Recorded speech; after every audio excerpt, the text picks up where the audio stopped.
Chapter 1: The Midnight Manifest. The hum was a living thing inside the belly of the aging C-130 Hercules.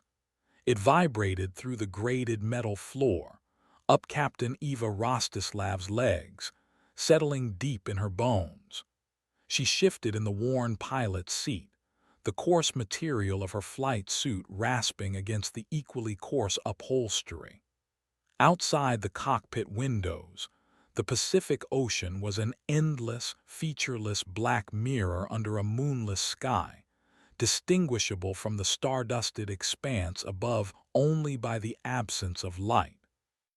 3 hours out from Adak, en route to an unlisted private airstrip in the Marshall Islands, they were a solitary metal tube suspended in the vast, indifferent darkness. "Pressure steady," Gareth Finch, her first officer, reported, his voice a shade too loud in the confined space. His gaze flickered across the instrument panel, a landscape of glowing green and amber dials that seemed to possess more life than the void beyond the reinforced glass. "All systems nominal, Captain." Eva grunted an acknowledgement, her eyes sweeping her own set of instruments. Nominal. The word was a comfort, usually. Tonight it carried an odd hollowness. She tapped a forefinger against the fuel gauge, a habit Finch had once, very early in their partnership, made the mistake of commenting on. He hadn't done it again. "Keep an eye on the number 3 oil temperature. It's been trending a degree high since the last check." "Will do." Finch made a minute adjustment to a nearby dial, his movements precise, almost finicky. He was young, barely 30, with a sharp face and an air of meticulousness that sometimes grated on Eva's more weathered pragmatism. But he was a good pilot, usually. A muted metallic thud echoed from the cargo hold below their feet. Both pilots stiffened. Eva's hand instinctively went to the yoke. What was that? Finch's head swiveled, as if he could peer through the cockpit floor. "Cargo settling, most likely," Eva said, her voice betraying no alarm. She keyed the intercom. "Tanaka, everything secure back there." A crackle, then the laconic voice of Kenji Tanaka, their loadmaster. "All secure, Captain. Just the usual bumps. This old girl likes to sing in the dark." Eva made a non-committal sound. Tanaka had been flying in these rattling behemoths since before Finch was born. If he said it was normal, it probably was. Still, an uncharacteristic tension prickled at the base of her skull. This wasn't a standard cargo run. Standard cargo didn't come with Mr. Kalen Blackwood. Blackwood. He was currently ensconced in one of the rudimentary passenger seats bolted near the rear of the hold. A silent, gray man in a suit that probably cost more than Eva's monthly flight pay. He was the representative of the client, the shadowy corporation that had chartered this flight under a veil of tight-lipped secrecy and an even tighter non-disclosure agreement. His manifest listed the primary cargo as geological survey equipment fragile. Eva had seen geological equipment. This wasn't it. The centerpiece of the cargo, lashed down with enough chains and tensioners to secure a main battle tank, was a large, oblong crate, roughly 10 feet long, 5 feet wide and 5 feet high. It was constructed of a dark, unusually dense-looking wood, banded with tarnished, greenish metal that resembled aged bronze. No markings, no logos, no return address. Just the crate, radiating a peculiar stillness that seemed to absorb the surrounding engine drone. Accompanying it were several smaller, equally anonymous containers. And the dog, a Rottweiler, by the name of Brutus according to the short, grim-faced security man, Dr. Lorcan Hemlock, who barely left its side. Hemlock and the dog were Blackwood's additions to the crew manifest, along with an in-flight medic named Nadia Sharma, whose presence for geological equipment was another discordant note. "Think Blackwood sleeping soundly on his pile of rocks?" Finch asked, a sneer ghosting his lips. Eva didn't answer immediately. She was thinking about the stowaway. She hadn't seen the woman yet, not directly, but years of intuition screamed louder than any proximity sensor. Before takeoff, during the final ground check at Adak's desolate airfield, she'd noticed scuff marks near a rarely used maintenance hatch in the forward belly compartment, fresh against the grime. A misplaced shadow, a fleeting scent of something other than jet fuel and stale coffee. Someone was on board who shouldn't be. Someone light enough and skilled enough to bypass Tanaka's pre-flight sweep and Hemlock's humorless scrutiny. It added another layer of unwelcome complexity to an already unusual flight.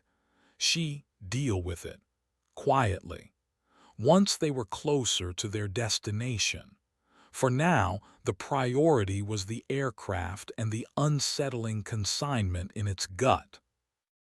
Deep within the forward section of the main cargo hold, crammed behind a stack of spare tires and emergency rations, Jenna Riley pressed herself against the cold metal ribbing of the fuselage. Her heart hammered against her ribs like a trapped bird. The thud from moments ago had sent a jolt of adrenaline through her, freezing her in mid-movement as she tried to reposition her cramped limbs. Her compact digital recorder was clutched in one hand, its tiny red light blinking faithfully. She was a fool, an absolute, certifiable fool, sneaking onto a private cargo flight to the middle of nowhere based on a cryptic tip-off from a source who usually dealt in corporate embezzlement, not clandestine Pacific voyages. Something big, Jenna. Something they don't want anyone to see. Artifact, not equipment, her source had hissed over a burner phone. The air in her hiding spot was thick with the smell of oil, old canvas, and something else. A faint, almost imperceptible scent, like dry earth after a lightning strike or old stone. It seemed to emanate from the direction of the large crate she'd glimpsed when Tanaka had been distracted by a fuel manifest query from the ground crew. Her legs were numb. Every creak of the plane, every shift in the engine's drone, sent a fresh wave of anxiety through her. She had to get better pictures, some kind of concrete evidence of what Blackwood was transporting. The muffled voices of the crew over the intercom were indistinct, but the earlier exchange about the thud had been clear enough. She held her breath, listening. Below in the main hold, Dr. Lorcan Hemlock adjusted the specialized muzzle on Brutus. The Rottweiler whined, a low, guttural sound, its massive head pushing against Hemlock's leg. Its attention was fixed on the large wooden crate. The dog had been agitated since the crate was loaded, hackles occasionally rising, a low growl rumbling in its chest that only Hemlock's firm command could silence. "Easy, boy," Hemlock murmured, his hand resting on the dog's broad skull. His eyes, cold and watchful, also strayed to the crate. He didn't like this assignment. The pay was exceptional, the secrecy absolute, but Blackwood was a cipher and the cargo. The cargo gave him a profound sense of unease. He dealt with dangerous goods before: weapons, unstable chemicals, even human trafficking once under a different employer. This felt different, older, wronger.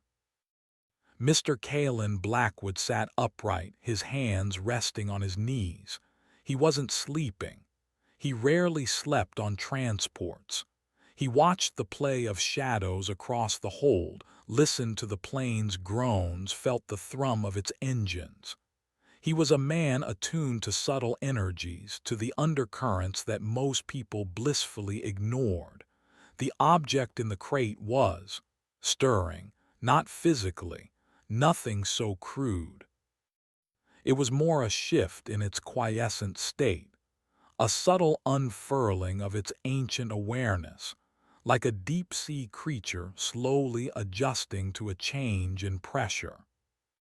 The initial vibrations of the flight, the altitude, the temporal displacement of moving across oceanic time zones, these things sometimes resonated with it. He had anticipated this. Nadia Sharma, the medic, was equipped with sedatives, both for the crew should they become unmanageable, and for him should the proximity effects become too pronounced. The air around the crate seemed cooler, denser. Blackwood allowed himself a small, almost imperceptible smile. The initial stages were always so delicate. Back in the cockpit, Finch stretched, arching his back with a groan. Another 4 hours of this, then paradise, or whatever passes for it on Kwajalein Atoll's lesser-known cousin. "Focus on the here and now, Finch," Eva said, her tone sharp. "Complacency kills." She scanned the horizon again, though there was nothing to see but the faint curve of the Earth where it met the starfield. The plane flew on, a tiny spark of human endeavor in an immensity that cared little for its passage. The hum of the engines was constant, a lullaby that could, if one wasn't careful, sing you straight into oblivion. And deep within that hum, another, far older resonance was beginning to awaken, a silent, insidious vibration that was starting to worm its way into the very fabric of the aircraft, and into the minds of those it carried through the night. The air in the cargo hold grew a fraction colder. Brutus let out a soft, choked whimper, pressing closer to Hemlock, his eyes wide and showing the whites. The journey had truly begun. Chapter 2: Shifting Perceptions. The air inside the Hercules seemed to congeal. It was a subtle change, not a sudden drop in temperature that would register on any gauge, but a thickening, a strange pressure against the eardrums. Eva Rostislav was the first to register it consciously. She swallowed, a dry click in her throat, and ran a hand over the back of her neck where the flight suit collar chafed. The familiar drone of the 4 Allison T-56 turboprops had developed a subaudible throb, a beat beneath the beat, that resonated more in her sinuses than her ears. Finch beside her was frowning at the windscreen, his brow furrowed. "Did you see that?" he asked, not turning. "See what?" Eva's scan of the instruments revealed nothing amiss. The number 3 oil temperature had stabilized. A flicker out on the port wing looked like, "I don't know, St. Elmo's fire maybe, but there's no storm activity registered anywhere near us." He rubbed his eyes, probably just tired. Eva didn't respond. She hadn't seen anything. St. Elmo's fire was distinctive, an ethereal glow. This was just the unblinking void. Yet Finch's comment snagged on the existing unease in her own mind. She made a mental note to have the wing surfaces checked thoroughly upon landing, if they landed. The thought came, unbidden and unwelcome. She pushed it away. "Tanaka," she said into the intercom, her voice a fraction sharper than intended. "How's our primary consignment riding?" The reply was slightly delayed. "Still snug, Captain. Quiet as whatever's in there." Tanaka's usual laconic tone seemed to have a thread of weariness woven through it, though this dog of Hemlock's is getting a bit restless, whining more. In the cargo hold, Kenji Tanaka leaned against a bulkhead, arms crossed. Brutus was indeed agitated. The Rottweiler paced the length of its tether, a short, tight circle near the ominous wooden crate. Its breath puffed out in stressed pants, and a low, continuous whine emanated from its throat. Dr. Hemlock stood beside the dog, one hand gripping its collar, his knuckles white. He spoke to it in low, soothing German phrases that seemed to have little effect. The medic, Nadia Sharma, watched them from her seat.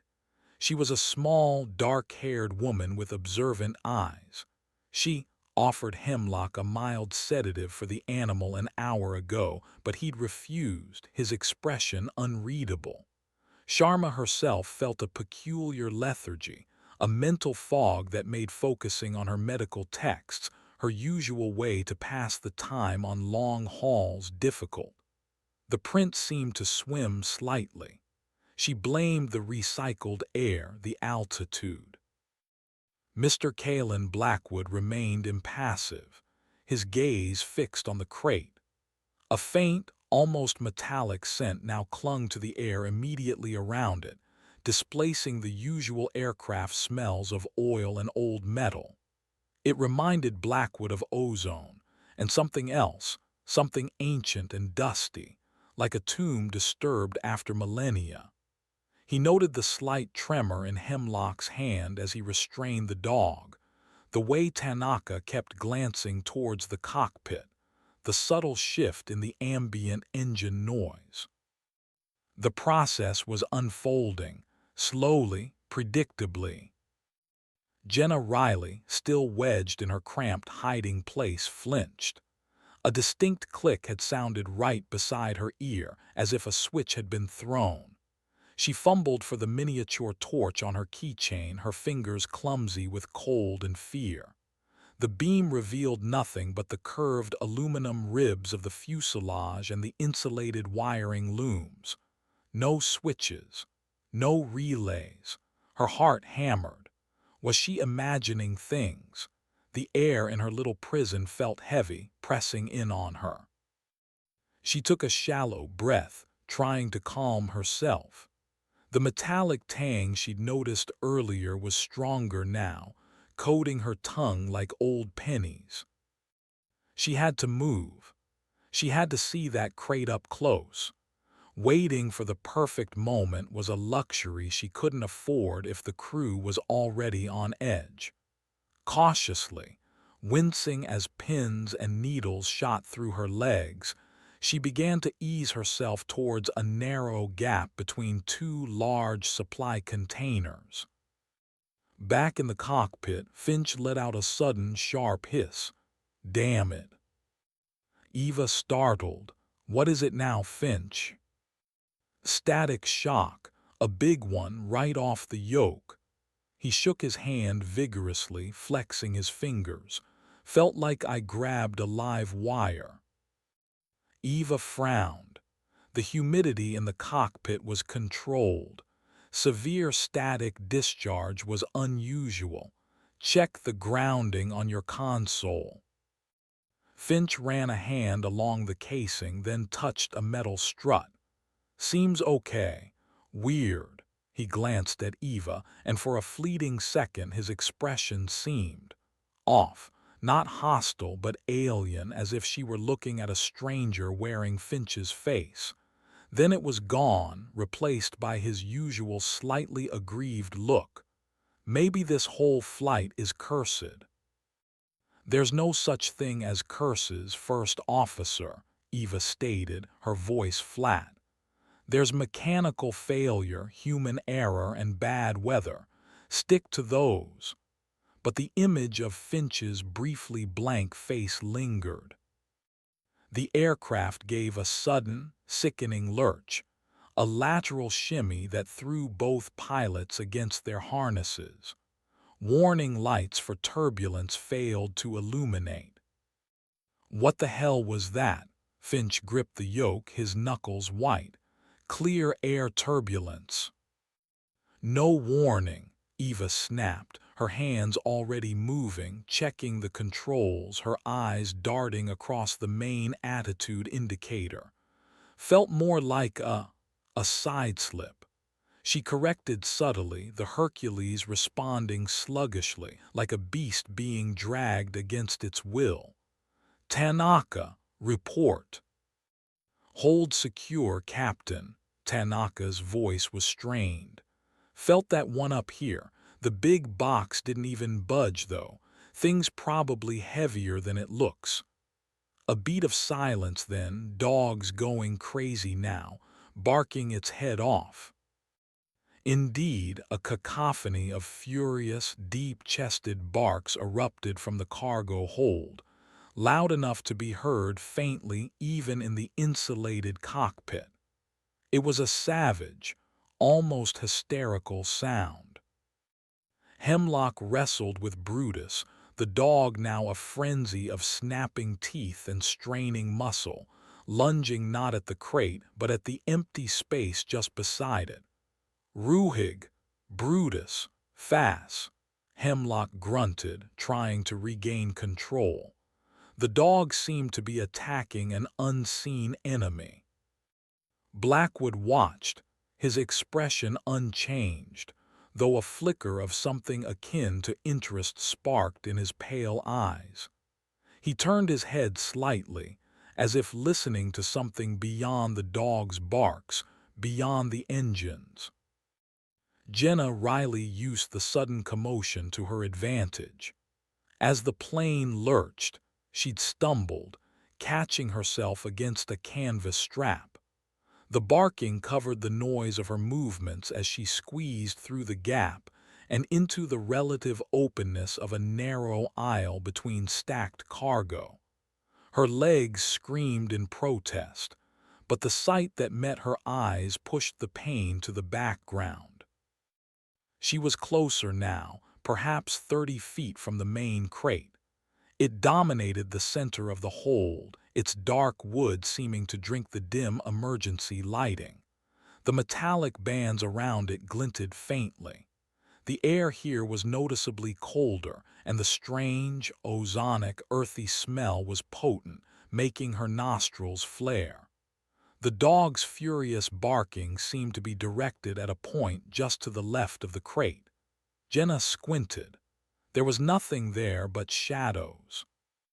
Then she saw him, Mr. Kalen Blackwood. He was looking directly at her. Jenna froze, her blood turning to ice water.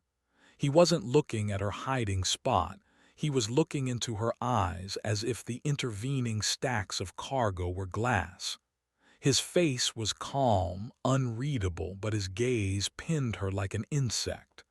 There was no way he could see her, no physical way. A wave of intense dizziness washed over her.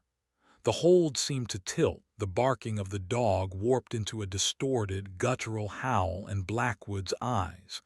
They seemed to expand, to fill her vision, ancient and cold as starlight. She swayed, a strangled gasp caught in her throat. Her hand flew to her mouth. The metallic taste was overwhelming, and now it was mixed with something else, something indescribably foul, like rotted meat and old blood. In the cockpit, Eva fought to stabilize the Hercules. The controls felt mushy, unresponsive. "I don't like this, Finch. This isn't weather." Finch wasn't listening. He was staring at his hands, which were gripping the yoke. He lifted one, then the other, flexing his fingers slowly, a look of profound confusion on his face. "Captain," he began, his voice sounding distant, vague. "My hands, they don't feel like my own." Eva shot him a sharp look. "Finch, what are you talking about? Focus." "No, I mean." He looked up at her and his eyes were wide, pupils dilated despite the dim cockpit light. "It's like I'm wearing gloves, thick gloves. I can't quite feel the controls properly."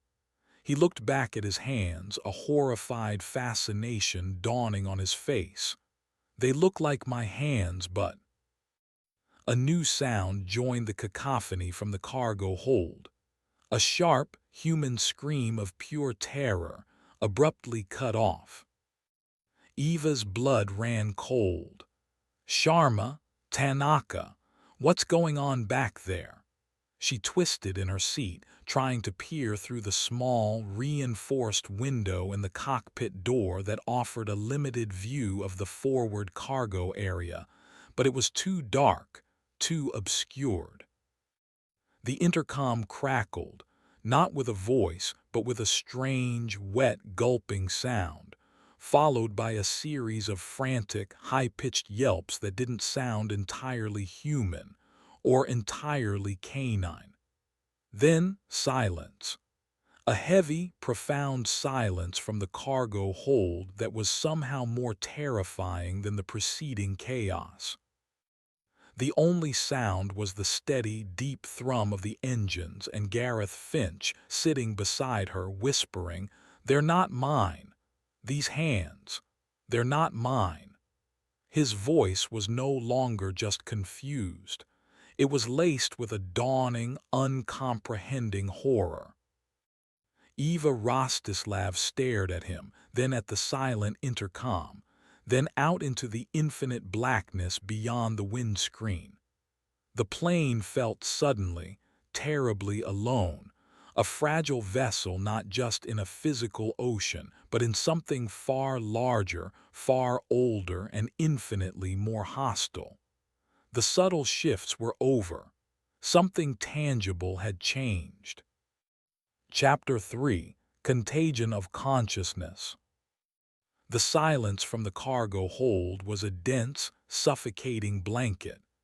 Eva Rostislav's training warred with a primal instinct to unbuckle and investigate, an urge she suppressed with practiced discipline. Breaking cockpit protocol in an unknown situation was a recipe for disaster. "Tanaka, Sharma, Hemlock, report." Her voice, amplified by the intercom, boomed into the void, only to be met by that same unnerving quiet. The absence of Brutus's barks was particularly stark. "They're not answering," Finch whispered, his gaze still fixed on his own hands as if they were venomous snakes. He flexed his fingers, a slow, deliberate movement. "I can't. I can't feel the texture of the yoke. It's dull, like everything is wrapped in cotton." Eva ignored him for the moment, her mind racing through checklists and emergency procedures. Mechanical failure. Unlikely to silence 3 crew members and a dog simultaneously without some other catastrophic indication. A hostile actor. The stowaway. Possible, but how could one person overpower Hemlock, a trained security professional with an attack dog, so quickly and silently? The strange lurch, the static, Finch's odd sensory complaints. It all pointed to something outside her experience. "Finch, take the controls." Her command was sharp, designed to cut through his fixation. He blinked, looking up at her. His eyes seemed different, not just the dilated pupils, but the focus within them. It was as if he were looking at her from a great distance. "Captain," he said, and the voice was Finch. But the intonation, the slight upward lilt on the question, was subtly wrong. It was almost hesitant, inquisitive, not Finch's usual brusque efficiency. "You heard me. Take the controls. I'm going to try and raise them on the secondary channel." She reached for the radio panel, her movements precise, betraying none of the cold dread coiling in her stomach. Finch slowly placed his hands back on his yoke. He stared at them for a moment, then at the corresponding controls on his panel. He made a tentative, almost clumsy adjustment to the trim. "It's very strange, Captain Rostislav," he said, his voice still carrying that odd, thoughtful inflection. "The tactile feedback is muted, almost non-existent." He paused. "Fascinating." Fascinating was not a word Eva associated with Gareth Finch, especially not during a potential emergency. She shot him another look. His face was calm, too calm. The earlier panic seemed to have evaporated, replaced by a detached curiosity. A cold wave washed over Eva. This wasn't just sensory deprivation. This was something else. "Finch," she said, her voice low and steady, "are you feeling all right?" He turned to her, a slight, almost serene smile playing on his lips. It was utterly out of place. "Quite all right, Captain. In fact, I feel remarkably clear. The input from these appendages is limited, but the cognitive space it has opened up is expansive."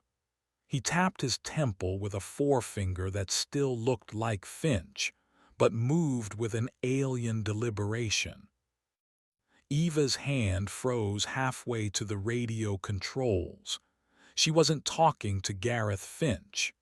The realization hit her with the force of a physical blow. The voice, the mannerisms, the vocabulary, they were wrong. Utterly, terrifyingly wrong. Her gaze flicked to the emergency axe secured beside her seat. Standard procedure for depressurization, or if the cockpit door jammed, or if the first officer was compromised by something she couldn't begin to comprehend. Before she could react further, the cockpit door hissed open. Standing in the doorway, silhouetted against the dim red emergency lights of the forward cargo vestibule, was Mr. Kalen Blackwood. He was as immaculate as ever, his suit unrumpled, his silver hair neatly combed. He held a heavy, metallic object in one hand, a specialized fire extinguisher from the cargo hold, not pointed, but held loosely at his side. His expression was calm, almost disappointingly neutral. "Captain Rostislav," Blackwood said, his voice smooth, uninflected. "First Officer Finch, apologies for the intrusion. We seem to be experiencing some unforeseen atmospheric phenomena." Eva stared at him. "Blackwood, what the hell is going on back there? Where are my crew?" "Your crew are," Blackwood paused as if searching for the precise term, "indisposed, temporarily, I assure you. It seems the sensitivities of the cargo are more pronounced than anticipated." He took a step into the cockpit.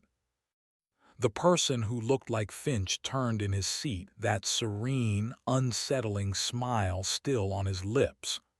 "Ah, Mr. Blackwood, an interesting development, wouldn't you agree? The transfer is unexpectedly vivid." Blackwood's gaze shifted to Finch. A flicker of something, surprise, assessment, crossed his features for a microsecond.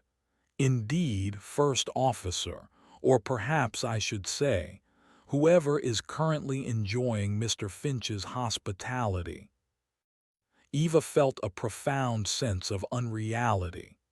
The two men were speaking as if discussing some abstract scientific principle, while her crew were missing. The plane had exhibited bizarre behavior, and the man in her co-pilot's seat was clearly not her co-pilot. "Who are you?" she demanded, her voice tight, addressing the entity in Finch's body. "A traveler like yourselves," came the reply from Finch's mouth, the smile widening slightly. "Though my journeys are usually of a rather different dimension." Blackwood interjected smoothly, "An unforeseen side effect, Captain. It seems the artifact facilitates a temporary exchange of consciousness under certain atmospheric pressures and, let us say, resonant frequencies." He gestured vaguely with the hand not holding the extinguisher. "Mr. Finch appears to be hosting one of our quieter fellow passengers from the hold." Eva's mind reeled.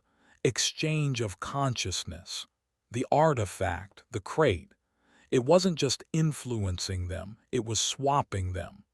The sheer, terrifying impossibility of it was like a physical weight. "And my crew," she forced the words out. "Tanaka, Sharma, Hemlock the dog." "They are present," Blackwood said, "though perhaps not themselves, much like Mr. Finch, or should I say the entity currently occupying him." He looked at the Finch creature. "I confess I didn't anticipate one of your kind being susceptible, or perhaps capable." The Finch creature chuckled, a dry, airy sound. "The universe is full of surprises, Mr. Blackwood, even for those who traffic in its more esoteric currents." This was insane. Eva had to regain control. "Blackwood, what is in that crate?" "A catalyst, Captain," Blackwood said, his eyes holding hers. "A key, a very old one, and it appears some of the locks it was designed to open are present on this very aircraft, within its occupants." "So Finch is—" "Who?" Eva pressed, trying to keep her voice even. "Difficult to say with precision without a more thorough examination," Blackwood mused. "The manifest of souls on this flight has become somewhat fluid." He then addressed the Finch creature directly. "Are you one of the simian specimens or something else from the collection?" The Finch creature tilted its head, an almost bird-like gesture that was deeply unsettling in Finch's body. "Let us say I am an observer, and this vessel offers a unique perspective." The eyes in Finch's head scanned the cockpit's instruments with an unnervingly keen interest. "The mechanics of this conveyance are fascinating, so crude yet effective." A new wave of cold dread washed over Eva. If Finch's mind was elsewhere, who was flying the plane? Or rather, what was attempting to fly the plane using Finch's body as a crude interface? The Hercules gave another slight, disconcerting yaw. The Finch creature's hands, still on the yoke, seemed to tighten almost spasmodically, then relax. "It would seem," Blackwood observed, his tone dry, "that your current co-pilot, Captain, may lack the nuanced motor skills required for this particular vehicle. Perhaps a transfer to a more experienced operative would be beneficial for all our continued survival." His gaze flicked to Eva, then meaningfully back to the Finch creature. The implication was horrifyingly clear. Blackwood was suggesting the artifact could be used to swap someone else, Eva herself, perhaps, into Finch's body to fly the plane, or to swap the current occupant out. But into whom? And where would their own consciousness go? "Where is Finch?" Eva demanded, her voice rising despite her efforts. "If that thing is in his body, where is he?"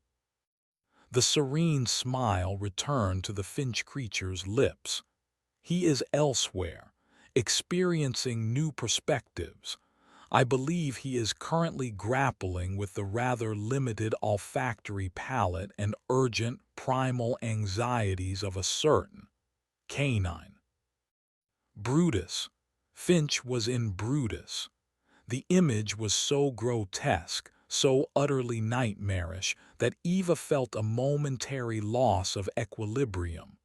Finch, her meticulous, somewhat arrogant first officer, trapped in the body of a Rottweiler, likely terrified and confused beyond measure.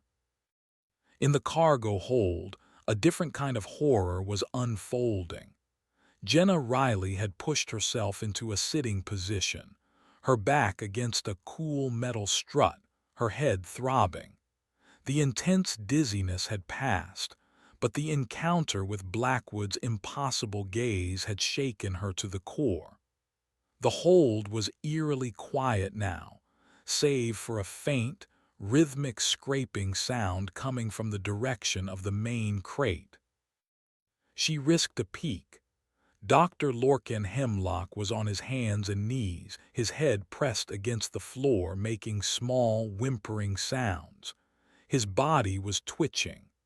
Not too far from him, Nadia Sharma lay slumped against a stack of smaller boxes, her eyes wide and vacant, a thin trickle of saliva running from the corner of her mouth. She was muttering soft, nonsensical syllables. And Tanaka, Kenji Tanaka, the veteran loadmaster, was standing bolt upright facing the large crate. His arms were stiff at his sides, his eyes wide and unfocused. He was the source of the scraping sound.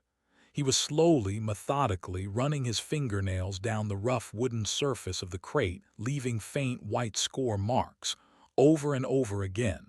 Scrape, scrape, scrape. His expression was one of utter, rapt concentration, as if he were listening to or communing with something inside. Brutus, the Rottweiler, was huddled near the rear of the hold, as far from the crate as its tether would allow. It was trembling violently, its eyes darting around with a frantic, intelligent terror that was profoundly undoglike. It let out a soft, almost human-sounding moan. Jenna clapped a hand over her mouth to stifle a scream. This was not just a strange artifact. This was a nightmare made manifest. The crew weren't just indisposed, they were unmade. Then she saw it, near Hemlock's twitching form, his sidearm. It had fallen from its holster and lay on the grated floor, gleaming dully in the red emergency light. The choice was stark. Stay hidden and pray for a miracle, or try to do something. Anything. The image of Finch's consciousness trapped in a dog, of Tanaka mindlessly scraping at that horrifying box, solidified her resolve. Meanwhile, in the cockpit, the entity wearing Gareth Finch's face spoke again, its voice calm, yet with an underlying current of something ancient and vast. This particular cranium is surprisingly accommodating. The fear chemistry of the original occupant is a little distracting, but the processing power is adequate. It looked at Eva. Perhaps you would care to join the experiment, Captain Rostislav. Sharing is, after all, a fundamental principle of communal existence. The plane gave another unsettling lurch. Eva Rostislav gripped the yoke of the still-functioning side of the cockpit. She was trapped at 30,000 feet with a madman, a monster in her co-pilot's seat, and an ancient horror in her cargo hold that was tearing her crew apart, mind by mind. And it wanted to share. Chapter 4: The Unwilling Host. Eva Rostislav's blood ran cold, a sensation far more chilling than the recycled air of the cockpit. The Finchentity's invitation, spoken with Gareth's lips but resonating with an ancient, alien politeness, was more menacing than any overt threat. "I'm not interested in your experiment," she snapped, her hand tightening on the yoke, the only solid thing in a world rapidly dissolving into madness. Her eyes flicked to the emergency axe again. It was within reach. But Blackwood was there, partially blocking the narrow aisle, holding that heavy extinguisher like a scepter. "A pity," the Fincentity said, its head tilting again in that unsettling, analytical way. The breadth of experience could be illuminating for all parties. It flexed Finch's fingers. "This particular somatic shell is proving somewhat recalcitrant to fine motor commands. The residual neurochemistry is quite noisy." The Hercules gave another pronounced shudder, a violent lateral twitch that sent a loose manual skittering from the dashboard. Warning lights flickered erratically across the panel, a chaotic Morse code of impending system failure. "The aircraft is becoming unstable, Mr. Blackwood," the Fincentity observed, its tone still one of detached scientific interest. "Perhaps your catalyst is affecting more than just the biological occupants." Blackwood's gaze was sharp, fixed on the main control panel. "The resonance seems to be creating interference with the avionics, an unanticipated consequence. The field it generates—" He trailed off, his attention caught by a cascade of amber lights. "Captain Rostislav, your expertise may be required more imminently than I predicted." "My expertise requires a co-pilot who isn't a damn body snatcher," Eva retorted. She needed to create distance and opportunity. "Blackwood, if you want this plane to reach any destination, you'll help me restrain him, or get that thing out of him." Blackwood considered her, then the Fincentity. A thin smile touched his lips. "Restraint might be problematic. And extraction is not so simple a procedure, Captain. The process is not entirely precise." He took a deliberate step further into the cockpit, angling himself subtly. "However, the current occupant of Mr. Finch's form does raise a valid concern regarding flight stability." The Fincentity turned its head slowly, fixing its gaze Finch's eyes, yet utterly alien on Blackwood. "Are you suggesting my utility is limited, Mr. Blackwood?" There was no anger in the voice, merely a cold, calculating query. "I am suggesting," Blackwood replied smoothly, "that the immediate priority is maintaining controlled flight, something for which Captain Rostislav is uniquely qualified, and for which her first officer in his original capacity was trained." Eva saw a flicker of something in Blackwood's eyes, a plan, cold and opportunistic. He wasn't her ally. He was a manipulator, playing a game whose rules she couldn't fathom. In the cargo hold, the rhythmic, horrifying scrape of Kenji Tanaka's fingernails against the wooden crate continued. Scrape. Pause. Scrape. Jenna Riley's breath hitched. Hemlock's sidearm lay perhaps 10 feet away near his still-twitching form. Nadia Sharma was now silent, her head lolling, eyes half-closed, a thin string of drool connecting her lip to her flight suit. She looked like a discarded doll. Jenna knew this might be her only chance.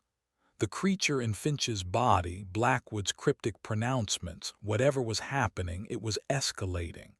She was a journalist, not a commando, but the primal urge to survive, to do something, overrode her fear. Slowly, an inch at a time, she began to slide from behind the supply containers, keeping low to the grated floor. The metallic, ozonic smell from the crate was stronger here, acrid and unnerving. It made her teeth ache. Brutus, the Rottweiler, let out a low, mournful howl from the rear of the hold. Its body was pressed against the netting of a cargo pallet, trembling violently. Its eyes, wide with an intelligent, human-like terror, were fixed on the crate. Then its gaze shifted, darting towards Jenna as she moved. For a heartbeat, she thought it would bark, expose her. Instead, it let out another choked whimper and looked away, as if it understood her intent, or was simply too lost in its own alien nightmare to react. Finch, that was Finch's mind in that terrified animal. The thought spurred her on. Every creak of the plane, every scrape from Tanaka, sounded like a gunshot in the tense silence of the hold. Hemlock's body gave a sudden, violent jerk, his limbs flailing briefly before settling back into smaller twitches. Who was in there? Was it Hemlock at all anymore? Jenna reached the spot where he lay. His face was contorted, eyes rolled back, lips flecked with foam. The gun was just inches from his outstretched, spasming hand. Her fingers closed around the cold, checkered grip of the automatic. It was heavier than she'd expected. She'd fired a gun only once in her life, at a shooting range for a story on gun control, and had been a terrible shot. But the weight of it now was a small comfort, a solid piece of reality in a world gone mad. She checked the safety. It was off. Hemlock, ever the professional, kept his weapon ready. A low growl rumbled from behind her. Jenna froze, her blood turning to ice. Slowly, she looked over her shoulder. Kenji Tanaka had stopped scraping the crate.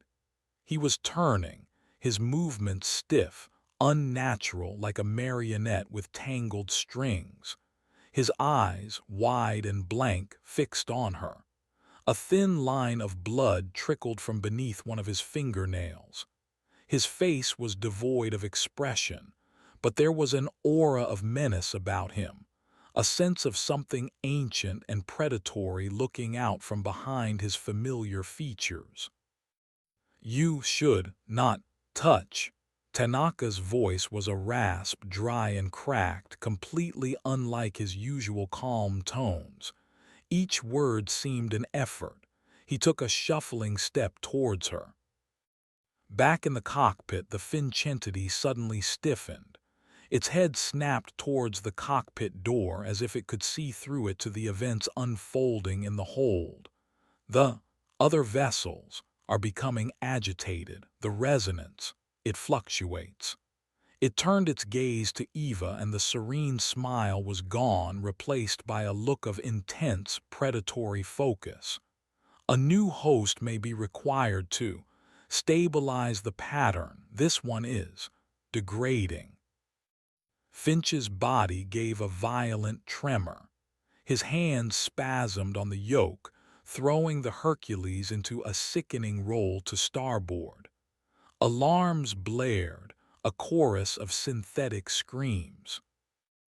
"Hold it," Eva yelled, fighting the controls, her muscles straining. "Finch, snap out of it." But she knew it was useless. Blackwood braced himself against the bulkhead, his expression hardening. "The transfer is becoming unstable. Captain, prepare yourself." "Prepare myself for what?" Eva shouted over the alarms, wrestling the plane back towards level flight. The Fincentity let out a long, shuddering groan. Finch's head lolled back, his eyes rolling up until only the whites were visible.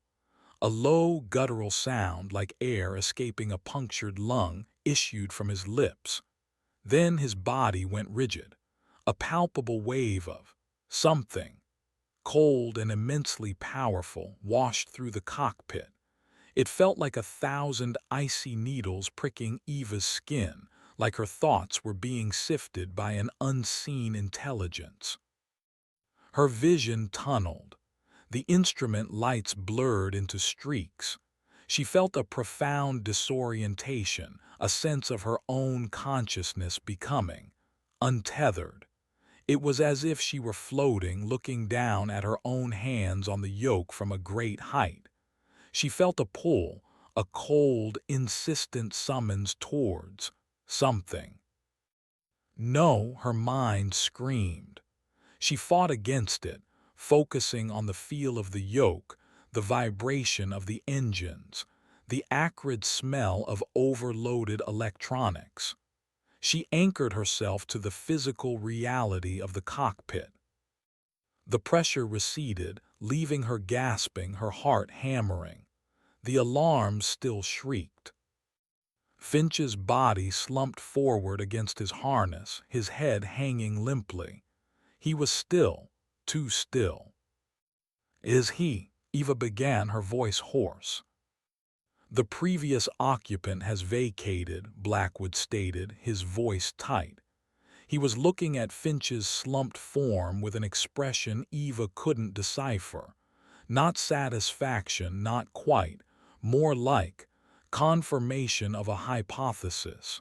The vessel is empty for now. But the cold presence in the cockpit hadn't entirely vanished. It lingered like the memory of a nightmare, a subtle taint in the air. And then Eva felt it, a tingling in her left hand, a strange numbness spreading up her arm. The same sensation Finch had described. She looked down. Her hand was gripping the yoke, but it felt distant, unfamiliar. She tried to flex her fingers. The movement was sluggish, delayed, as if the signal from her brain had to travel an immense distance. "Oh no," she whispered, a new, more personal horror dawning. "No, not me." Blackwood was watching her intently, his eyes narrowed. "It seems, Captain," he said, his voice barely audible above the din of the alarms, "that the artifact has made a choice, or perhaps simply found a more compatible resonance." The plane lurched again, more violently this time, as Eva's control over her own limbs began to falter. The cold, alien presence that had receded now seemed to be coalescing again, not around her but within her. In the cargo hold, Tanaka, or whatever wore his skin, took another shuffling step towards Jenna. His blank eyes were fixed on the gun in her hand. "That is not for you," he rasped. Jenna scrambled backwards, bumping against Hemlock's inert form. She raised the gun, her hand shaking violently. "Stay back," she yelled, her voice a thin, reedy squeak. "I swear I'll use it." Tanaka kept coming, his movements slow but implacable. He seemed impervious, unaware of the threat. The scraping sound had been replaced by a low, guttural hum that seemed to emanate from his chest, a sound that vibrated in Jenna's bones and made her teeth ache. From the rear of the hold, Brutus let out a single, sharp bark, a bark that sounded less like a dog and more like a human shout of warning. Jenna's finger tightened on the trigger. The cockpit alarms shrieked, a soundtrack to the unfolding madness. And high above the dark, indifferent Pacific, the ancient artifact in its wooden crate continued its silent, terrifying work, patiently unwriting the souls of everyone on board. Chapter 5: Cascading Identity. The coldness was inside Eva now. It wasn't a physical chill, but an internal void, a creeping paralysis of will. Her left hand, still gripping the yoke, felt like a foreign object, a clumsy prosthetic she could barely command. The numbness was spreading, slithering up her arm towards her shoulder, bringing with it a terrifying sense of detachment.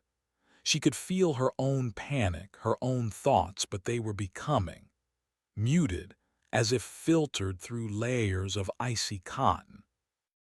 Not like this, she thought, a desperate, silent scream in the receding echo chamber of her own mind. I am Captain Eva Rostislav. This is my aircraft. But the assertion felt hollow, a fading whisper against an incoming tide. Alarms blared, red lights flashed, casting the cockpit in a hellish, pulsating glow. The Hercules bucked and yawed, increasingly erratic as her control faltered. Through the windscreen, the stars wheeled crazily. Blackwood had braced himself in the narrow space behind the pilot's seats, his knuckles white where he gripped a handhold. His earlier composure was strained. A sheen of sweat glistened on his forehead. "Captain, you must fight it. Maintain control of the aircraft." Fight it? How did one fight an enemy that was dismantling you from the inside out, erasing your very sense of self? Eva tried to speak, to tell him, but the words wouldn't form. Her tongue felt thick, unresponsive. The numbness had reached her jaw. The entity that had been Finch, the vast, cool consciousness, hadn't fully departed. A sliver of it, or something like it, was now interfacing with her. She could feel its alien curiosity, its dispassionate assessment of her neurological pathways, her motor functions. It was like being a laboratory animal, pinned and dissected while still agonizingly aware. This is different, a thought formed in her mind, a thought that was not entirely her own. It was colder, more analytical. The organic structure is more resistant, more complex than the previous host. Interesting.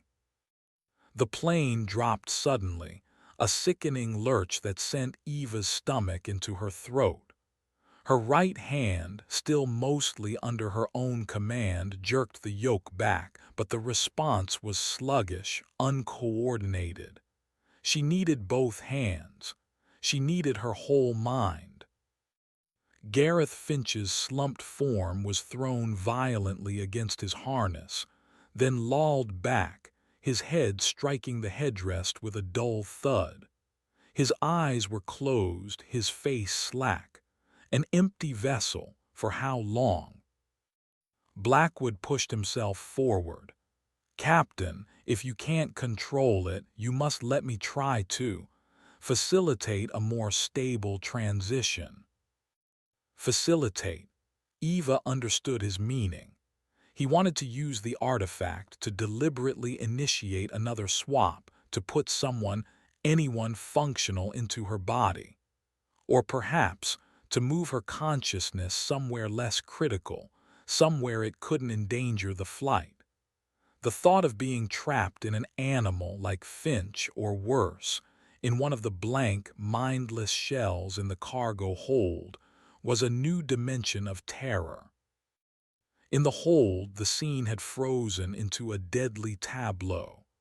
Jenna Riley, her back pressed against Hemlock's unresponsive body, held the automatic pistol with both trembling hands, aimed at Kenji Tanaka. Tanaka, or the thing animating him, stood about 10 feet away, his head cocked at an unnatural angle, that low, resonant hum still vibrating from his chest. His blank eyes were fixed on the weapon. "I mean it," Jenna cried, her voice cracking. "One more step." The Tanaka thing took that step, slow, deliberate. Its feet shuffled on the grated metal floor. It seemed to feel no fear, no urgency. The acrid, ozonic smell emanating from it, or perhaps from the nearby crate, was overpowering. Brutus, from the rear of the hold, let out a series of short, sharp barks, a sound of pure, intelligent fury. Finch, Jenna thought. Finch was trying to help, even trapped in that canine form. The Tanaka thing's head swiveled towards the sound of the barking, a jerky, inhuman movement. Its lips, dry and cracked, peeled back from its teeth in something that was not a snarl, not a smile, but a terrifyingly empty imitation of a facial expression. The small one is noisy, it rasped, its voice like stones grinding together. It then turned its blank gaze back to Jenna. Give it to me.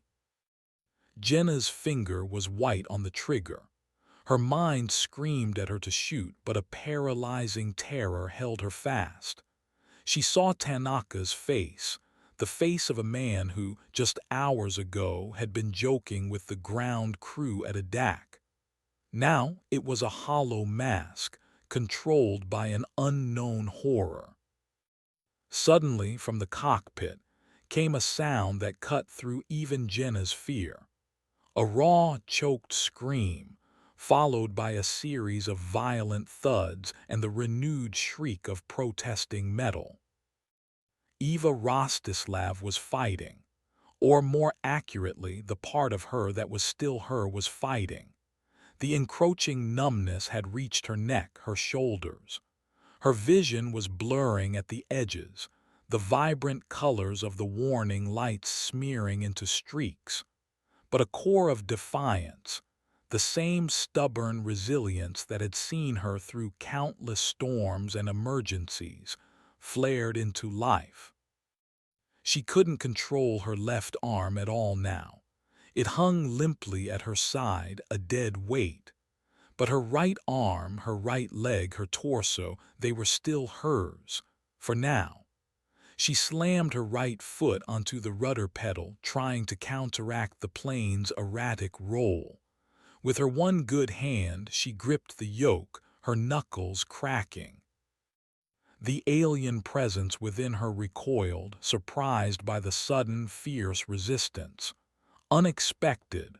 Tenacity, the cold thought echoed. The host's limbic system is highly activated.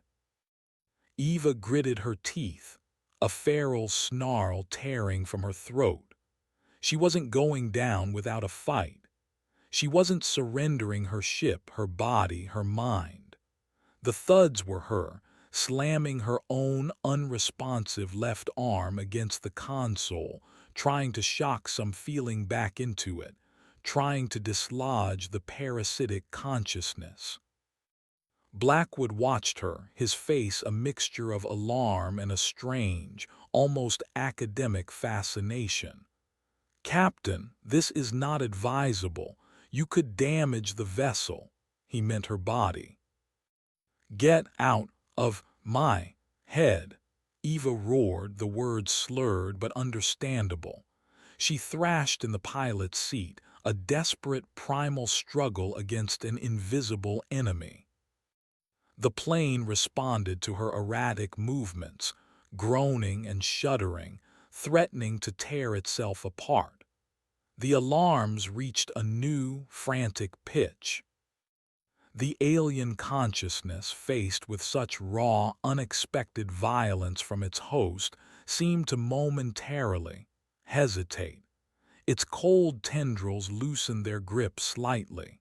For a precious second, a wave of clarity washed over Eva. Her left hand twitched. She could feel it.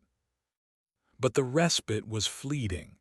The entity redoubled its efforts, a cold, crushing pressure descending on her mind, more powerful than before. Compliance is optimal, the thought pulsed, heavy and inexorable. Eva felt her own consciousness dimming again, the fight ebbing out of her. Despair, cold and absolute, began to settle in. In the hold, the Tanaka thing had resumed its slow advance. The renewed chaos from the cockpit had not distracted it. Its focus was entirely on Jenna and the gun. Jenna saw Eva's struggle mirrored in her own hopeless situation. She was outmatched, outmaneuvered by forces she couldn't comprehend. But the captain's desperate fight, audible even here, ignited a spark. If Captain Rostislav was fighting, then so could she. She took a deep, shuddering breath. "Tanaka, Kenji, if you're in there, I'm sorry," she whispered. Then she pulled the trigger. The explosion of the gunshot was deafening in the enclosed space. The recoil slammed her arm back. The flash momentarily blinded her. The Tanaka thing staggered, a dark stain blossoming on its chest. But it didn't fall. It didn't even seem to register the impact beyond a slight, surprised pause. It looked down at the spreading stain on its flight suit, then back up at Jenna, its blank eyes unchanged. The low hum from its chest deepened, taking on a new, angrier resonance. "Flesh is temporary," it rasped and took another step. Jenna stared in horror. She'd shot him, sent her mass, and it hadn't stopped him. What was this thing? Brutus was going frantic at the back, lunging against his tether, his barks now a continuous, desperate roar that was almost articulate in its terror and rage. Then something new happened. Dr. Lorcan Hemlock, who had been twitching and spasming on the floor, suddenly went still. A single, violent shudder ran through his body. He arched his back, his heels drumming against the metal deck. A strangled, inhuman shriek ripped from his throat, high-pitched and chilling. His eyes snapped open. They were no longer rolled back. They were clear. And they were looking directly at the Tanaka thing, filled with a burning, focused hatred. "Abomination!" Hemlock screamed, his voice raw but unmistakably his own. He scrambled, his movements jerky but purposeful, pushing himself up. "You defile the temple." The Tanaka thing paused its advance on Jenna, its head slowly turning towards the now-risen Hemlock. The hum from its chest faltered for a moment. Hemlock was on his feet, swaying but upright. His face was pale, streaked with sweat and grime, but his eyes blazed with a terrifying, righteous fury. He was no longer the stoic security man. He looked like an avenging angel or a demon, risen from its torment. A new player had just rejoined the game, and the rules, already fluid, were about to change yet again. The artifact wasn't just swapping minds. It seemed to be awakening something else entirely within its victims, or perhaps allowing entirely new or terrifyingly old entities to take the stage. The cascade of identity was accelerating, threatening to shatter everyone aboard into unrecognizable fragments. Chapter 6: The Zealot's Rebuke. The air in the cargo hold crackled with a new, volatile energy. Dr. Lorcan Hemlock stood, swaying slightly but defiant, his eyes, which moments before had been rolled back in a vacant stupor, now burned with an almost supernatural intensity. They were fixed on the Tanaka thing, and the hatred in them was a palpable force. His breath came in ragged gasps, his uniform torn at the shoulder where he'd thrashed against the floor. Jenna Riley, still reeling from the ineffectiveness of her gunshot, lowered the pistol slightly, staring at Hemlock with a mixture of terror and disbelief. Had he recovered? Or had something else taken possession of him? His use of the word abomination, the phrase defile the temple, these were not the words of the pragmatic security consultant she'd briefly observed. The Tanaka thing, which had been focused entirely on Jenna, slowly pivoted its upper body to face Hemlock. The movement was stiff, unnatural, like rusty machinery grinding into place. The low, resonant hum emanating from its chest faltered, then deepened, taking on a discordant, almost angry thrum. Its blank eyes, which had seemed so devoid of emotion, now held a flicker of something akin to surprise, or perhaps recognition. The vessel awakens, the Tanaka thing rasped, its voice still dry and grating but with a new inflection that sent shivers down Jenna's spine. Another spark claims a form. Hemlock spat on the grated floor. You are a blight, a corruption of the sacred flesh. I will cleanse this vessel of your filth. His voice was stronger now, imbued with a fanatic conviction. He took a staggering step forward, away from Jenna and towards the Tanaka thing. He was unarmed, yet he advanced with the certainty of a man possessed by a divine or infernal mandate. In the cockpit, the chaos continued. Eva Rostislav was still locked in a desperate internal struggle. The alien consciousness was a cold, relentless pressure trying to assert full control. Her body was a battleground. One moment her own will would flare, her hand tightening on the yoke, her leg pushing a rudder pedal. The next, the alien presence would surge, and her limbs would go numb and unresponsive, her vision blurring. The Hercules careened through the night sky, a wounded beast flailing in its death throes. Mr. Kalen Blackwood clung to a handhold, his face grim. The alarms were a deafening cacophony. Captain, you must yield, allow a more stable consciousness to pilot. This resistance is counterproductive. Never, Eva managed to force the word out, a strangled gasp. Her eyes, however, were beginning to glaze over.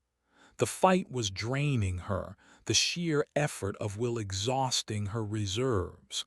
The coldness was winning. The Finch form, still slumped in the co-pilot seat, twitched.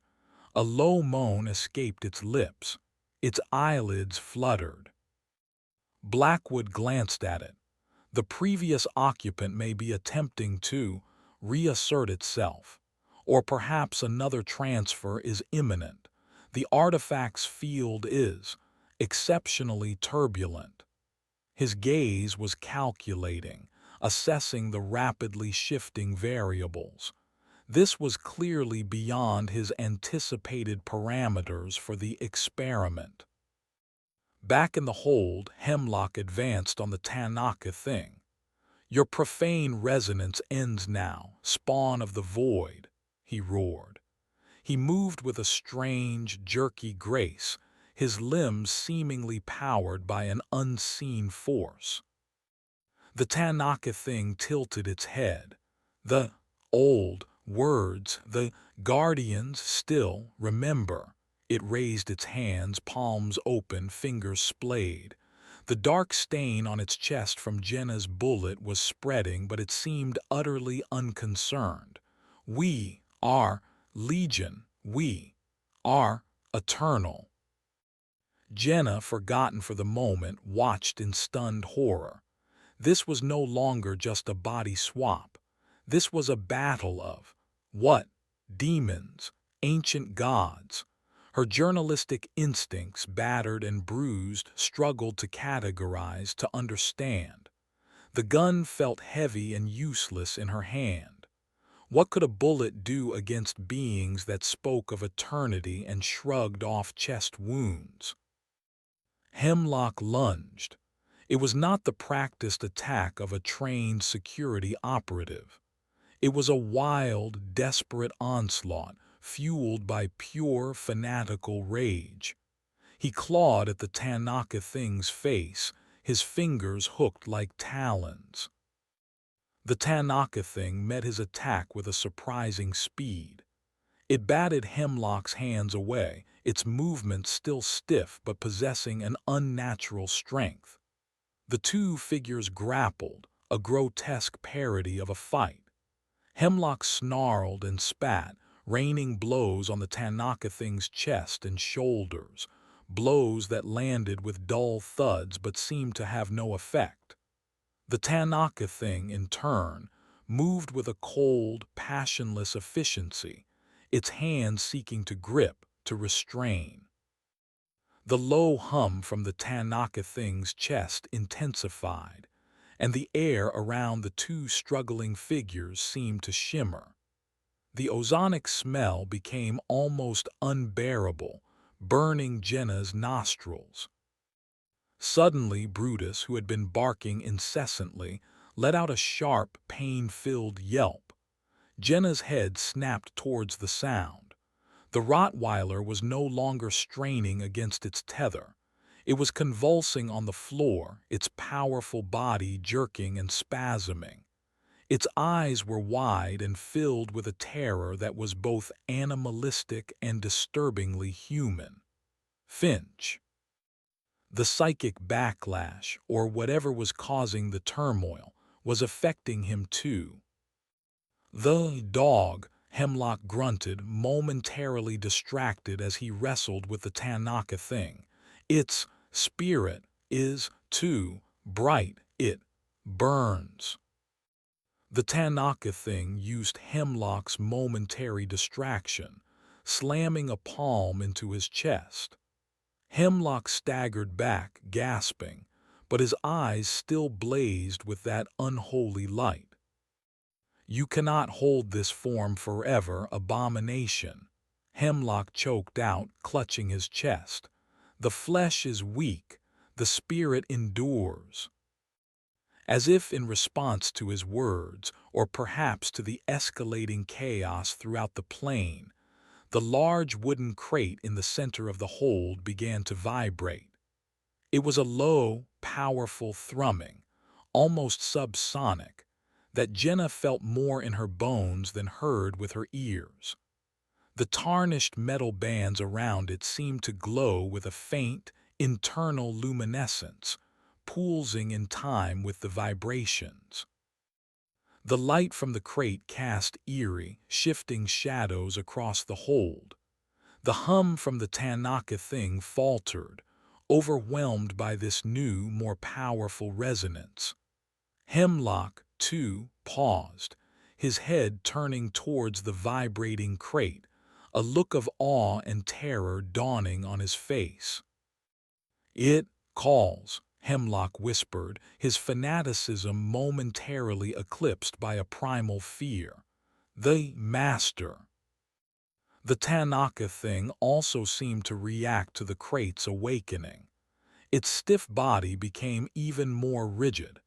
It slowly turned its head towards the source of the vibration, its blank eyes fixed on the pulsing light. The hostile energy it had been projecting seemed to retract, drawing inwards. A new wave of intense cold swept through the cargo hold, far more profound than before. It was as if the very air was being sucked into the crate. Jenna felt a terrifying pressure in her head, a sense of her own thoughts being pulled, stretched, distorted. She squeezed her eyes shut, clapping her hands over her ears, though the crate's thrumming was a vibration that bypassed hearing entirely. In the cockpit, Eva felt it too. The alien presence that had been trying to subsume her recoiled violently, like a vampire confronted with a crucifix. No, the thought wasn't hers, nor was it the cold, analytical voice of the previous entity. This was a new thought, ancient and terrified. It awakens. The prime. Not yet. The vessels are not prepared. Eva's body went momentarily limp as the internal pressure vanished. For a glorious, terrifying instant, she was fully herself again. Her limbs responded. Her vision cleared. The alarm still shrieked, the plane still bucked, but her mind was her own. She grabbed the yoke with both hands, her movements desperate but sure. Blackwood, what is that thing? Blackwood was staring towards the rear of the plane, his face pale, his eyes wide with a look Eva had not seen there before, genuine fear. The core has become active, he stammered, his voice losing its customary smoothness. This, this is not according to protocol. The resonance is too strong. It will overwhelm everything. The slumped form of Gareth Finch in the co-pilot seat suddenly arched its back, a silent scream contorting its features. Then, just as quickly, it collapsed again, as if every nerve had been severed. The pulsing light from the crate in the hold intensified, casting the entire aircraft in its sickly, unnatural glow. The vibration rose in pitch, becoming a skull-jarring throb that threatened to shake the very rivets from the Hercules's airframe. Then, with a sound like a giant tomb door groaning open, one of the heavy wooden panels on the side of the crate began to splinter, then buckle outwards. Something inside was waking up, and it was powerful enough to terrify the entities that were already terrifying them. Chapter 7: The Unsealing. The sound of splintering wood echoed through the cargo hold, a counterpoint to the skull-jarring throb emanating from the crate. The pulsing, sickly luminescence from within intensified, casting monstrous, dancing shadows that writhed across the bulkheads and the terrified faces of those still conscious. The panel on the side of the crate, ancient and dark, bulged outwards, cracks spiderwebbing across its surface before it finally gave way with a deafening crack, exploding into a shower of jagged wooden shards. A wave of unimaginable cold, far more intense than anything before, blasted outwards from the breach. It was not the cold of ice or snow, but a chilling void, a palpable emptiness that seemed to suck the very warmth of life from the air. Jenna Riley, despite the relative distance, felt it steal her breath, her exposed skin instantly prickling with a painful frost. The gun slipped from her numb fingers, clattering onto the grated floor. From the now open side of the crate, no monster immediately emerged. Instead, what spilled forth was darkness. Not mere absence of light, but a thick, viscous blackness like liquid night. It pooled on the floor of the hold for a moment, absorbing the red emergency lights, then began to spread, to rise, coiling like a nest of shadowy serpents. It moved with a slow, deliberate sentience, and from its depths came a chorus of whispers. The whispers were not in any language Jenna recognized, yet they scraped directly against her mind, filled with ancient hatreds, forgotten sorrows, and a cosmic indifference that was more terrifying than any overt threat. They promised oblivion, the sweet release of non-existence, the unraveling of sanity. Dr. Lorcan Hemlock, who had been facing the crate with a mixture of awe and terror, stumbled back, his fanatical zeal giving way to a raw, primal fear. "No," he choked out, his eyes wide. "The mouth of chaos, it is unsealed." He clutched his head as if to physically block out the insidious whispers. The Tanaka thing, however, reacted differently. Its stiff form, which had been focused on Hemlock, now turned fully towards the spreading darkness. The faint hum from its chest ceased entirely. It stood utterly still, almost reverently, as the shadowy tendrils approached its feet. As the darkness touched it, the blankness in its eyes was replaced by a flicker of something akin to recognition, or perhaps subservience. "The master calls," it rasped, its voice barely audible above the chorus of whispers and the plane's protesting groans. It took a stiff, shuffling step towards the encroaching void. Brutus in the rear was emitting a continuous, high-pitched keen, a sound of pure, unadulterated agony. The dog, or rather Finch within the dog, was thrashing wildly, slamming its body against the cargo netting, desperate to escape the psychic torment. In the cockpit, the effect was no less pronounced. The alien consciousness that had been attempting to usurp Eva Rostislav's body vanished entirely, not with a struggle, but as if swatted away by a far superior power. Eva was left gasping, her mind her own again but reeling from the psychic whiplash. The cold, however, was still there, pressing in, making the controls feel like blocks of ice beneath her trembling hands. "Blackwood," she yelled, her voice hoarse. "What is that thing? You brought this hell onto my plane." The Hercules was in a steepening dive, the alarms a continuous, deafening shriek. She fought the yoke, her muscles screaming in protest, the physical exertion a distant second to the mental horror. Mr. Kalen Blackwood was no longer the calm, collected manipulator. His face was ashen, his eyes wide with a terror that mirrored hemlock. He stared towards the cargo hold, towards the source of the encroaching darkness. It's the prime resonator, the very heart of the influence," he stammered, his voice cracking. "It was never meant to fully activate, not like this. The containment field. It must have failed when the aircraft's systems were disrupted." He fumbled inside his jacket, his hands shaking.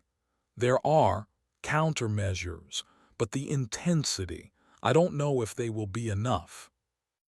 The slumped form of Gareth Finch in the co-pilot seat suddenly arched its back again, its limbs thrashing violently.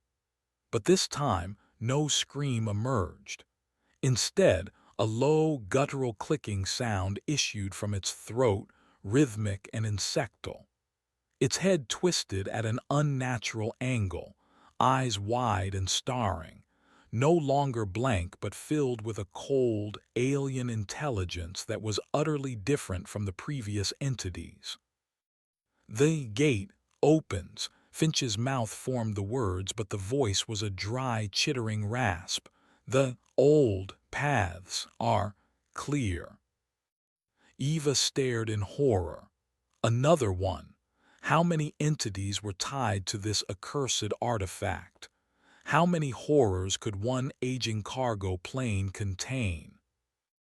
The darkness in the hold was now a roiling cloud, obscuring the lower half of the crate and spreading rapidly.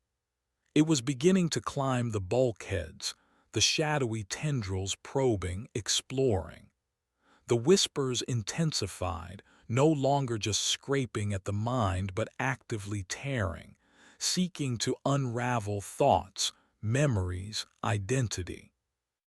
The Tanaka thing was almost enveloped now, only its head and shoulders visible above the churning blackness. Its expression was one of vacant ecstasy. It raised its arms slowly, as if in welcome or supplication. Hemlock, meanwhile, seemed to have found some new reserve of strength, or perhaps his fanaticism had simply overwhelmed his fear. He scrambled away from the advancing darkness, his eyes darting around the hold as if searching for a weapon, a defense. "Begone, shadows!" he shrieked, his voice cracking. The light condemns you." But there was no light here, only the sickly pulse from the crate's core and the encroaching, all-consuming black. Jenna Riley was on her hands and knees, disoriented, nauseous, the whispers clawing at her sanity. She felt a profound despair, a desire to simply lie down and let the darkness take her. It promised an end to the fear, to the confusion. It promised peace. She shook her head violently, trying to clear the insidious thoughts. No, I won't. She had to warn someone. She had to get word out. But how? They were thousands of feet in the air, a tiny speck of failing technology in a hostile sky, carrying a cosmic horror. Her eyes fell on her digital recorder, lying near where she dropped the gun.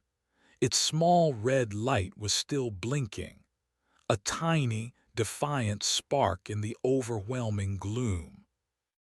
With a surge of desperate resolve, she crawled towards it. Every movement was an agony, her limbs heavy, her head throbbing.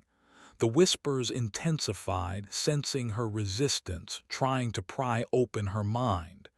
It's useless. Surrender. Fade.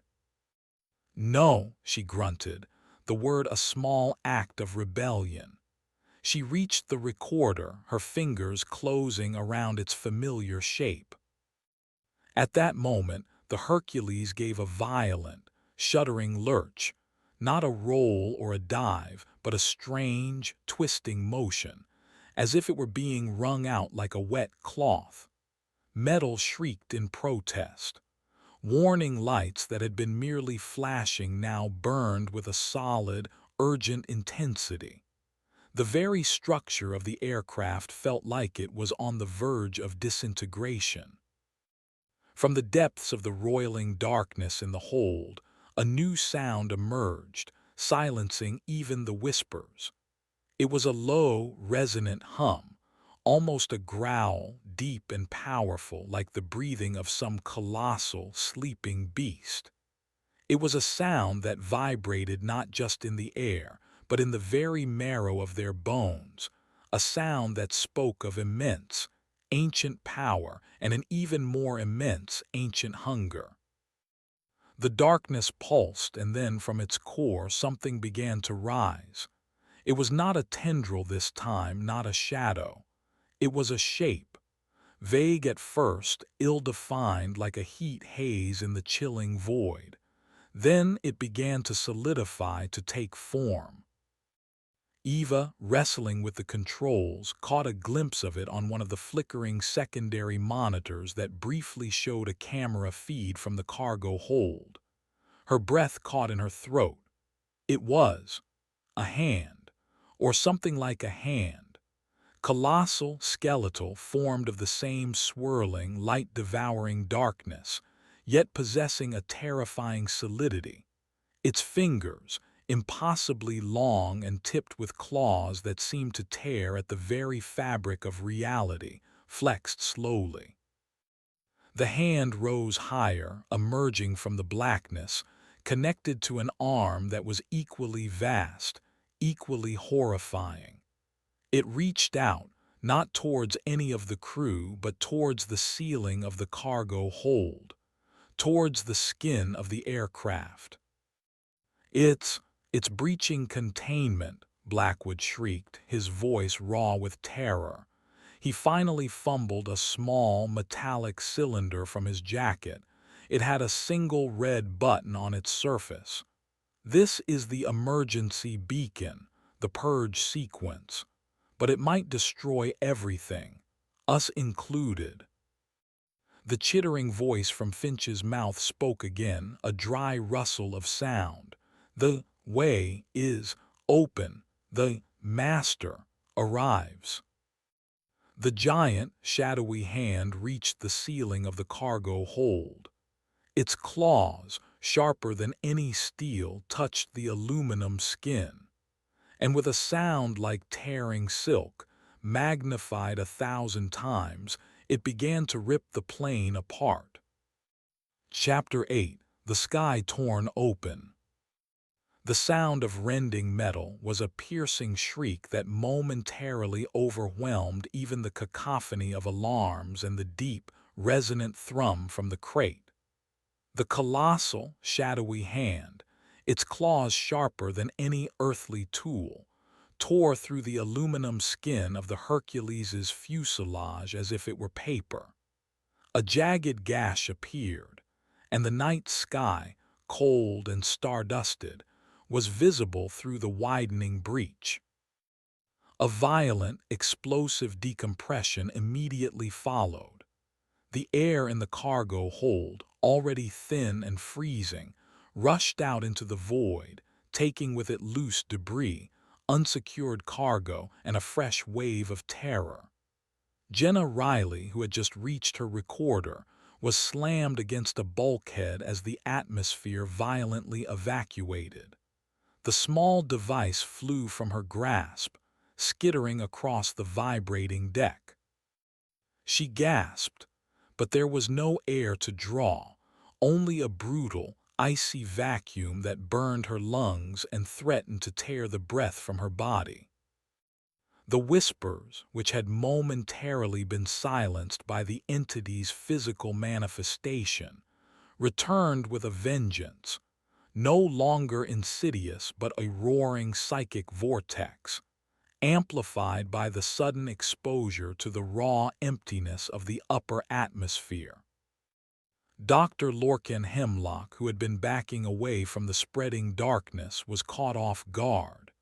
He stumbled, his eyes wide with a fresh, more immediate terror as the air was ripped from his lungs.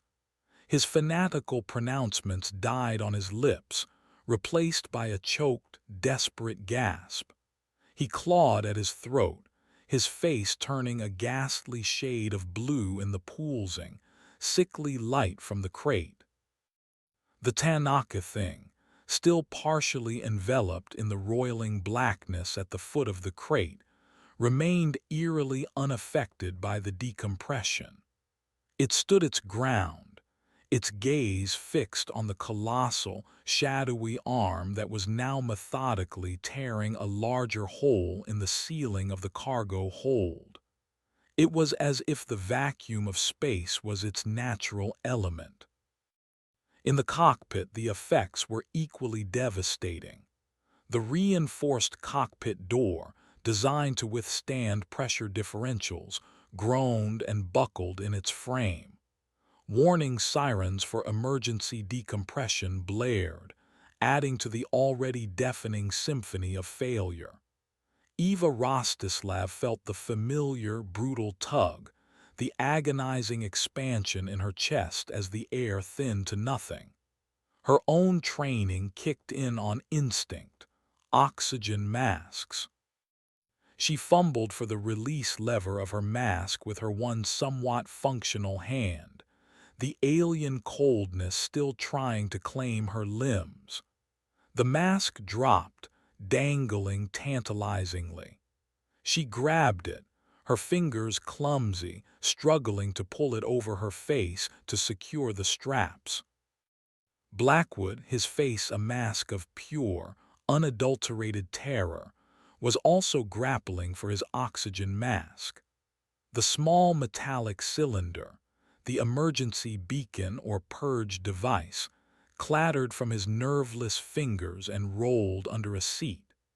His eyes were locked on the cargo hold camera feed, which showed the shadowy arm continuing its destructive work, widening the gash in the fuselage with horrifying ease. The entity in Finch's body, however, showed no signs of distress.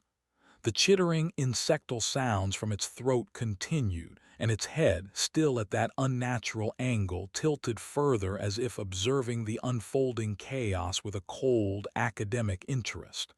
The lack of oxygen seemed to be no impediment to its borrowed form. The veil thins. Finch's mouth rasped, a puff of condensing vapor escaping his lips into the freezing cockpit.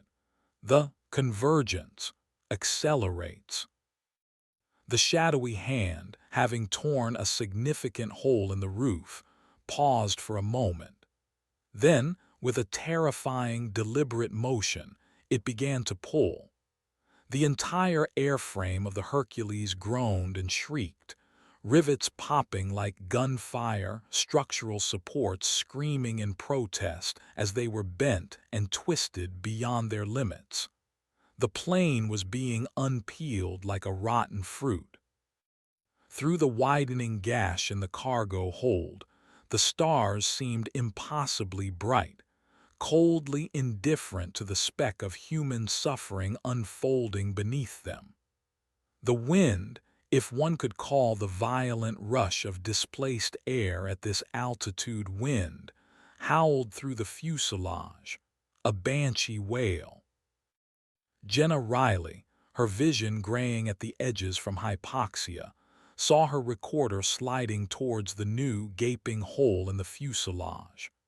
Desperate, a primal instinct to preserve, to testify, overriding even the agony in her lungs, she lunged for it.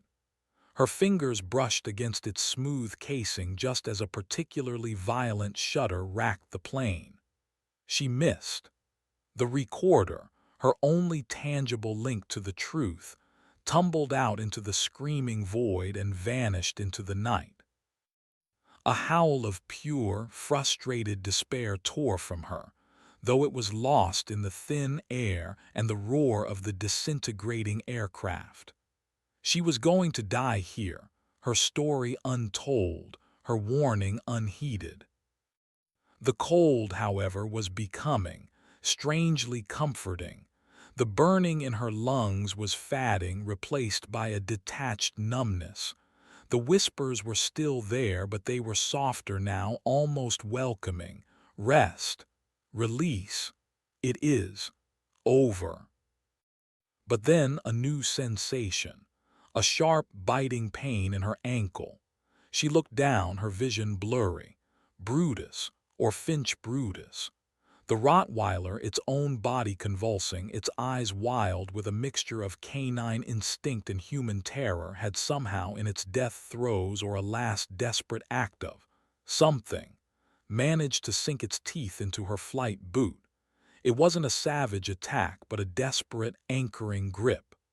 The pain, sharp and real, cut through the encroaching hypoxia-induced euphoria.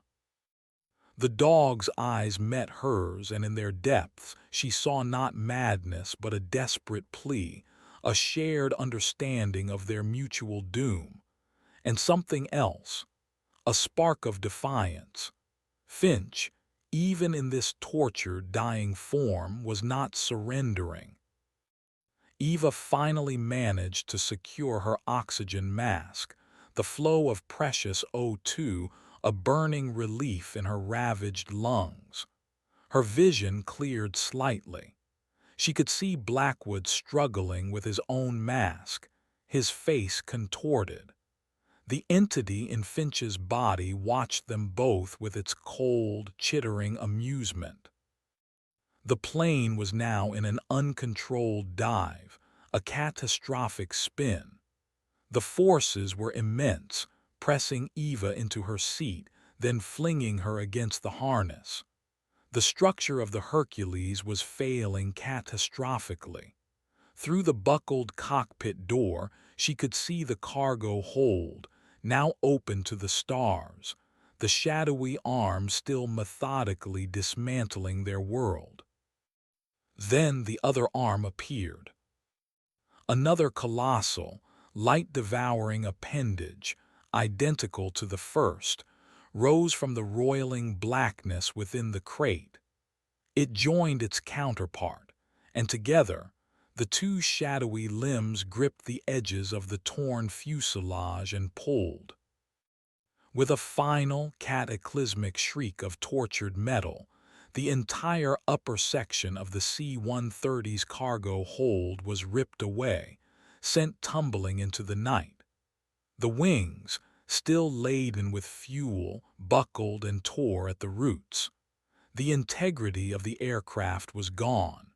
They were no longer flying, they were falling, a collection of disintegrating parts tumbling through the upper atmosphere.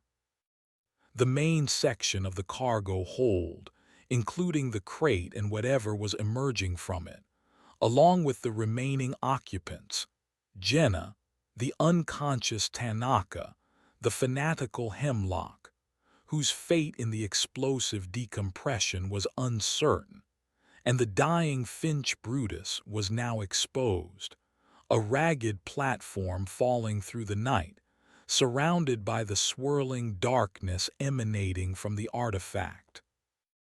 The cockpit section, miraculously, was still partially intact, though mortally wounded, spinning wildly as it separated from the rest of the airframe.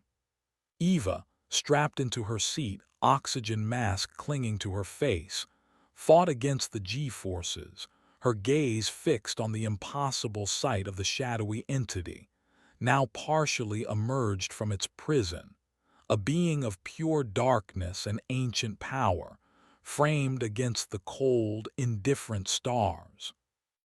It was vast, its true form still mostly concealed within the roiling black cloud, but what was visible was enough to shatter any remaining semblance of sanity.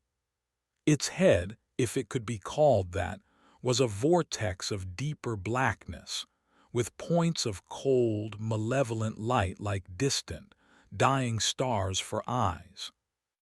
It turned its attention, its impossible gaze, towards the tumbling cockpit section. Eva felt that gaze pierce through the layers of metal and plexiglass, through her own skull, into the very core of her being. The heralds will speak of this arrival, a voice echoed in her mind, a voice not of whispers but of thunder and collapsing galaxies. The age of flesh ends. Then one of the colossal, shadowy hands reached out, not with destructive force, but with a slow, deliberate curiosity towards their falling piece of wreckage. It was coming for them. Or more specifically, it was coming for the artifact's custodian. Blackwood, finally managing to get his mask on, saw the hand approaching. He screamed, a thin, terrified wail muffled by the plastic. He fumbled desperately for the beacon he had dropped. The entity in Finch's body began to click and chitter with what sounded like triumphant laughter. Its head swiveled to look directly at Eva, its borrowed eyes gleaming with cold fire. The master reclaims his own. The giant hand was almost upon them. Eva closed her eyes. There was nothing more she could do. No skill, no courage, no defiance could stop this. This was the end of all things, or perhaps the beginning of something far, far worse.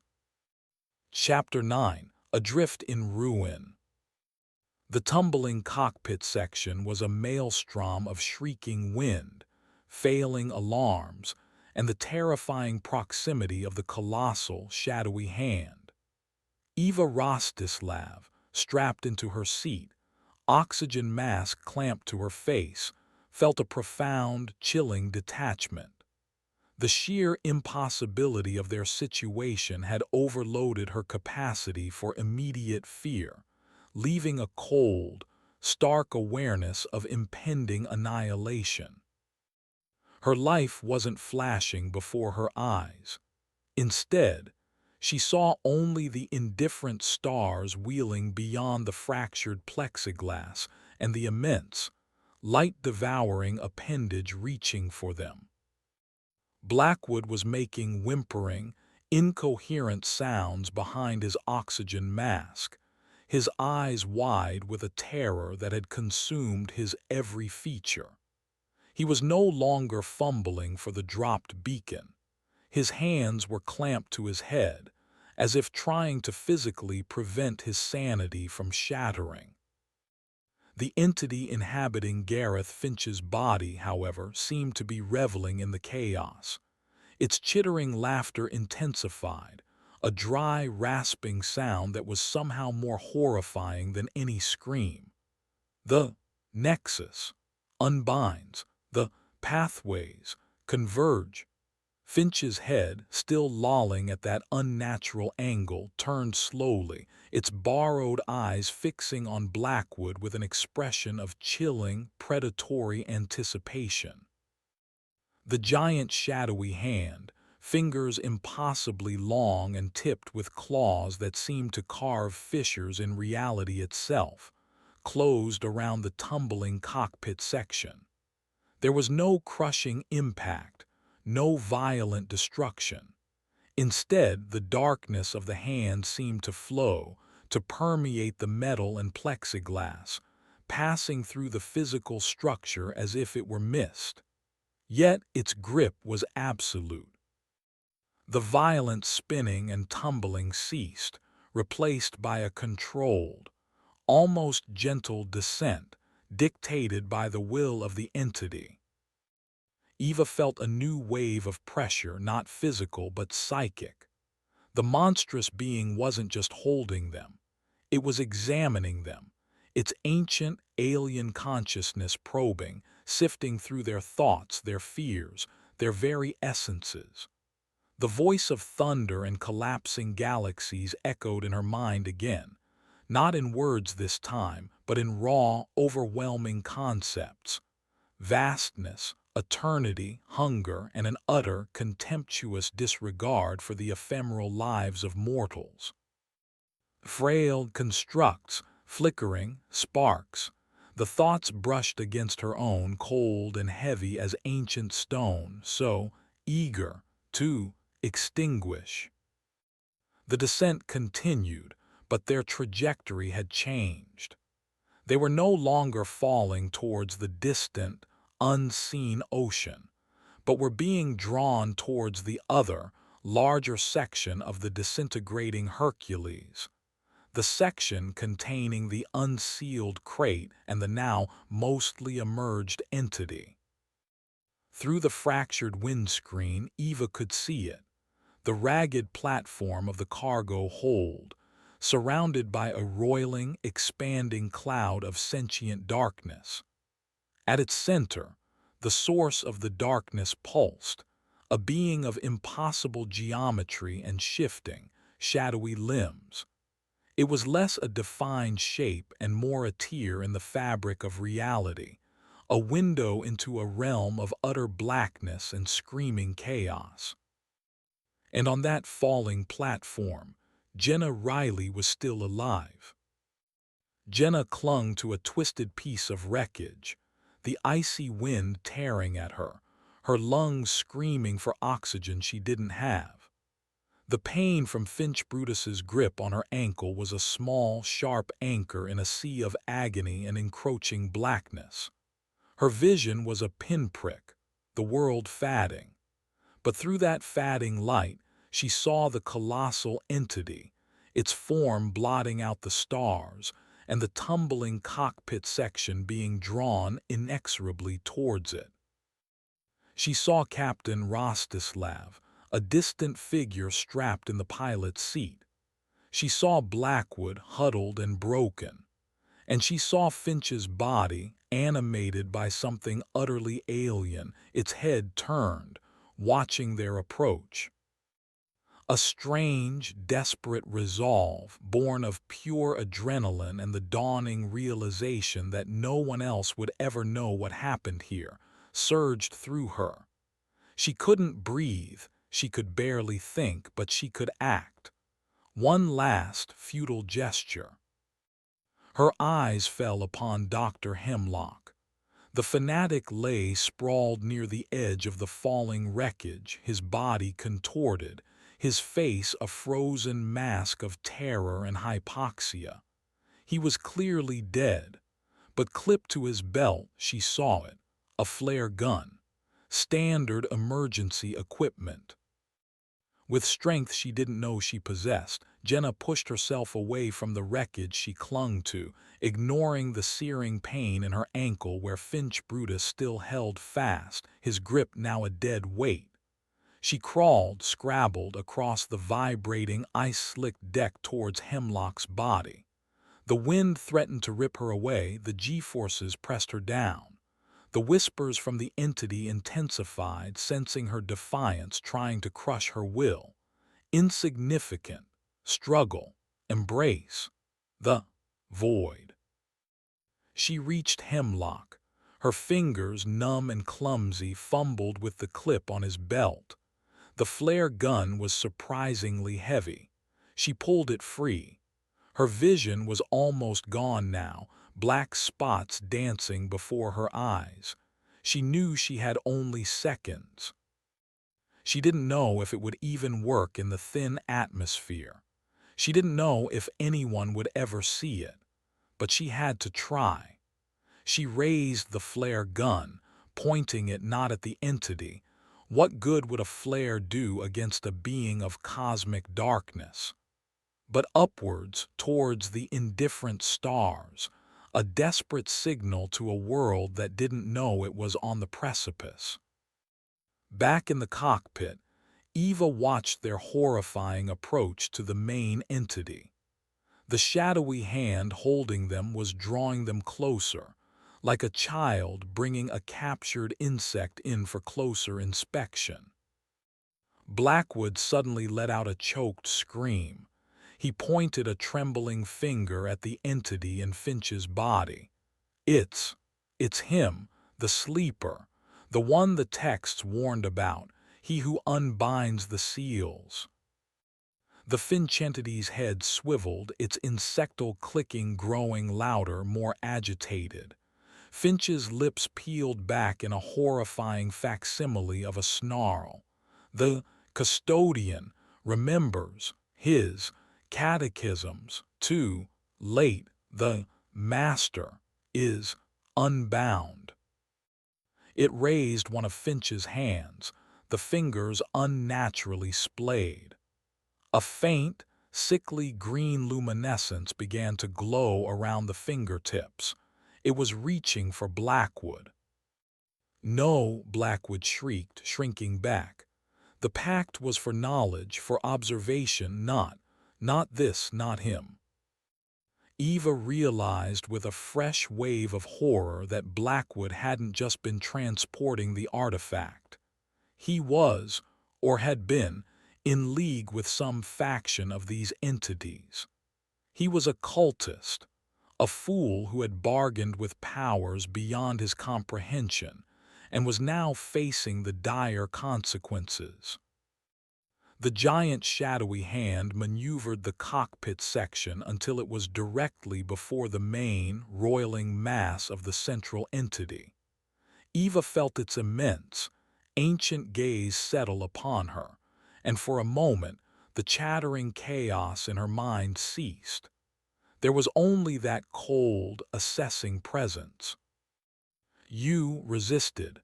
The thought resonated within her, not a question but a statement of fact, tinged with something that might have been faint surprise. "The vessel is strong, unusually so." Then its attention shifted. Its focus moved to Blackwood, who was now babbling incoherently, his eyes rolling. "The broken covenant, the failed servant." The entity's silent voice was heavy with contempt. "Your reward is oblivion." The Finch entity lunged, its glowing green fingers reaching for Blackwood's face. But before it could make contact, before the main entity could deliver its judgment, a brilliant, searing flash of red light erupted from the falling wreckage of the cargo hold below. Jenna, her consciousness flickering like a dying candle, had pulled the trigger. The flare shot upwards, a streak of desperate crimson against the black void, impossibly bright, unbelievably defiant. It was a tiny pinprick of human rebellion against a universe of overwhelming, malevolent power. The effect was instantaneous and unexpected. The colossal shadowy entity recoiled. Its form, which had been coalescing, sharpening, seemed to waver, to lose definition for a fraction of a second. The thunderous voice in Eva's mind fractured into a chorus of shrieks, as if the red light was causing it physical pain or disrupting its connection to this plane of reality.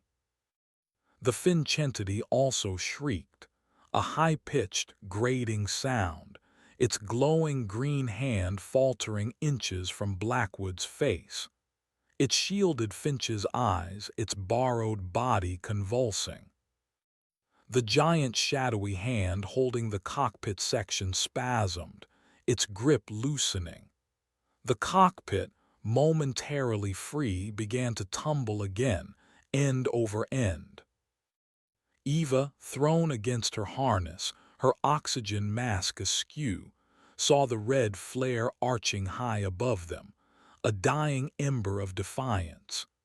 Then she saw the main entity, its shadowy form flickering, writhing, as if burned by the unexpected light. Several of its shadowy tendrils recoiled violently from the falling cargo platform where Jenna lay. The whispers in Jenna's mind, which had been seconds from extinguishing her, abruptly ceased, replaced by a wave of pure, unadulterated agony that was not her own. It was the entity's pain, a brief, shocking feedback. The red flare reached the apex of its trajectory and began to fall, its light fading. As it did, the entity began to stabilize, its form resolidifying, the shrieks in Eva's mind coalescing back into that single, thunderous presence, now filled with a rage that was terrifying to behold. Insolence, the voice roared, shaking the very fabric of Eva's soul. The light burns, but it cannot prevail. The shadowy hand shot out again, faster this time, not with curiosity but with destructive intent, lunging for the tumbling cockpit. But in that brief moment of respite, that tiny window of chaos created by Jenna's desperate act, something else had shifted. The falling trajectory of the various pieces of wreckage had changed. They were entering denser atmosphere. The friction was beginning to bite. Pieces of the disintegrating plane were igniting, trailing fire and smoke. And below them, hidden by the curvature of the earth and the darkness of the night, something else was waiting, something earthly, something that had perhaps seen the flare.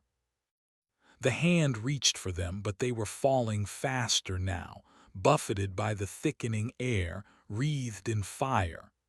They were no longer adrift in the void. They were plummeting towards a world that was, for better or worse, still governed by the laws of physics, not the whims of cosmic horrors. At least for now. Chapter 10: Descent into Fire. The transition from the cold, silent vacuum of the upper atmosphere to the screaming fury of atmospheric reentry was brutal and swift. The remnants of the C-130 Hercules, now scattered into several large, burning pieces, were plummeting towards the unseen Pacific.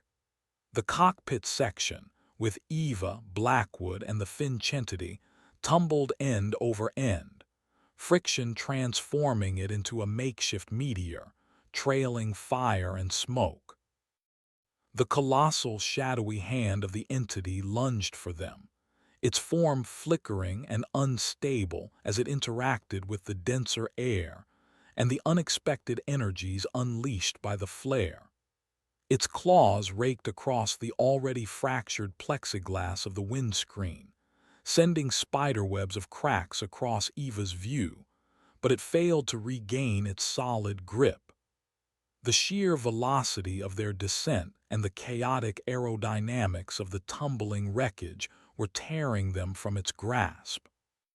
"You cannot escape."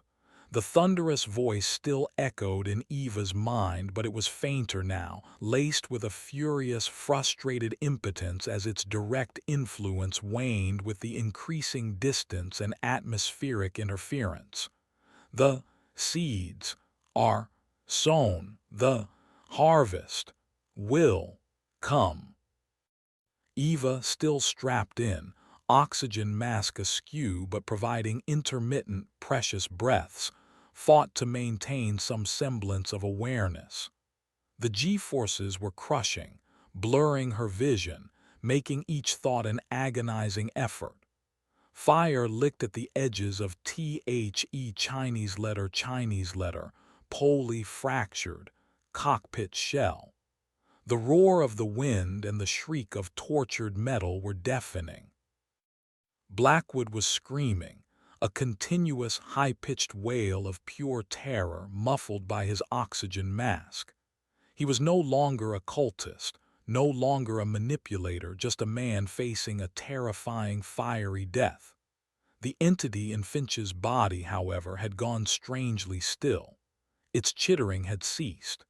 Finch's head slumped forward, the unnatural glow in its borrowed eyes fading. It seemed the denser atmosphere, or perhaps the failing physiology of its host, was proving inhospitable. Or maybe its master had recalled it. On the larger, flaming platform of the cargo hold, Jenna Riley had lost consciousness moments after firing the flare. The last thing she remembered was the searing red light, the shriek of the entity, and the sharp, anchoring pain in her ankle from Finch Brutus's jaws. Now she lay slumped near Hemlock's still form, her face pale, a trickle of blood from her nose freezing in the icy wind, her fate tied to the dying animal still latched onto her boot. The main mass of the shadowy entity, still centered around the unsealed crate, was also falling, but its descent was different. It was less a fall and more a controlled plunge, the roiling cloud of darkness surrounding it seeming to buffet against the atmospheric friction, slowing its descent, guiding it. It was aiming for something. Or perhaps it was being drawn to something. The whispers, though fainter to Eva, were likely still a torment to anyone closer to that horrifying core. The heat inside the cockpit was becoming unbearable. Eva could smell burning insulation, melting plastic. The fire was no longer just outside. It was beginning to breach the compromised shell. This was it. Impact was seconds away. There would be no survival. She closed her eyes, a strange sense of resignation washing over her. She had fought, she had resisted, but some things were beyond resistance. Then, through the roar and the chaos, she heard a new sound, a sound that did not belong in this symphony of destruction, the rhythmic thump-thump-thump of helicopter rotors. Her eyes snapped open. Through a patch of relatively clear, though cracked, plexiglass she saw it, a searchlight cutting through the pre-dawn gloom, followed by the unmistakable silhouette of a heavy-lift helicopter. And another, and another, 3 of them, military. How? Had Jenna's flare actually been seen? Or was Blackwood's dropped beacon, the one he'd called a purge sequence, somehow activated during the breakup, drawing them in? Or was it something else entirely? Some earthly power that had been tracking this accursed flight all along? The questions were academic. The reality was that they were no longer alone in their fiery descent. The shadowy entity, its descent more controlled, also seemed to notice the approaching helicopters. The thunderous voice, now distant but still present in Eva's mind, resonated with a new, cold fury. Interlopers, the harvest, will not be denied. One of the entity's colossal, shadowy arms, itself now wreathed in atmospheric fire as it plunged, swept out towards the nearest helicopter. It was a gesture of immense, contemptuous power. The helicopter, caught in the invisible periphery of the entity's power, or perhaps the sheer aerodynamic chaos it generated, suddenly lurched violently. Its rotors seemed to falter. It began to spin, out of control, a miniature version of their own catastrophic descent. Eva watched in horror as the first helicopter, trailing smoke, plunged towards the dark, unseen ocean below. No parachutes, no survivors. The remaining two helicopters veered sharply, their searchlights briefly illuminating the falling, burning remnants of the C-130 and the impossible, shadowy Leviathan at the heart of the debris field. They knew. They had seen. The cockpit section hit the water with a concussive force that slammed Eva against her harness, knocking the breath from her, even through the mask. The impact was like hitting concrete. The world dissolved into a chaos of churning water, screaming steam, and the shriek of metal being torn apart. Cold seawater flooded the cockpit, instantly extinguishing the fires but bringing a new, immediate threat of drowning. Her harness held. The cockpit, though mangled, remained a semi-intact, sinking cage. Eva fumbled with the release buckle, her fingers numb, her mind reeling. The alien coldness in her limbs had receded further, replaced by the biting chill of the Pacific and the urgent, primal need to survive. Blackwood was screaming again, a gurgling, underwater shriek. He was struggling frantically with his own harness. The entity in Finch's body was motionless, its head submerged, bubbles trickling from Finch's lips. Was it dead, dormant, or had the consciousness simply departed? Eva finally punched the release buckle. She was free, but the cockpit was sinking fast, dragging her down into the crushing black depths. The fractured windscreen offered the only escape.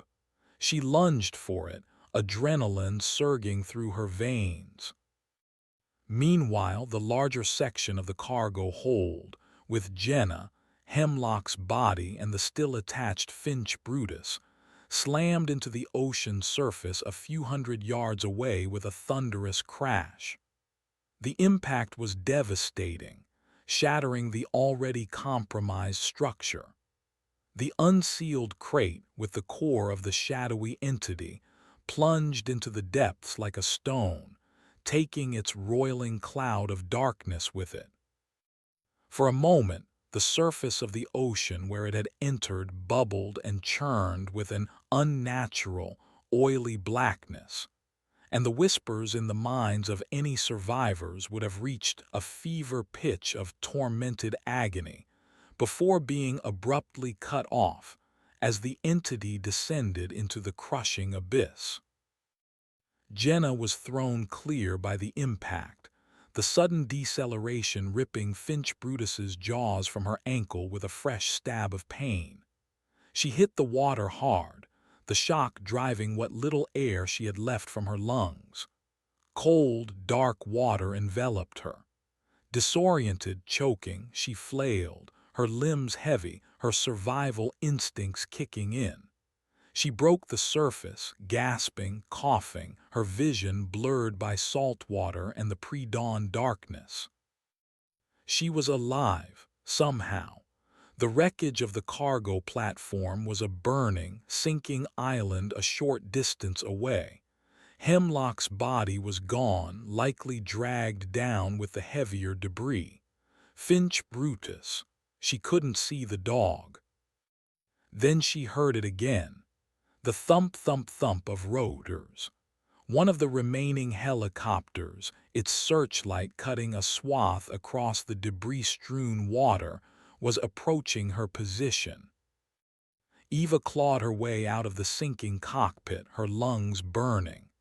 She kicked for the surface, breaking through into the cold, choppy water just as the last remnants of the cockpit section gurgled and vanished beneath the waves. She was alone, surrounded by burning wreckage and the vast, dark ocean. She saw a searchlight. Hope, faint but fierce, ignited within her. But the battle was not yet over for the sky above. The shadowy entity, though its core had plunged into the sea, had left a parting gift. The colossal arm that had swatted the first helicopter out of the sky was still partially manifest, a pillar of darkness and fire falling through the atmosphere. As the second helicopter maneuvered, its crew clearly trying to assess the situation, possibly locate survivors from their downed companion, the fiery, shadowy appendage swept towards it with renewed, malevolent intent. Eva, treading water, choking on salt water and fumes, watched in renewed horror as the second helicopter was engulfed in a swirl of shadow and flame, its rotors disintegrating, its searchlight winking out. It exploded, a brilliant orange fireball that momentarily illuminated the hellish scene, before it too plunged into the sea. Only one helicopter remained, hovering at a greater distance, its searchlight now nervously sweeping the chaotic impact zone, its crew undoubtedly reporting the unimaginable horrors they were witnessing. The fiery, shadowy arm, its purpose seemingly fulfilled, began to dissipate, to unravel like smoke in the wind, its form dissolving back into the upper atmosphere, leaving only a lingering sense of dread and the stench of ozone. Eva and Jenna, separated by a few hundred yards of burning debris and dark water, were alive, but they were adrift in a battlefield where cosmic horrors had just dealt a swift, brutal blow to the forces of Earth. And the main entity was now in the depths, its unsealing a prelude to something far worse. The descent into fire was over. The descent into the abyss had just begun. Chapter 11: The Stained Sea. The pre-dawn sky was a canvas of dying fires and the cold, indifferent light of approaching day. The Pacific Ocean, where the flaming remnants of the C-130 Hercules had rained down, was a churning chaos of wreckage, fuel slicks, and the lingering, unnatural chill left by the cosmic entity. Eva Rostislav, treading water, her flight suit heavy and sodden, coughed up a lungful of salt water and aviation fuel. Her limbs ached with a deep, bone-bruising weariness, but adrenaline still coursed through her, a desperate fire against the encroaching cold of the sea and the deeper chill of what she had witnessed. Her oxygen mask was gone, ripped away during her escape from the sinking cockpit. The air tasted of smoke, salt, and an alien metallic tang that reminded her of the air around the crate. She could still feel the phantom pressure of the entity's gaze, the echo of its thunderous, mind-shattering voice. The seeds are sown. A few hundred yards away, Jenna Riley surfaced, gasping, her vision blurred. The pain in her ankle where Finch Brutus had latched onto her was a throbbing, insistent agony. She clung to a piece of buoyant, still smoldering wreckage, its heat a small, perverse comfort against the ocean's chill. Her entire body trembled not just from cold but from the profound shock of survival and the horrifying clarity of memory. The flare, the entity recoiling, the tearing sky. Both women saw the last remaining helicopter. It kept its distance, circling the debris field warily, its searchlight a nervous, sweeping eye. The crews of the other two helicopters had been annihilated before their eyes, victims of a power that defied all earthly comprehension. This last chopper was understandably cautious. Would it even attempt a rescue? Or would it merely observe, report, and leave them to the uncaring mercy of the sea? Suddenly, a new, more immediate threat registered with Eva. Blackwood and Finch, or whatever was left of them, had they escaped the sinking cockpit? She scanned the debris-strewn water around where their section had gone down. Nothing. No movement. Only the roiling, disturbed water. It was possible the impact or the rapid sinking had trapped them, or perhaps the entity that had worn Finch's skin had simply dissolved when its host body failed. And Blackwood, the terrified cultist, might have succumbed to his terror or the elements. Good riddance if so. But the ocean held other, more mundane dangers. The fuel slick was spreading, iridescent and reeking. And blood. She could taste it in the water, likely her own from minor cuts and abrasions, but also a more general, metallic taint. Sharks were a distinct possibility. Jenna, too, felt that primal fear. She was lower in the water, clinging to her piece of debris, more vulnerable. Every dark shape beneath the surface, every ripple, sent a fresh jolt of anxiety through her. She thought of Finch Brutus. Had the dog survived the impact? Had Finch's consciousness, trapped within, endured that final, terrible plunge? There was no sign of him, only the vast, cold, and now terribly stained sea. The circling helicopter began to descend, slowly, cautiously. Its searchlight fixed on a larger piece of relatively stable wreckage, part of a wing section, still mostly intact. It wasn't heading for Eva or Jenna directly, but seemed to be assessing a potential landing or winching point. Then movement near the wing section. Someone was alive. Eva, squinting against the glare of the approaching dawn, saw a figure pull itself laboriously onto the wreckage. It was too far to make out features clearly, but the movements were slow, pained. Not Blackwood. The build was wrong. Could it be Tanaka? Or Hemlock, somehow having survived the explosive decompression and the crash? The helicopter's searchlight centered on the figure. It was Tanaka, Kenji Tanaka.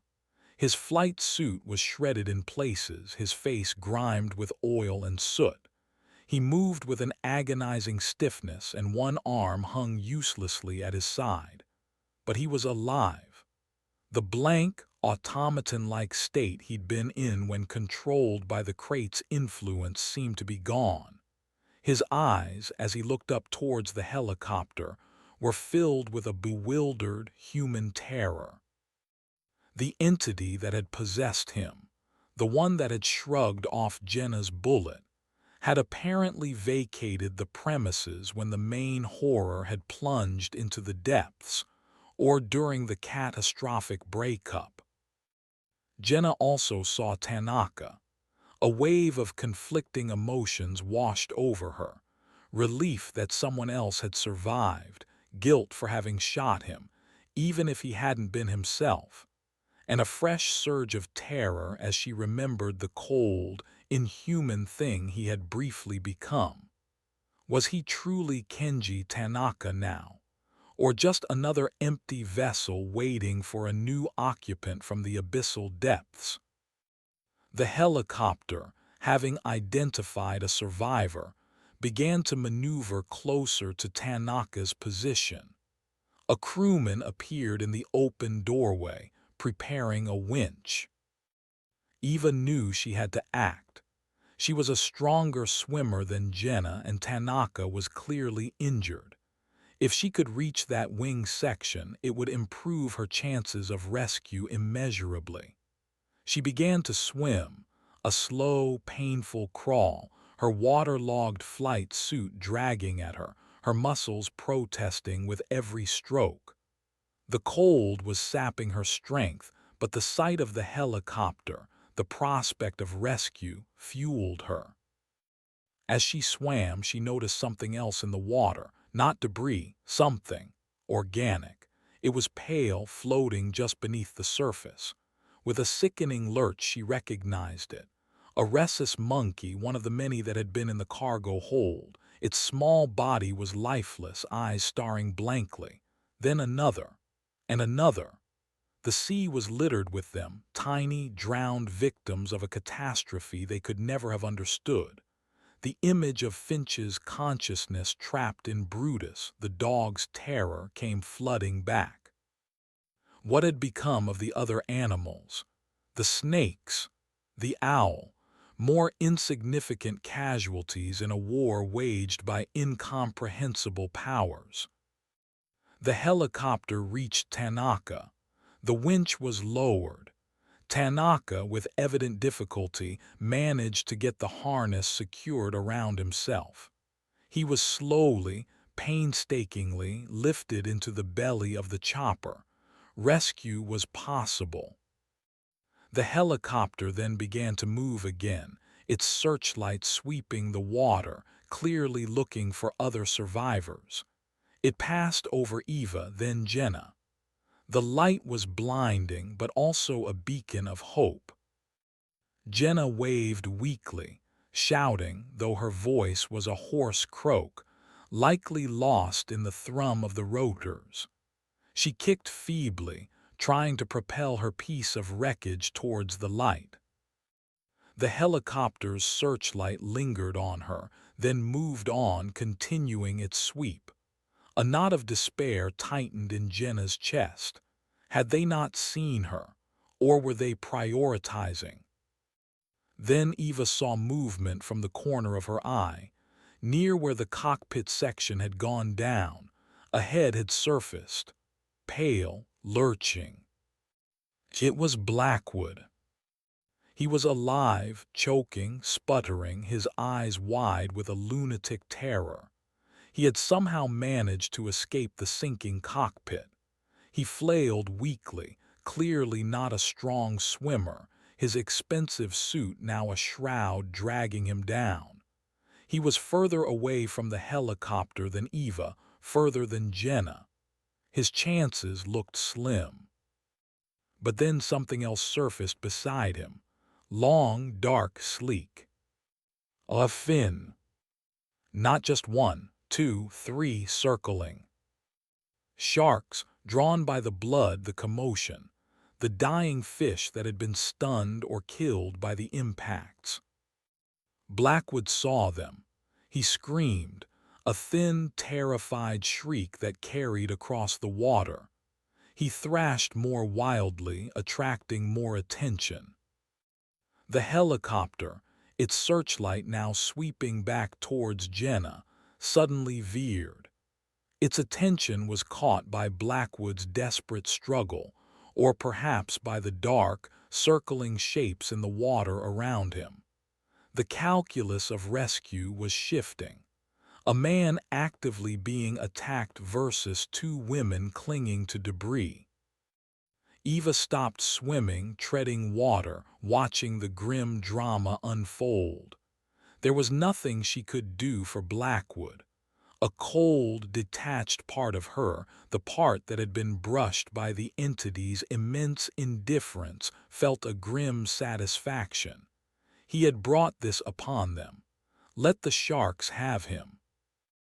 The helicopter hovered above Blackwood, its downdraft churning the water, making it harder for the sharks to maneuver, but also harder for Blackwood to stay afloat. A winch was lowered, a rescue swimmer preparing to deploy. It was a race against time, against the primal predators of the deep. One of the sharks, larger than the others, made a rush. Blackwood screamed again, a sound abruptly cut off. The water around him churned, turned a darker shade. The winch stopped its descent. The rescue swimmer froze in the doorway. It was over for Kalen Blackwood. His pact with darkness had led him to a very earthly, very bloody end. The helicopter hovered for a moment longer, its searchlight fixed on the now empty, blood-stained patch of water. Then, with a grim finality, it turned away, its light once again sweeping towards Jenna, then towards Eva.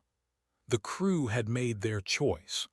Or perhaps the choice had been made for them. Eva felt a wave of profound exhaustion wash over her. Blackwood was gone. Finch was, somewhere, perhaps still trapped in the dying form of Brutus at the bottom of the sea, or perhaps his consciousness had been mercifully extinguished. The entities from the crate were either dispersed, dormant, or lurking in the abyssal depths. But the prime resonator, the core of the horror, was now in the ocean, and the voice had promised a harvest. The helicopter reached Jenna first. The winch was lowered. She grabbed it with trembling, grateful hands. As she was lifted, spinning slowly beneath the chopper, she looked down at the stained sea, at the burning debris, at Eva, a small, struggling figure in the vast, dark water. Their ordeal was not over. It was merely entering a new, terrifying phase. The fall was complete. The consequences were just beginning to surface. Chapter 12. The Cold Light of Dawn. The rescue winch felt like a lifeline to a world Jenna Riley had thought she'd never see again. Her ascent from the cold, grasping Pacific was slow, agonizing. Every inch upwards was a victory against the crushing despair that had threatened to consume her. The downdraft from the helicopter rotors whipped at her, stinging her eyes with salt water and the acrid fumes of burning wreckage. But it was the most welcome assault she had ever endured. Below, the scene was a Boschian nightmare painted on the surface of the ocean. Flaming debris, iridescent fuel slicks, and the ominous spreading stain where Kalen Blackwood had met his end. She saw Captain Eva Rostislav, a lone figure battling the waves, her strokes becoming visibly weaker. Jenna wanted to scream to the crew above, "Her next! Get her next!" But her throat was raw, her voice lost in the roar of the helicopter. She was hauled into the noisy, vibrating belly of the chopper. Hands, strong and impersonal, grabbed her, dragging her away from the open door. She collapsed onto the cold metal floor, shivering uncontrollably, her teeth chattering. A thick blanket was thrown over her. Someone was shouting, but the words were indistinct, lost in the mechanical symphony of the helicopter and the ringing in her ears. A medic, his face grim in the dim interior light, knelt beside her, his movements efficient, practiced. He cut away her sodden flight boot, his touch surprisingly gentle as he examined her mangled ankle. The pain, which had been a distant throb, flared into white-hot agony. She cried out, a thin, reedy sound. Multiple lacerations, possible fracture, the medic yelled to someone else over the intercom. Hypothermia, shock. He was already cleaning the wound, applying a temporary dressing. Through a salt-streaked porthole, Jenna watched as the helicopter maneuvered, its searchlight now firmly fixed on Captain Rostislav. The winch was lowered again. Eva, clearly near the end of her strength, struggled to grasp the harness. For a heart-stopping moment, it seemed she might slip away, but then a crewman, leaning precariously out, guided it towards her. Eva latched on.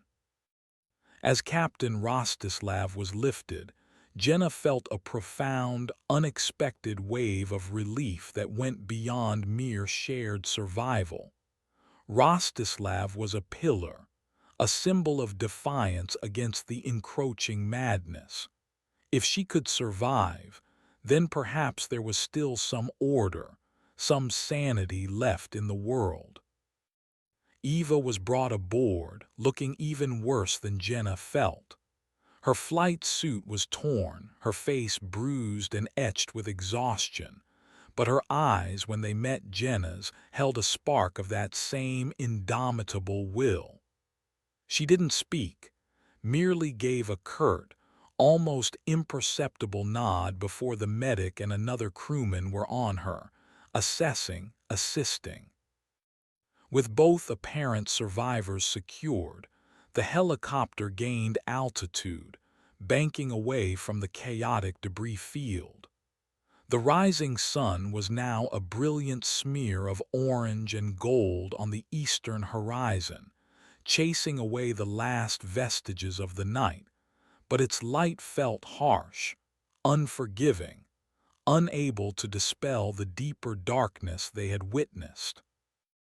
The interior of the helicopter was starkly military. Several other crew members, clad in dark tactical gear, their faces unreadable, watched the two women with a quiet, intense scrutiny. They weren't just a rescue crew, they were something more. Soldiers, special operatives. Who were they and how had they known to be here? One of them, a man with captain's bars on his collar and cold, assessing eyes, approached Eva. "Captain Rostislav," he asked, his voice calm, authoritative, cutting through the noise. Eva, propped against a bulkhead, a thermal blanket around her shoulders, nodded slowly. Who are you?" she managed, her voice hoarse. "Captain Davies, United States Air Force Pararescue," he stated.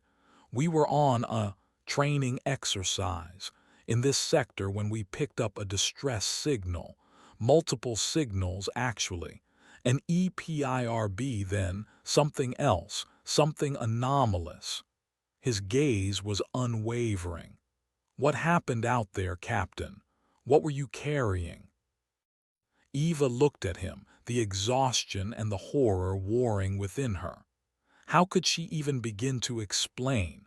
A cursed artifact, body-swapping entities, a cosmic horror tearing their plane apart in midair. It sounded like the ravings of a lunatic.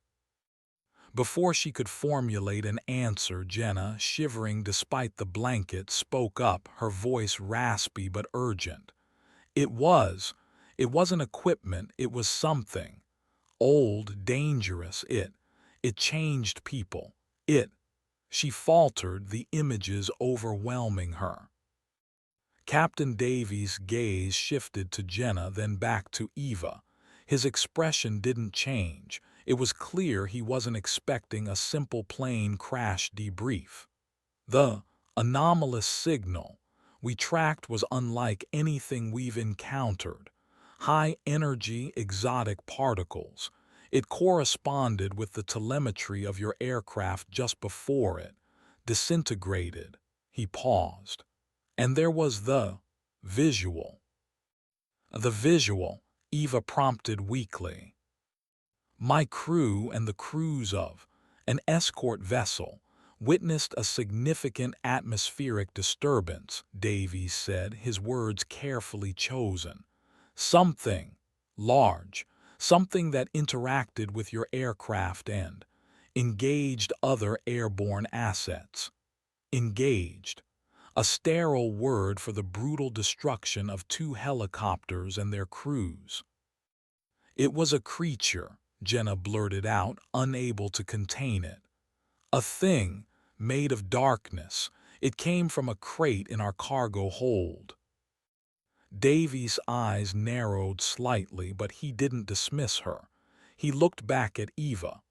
Captain Rostislav, your flight manifest listed geological survey equipment. We have reason to believe that was not accurate. Eva met his gaze. The man was professional, clearly capable, but she sensed he was part of something much bigger, something that already suspected the truth, or at least a version of it. The manifest was a lie, Captain Davies, she said, her voice gaining a little strength. We were transporting an artifact, something ancient, something malevolent, Mr. Blackwood. He was its custodian. Kalen Blackwood, Davies asked, a flicker of recognition in his eyes. He was on board. He didn't make it, Eva said, thinking of the sharks, a grim image. The artifact, it unsealed, it was like a gate. A gate to what, Captain? Davies pressed, his voice low. Eva shook her head, the memory too vast, too horrifying to articulate. Hell, or something worse. The helicopter flew on in silence for several minutes, the only sounds the rhythmic thumping of the rotors and the quiet, professional movements of the crew. The medic checked on both women, administering fluids, monitoring their vitals. Jenna's ankle was throbbing fiercely now, a sharp counterpoint to the dull ache of her hypothermia. Eva felt a profound weariness, a desire to simply close her eyes and let oblivion take her. But the image of that colossal, shadowy entity, the promise of its harvest, kept her tethered to the grim reality. Finally, Davies spoke again. We're taking you to a secure facility on Midway Atoll. You'll receive full medical attention, and then we'll need a more detailed debriefing. He looked from Eva to Jenna, his expression unreadable. What you've experienced, it's of vital interest to certain parties. Midway Atoll, a remote pinpoint in the Pacific, a secure facility, certain parties. The implications were clear. This wasn't just a rescue, it was the beginning of a containment. They were survivors, yes, but they were also witnesses. Witnesses to something the world was not prepared to know. And perhaps carriers of a contamination that went beyond the physical. As the sun climbed higher, casting its cold, unforgiving light across the stained sea below, Jenna looked out the porthole. The debris field was far behind them now, a distant smudge on the horizon. But she knew what lay beneath those waves. The unsealed crate, the prime resonator, the entity that had plunged into the abyss. It wasn't over. It was in the ocean, waiting, growing. And they, the survivors, were now caught in the terrifying aftermath, their knowledge a burden, their very survival a question mark in a much larger, much darker equation. The cold light of dawn brought no comfort, only the stark realization that the nightmare had followed them out of the sky and into the uncertain future. Chapter 13.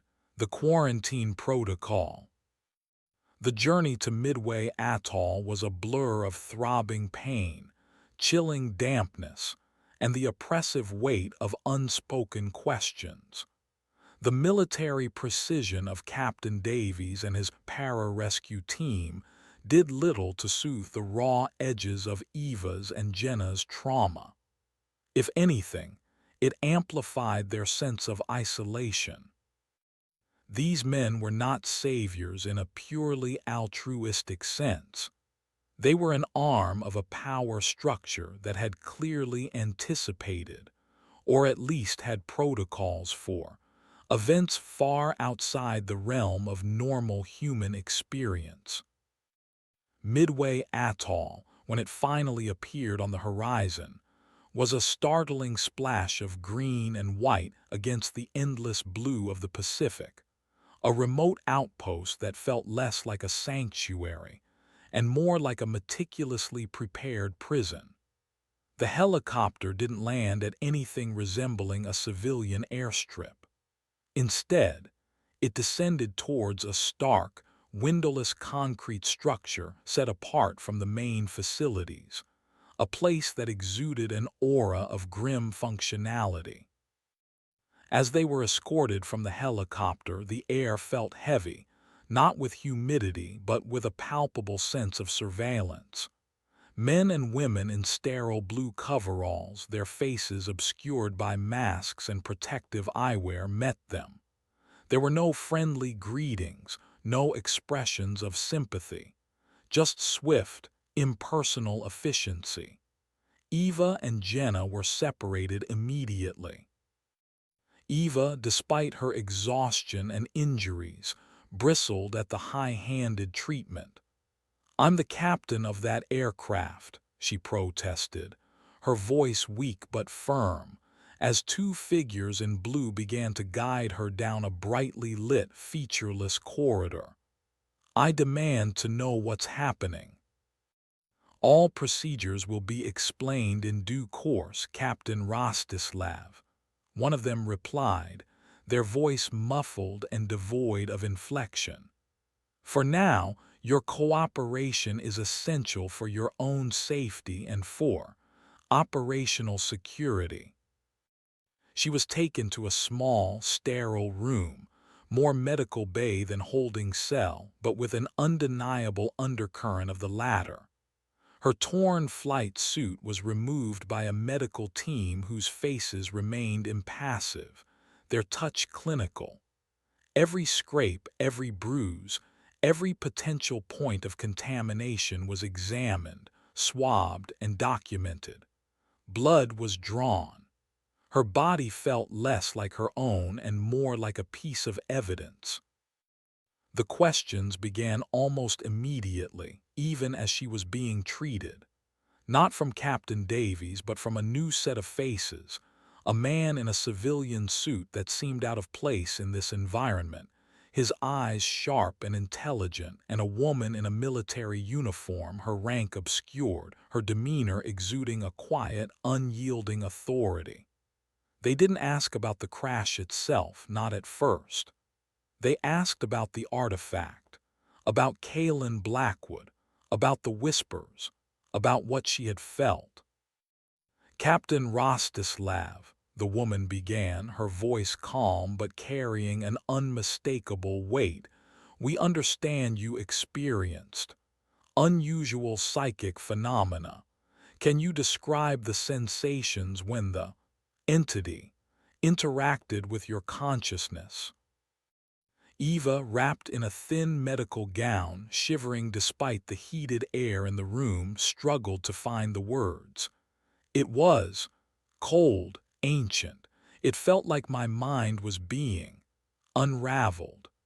She recounted the attempted possession, the terrifying loss of control over her own body, the silent, thunderous voice of the prime resonator. The man in the suit took meticulous notes, his pen scratching in the otherwise silent room. "And this prime resonator, did Mr. Blackwood use this term?" "No," Eva said, "that was the other one, the one that took over Finch. It called the main entity that. When the flare went off, it said, 'The prime, not yet. The vessels are not prepared.'" The man and woman exchanged a significant glance. Jenna, in a similar room down the corridor, faced her own interrogators.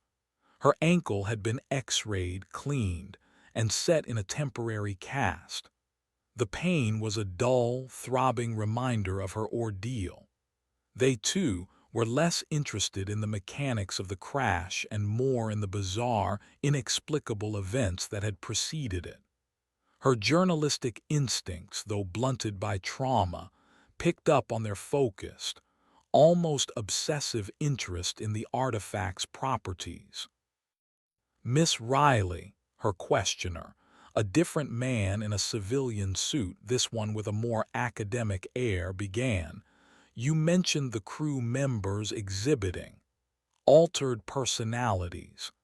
Can you elaborate on the specifics of these changes? The loadmaster, Mr. Tanaka, for instance. Jenna recounted Tanaka's blank-eyed state, his mechanical scraping at the crate, the chilling, inhuman rasp of his voice. She described Hemlock's sudden, fanatical transformation, his cries of abomination, and defile the temple. She told them about Finch's consciousness trapped in the dog, Brutus, and the subsequent, even more horrifying entity that had animated Finch's body in the cockpit. Fascinating, the academic-looking man murmured almost to himself. Rapid personality displacement, host-parasite dynamics on a psychic level, a spectrum of possession states. He looked up at Jenna, his eyes keen. And the whispers, Miss Riley. Can you recall any specific phrases, any recurring patterns? Jenna shuddered. They weren't words exactly, more like feelings, despair, surrender, but also knowledge, horrible, ancient knowledge, like looking into an abyss filled with screaming stars. Her interrogators, like Eva's, exchanged looks. It was clear they were fitting these accounts into a pre-existing framework, a puzzle for which they already possessed many of the pieces. Eva and Jenna were merely providing the fresh, horrifying details of the latest incident. Hours passed in a blur of medical examinations, interrogations, and a growing, suffocating sense of dread. Food was provided bland, functional. Sleep was impossible. Every time Eva closed her eyes, she saw the shadowy hand, felt the cold presence in her mind. Every time Jenna drifted towards unconsciousness, the whispers returned, clawing at the edges of her sanity. Later, she had lost all track of time. Captain Davies entered Eva's room. He looked tired, his earlier military crispness slightly frayed. "Captain Rostislav," he said, his tone a fraction softer than before. "Your aircraft's cockpit voice recorder and flight data recorder were not recovered. We've swept the debris field. Given the catastrophic nature of the breakup and the depth of the ocean in that sector, we don't expect to find them." Eva nodded slowly. It figured. The most concrete evidence of what had transpired lost to the abyss, leaving only their fragmented, unbelievable testimonies. "However," Davies continued, "we did recover something else from the cargo section." He paused, his gaze unwavering. "We found the body of a Rottweiler. Its jaws were locked onto a piece of material from a flight boot. The DNA from the blood on the boot matches Miss Riley." Eva felt a chill. Finch Brutus. "The animal was deceased," Davies went on. "But the manner of its death was unusual. Extensive internal hemorrhaging, signs of extreme physiological stress. Our veterinary pathologist is perplexed. More significantly, there were anomalous energy readings localized around its cranium." He looked directly at Eva.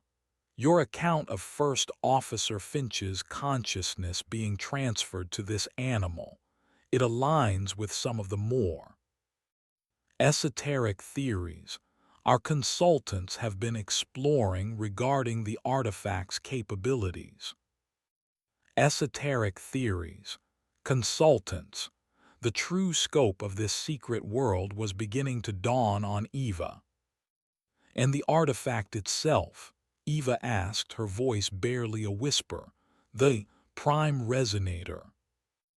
Davy's expression became grim. Satellite imagery and sonar scans detected a significant thermal and energetic anomaly plunging into the Challenger deep shortly after the crash. It has since stabilized or perhaps burrowed. The depths there are considerable. Retrieval is problematic. He chose his words carefully. For now it remains in the abyss. Contained, we hope, but active. Contained, active. The words sent a fresh wave of dread through Eva. The entity was not gone, it was merely elsewhere, waiting. What happens to us now? Eva asked, the question that had been hanging in the air since their arrival. Davy's gaze was steady. You are valuable witnesses, Captain. Your experiences, however traumatic, are crucial to understanding the nature of the threat. You will remain here at Midway for the foreseeable future, for debriefing, for observation. Observation, the word hung heavy. Were they just witnesses, or were they now considered, contaminated, potential sleeper agents for the cosmic horrors they had encountered? The whispers had been inside Jenna's head. The entity had been inside Eva's. Had they left anything behind? This isn't just a debriefing, is it, Captain? Eva stated, her voice flat. This is quarantine. Davies didn't deny it. The protocols are strict, Captain Rostislav. The potential for residual influence must be carefully assessed. We are dealing with forces that rewrite reality, that corrupt consciousness. We can't afford to take chances. The door to her room hissed open, and the woman in the military uniform entered, along with two armed guards. Their faces were impassive. Captain Rostislav, the woman said, her voice devoid of emotion. It's time for your next session and a more thorough medical screening. Eva looked at Davies, a silent question in her eyes. He gave a slight, almost imperceptible shake of his head. He was not in overall command here. He was just another cog in the machine. As Eva was escorted out, she passed Jenna's room. The door was ajar. She caught a glimpse of Jenna, pale and exhausted, arguing with the academic-looking man, her voice rising in frustration. You have to warn people. It's down there, it's waking up. The man's reply was calm, placating. All appropriate measures are being taken, Miss Riley. Your information is invaluable. Eva knew then that their ordeal was far from over. They had survived the sky, the sea, the initial encounter with the impossible. But now they faced a new kind of prison, a gilded cage where their knowledge was a commodity, their sanity a subject of study, and their freedom an illusion. The prime resonator was in the depths, and they, its unwilling heralds, were now under the cold, watchful eye of those who guarded humanity's darkest secrets. The quarantine protocol was in effect, and the silence of the abyss was pregnant with an unknown, terrifying future. Chapter 14. The Observation Ward. Days bled into a monotonous, disorienting cycle within the sterile confines of the Midway facility.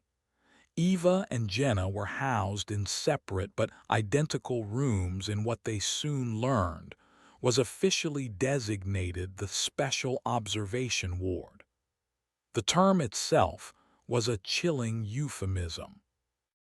Each room contained a bed, a small desk, an attached bathroom, and walls that seemed to absorb sound, creating an unnerving, oppressive silence broken only by the hum of the ventilation system and the periodic hiss of the automated door. Cameras, small and unobtrusive, were visible in the upper corners of the rooms, constant, silent sentinels. Their physical wounds were treated with meticulous care. Jenna's ankle was properly set and immobilized, the pain managed with medication that left her feeling groggy and disconnected. Eva's bruises and lacerations healed, but the phantom ache in her left arm, where the entity had first asserted its control, lingered, a ghostly reminder. The medical staff were efficient, almost robotic, their interactions limited to procedures and vital sign checks. Personal questions were met with polite deflections. The true focus of their captivity was the debriefing, or rather, the relentless, repetitive interrogations.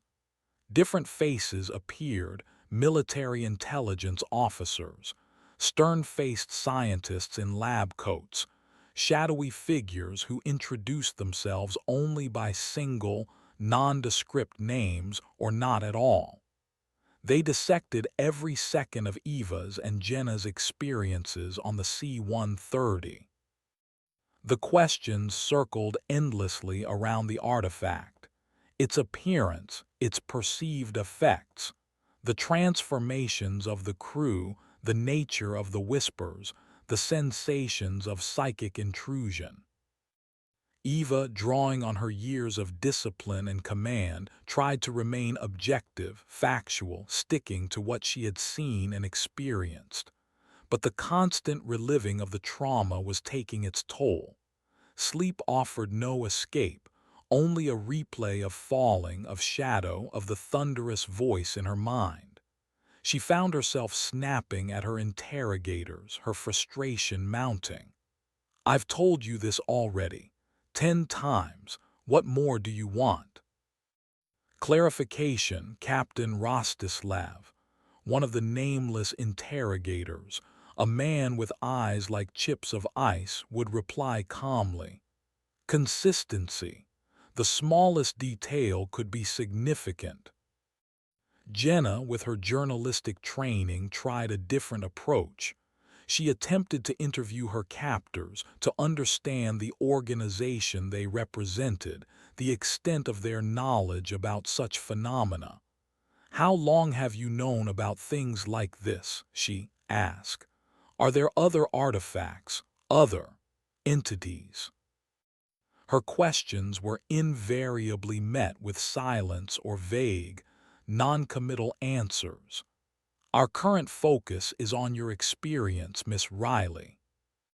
They were subjected to a battery of psychological evaluations: inkblot tests, word association, lengthy questionnaires designed to probe the deepest recesses of their psyches. Neurological scans were frequent: MRIs, EEGs, PET scans, searching for any lingering anomalies, any sign that the entities had left a tangible trace on their brains. Eva and Jenna both felt like rats in a maze, their every reaction scrutinized, analyzed, logged. The isolation was profound. They were not allowed contact with each other, nor with the outside world. Any requests to speak to family, to legal representation, were politely but firmly denied. "For your own protection and for reasons of national security," was the standard, unyielding refrain. One afternoon, during a brief, escorted walk in a small, high-walled courtyard, their only exposure to natural light, Eva saw Jenna across the sterile patch of gravel. Jenna looked pale, thinner, her eyes haunted but still holding a spark of defiance. They made eye contact for a brief second, a silent acknowledgement of their shared predicament, before their respective escorts steered them apart. That fleeting moment of connection, however brief, was a small anchor in the sea of their isolation. The consultants Captain Davies had mentioned were the most unsettling. They were not military, not overtly scientific. They carried an air of quiet academic detachment, yet their questions delved into areas that bordered on the occult, the metaphysical. One, an elderly woman named Dr. Aris Thorne, a name Eva later learned was infamous in certain fringe academic circles, spoke to Eva about resonant frequencies of consciousness and interdimensional incursions. "The entity you encountered, Captain," Dr. Thorne said, her voice a dry whisper, her eyes unnervingly bright. "It operates on principles that stretch our understanding of physics, of reality itself. Your resistance to its full integration is remarkable. It suggests a certain, inherent psychic fortitude." She peered at Eva as if she were a particularly fascinating specimen. "We need to understand the nature of that fortitude." Jenna, meanwhile, was visited by a man who introduced himself as Mr. Silas Blackwood. No relation, he assured her, to the deceased Kalen, though the coincidence was chilling. Silas was younger, sharper. His questions focused on the narrative structures of the whispers, the semiotic content of the entity's psychic projections. He treated her account less as a traumatic experience and more as a complex text to be deconstructed. "The screaming stars you described, Miss Riley," Silas mused, tapping a pen against his chin. "An intriguing metaphor. Does it represent a literal astronomical phenomenon observed psychically, or a symbolic representation of existential dread, or perhaps a glimpse into the thought architecture of the entity itself?" The implication was clear. They were not just being debriefed for information about the event, they were the event. Their minds, having been touched by something from beyond, were now the primary field of study. Were they contaminated, changed? Were they now, in some subtle way, attuned to the artifact, to the entity in the abyss? One night, Eva woke up from a nightmare, her heart pounding, the thunderous voice of the prime resonator echoing in her skull. "The harvest will come." She sat bolt upright in her bed, drenched in cold sweat.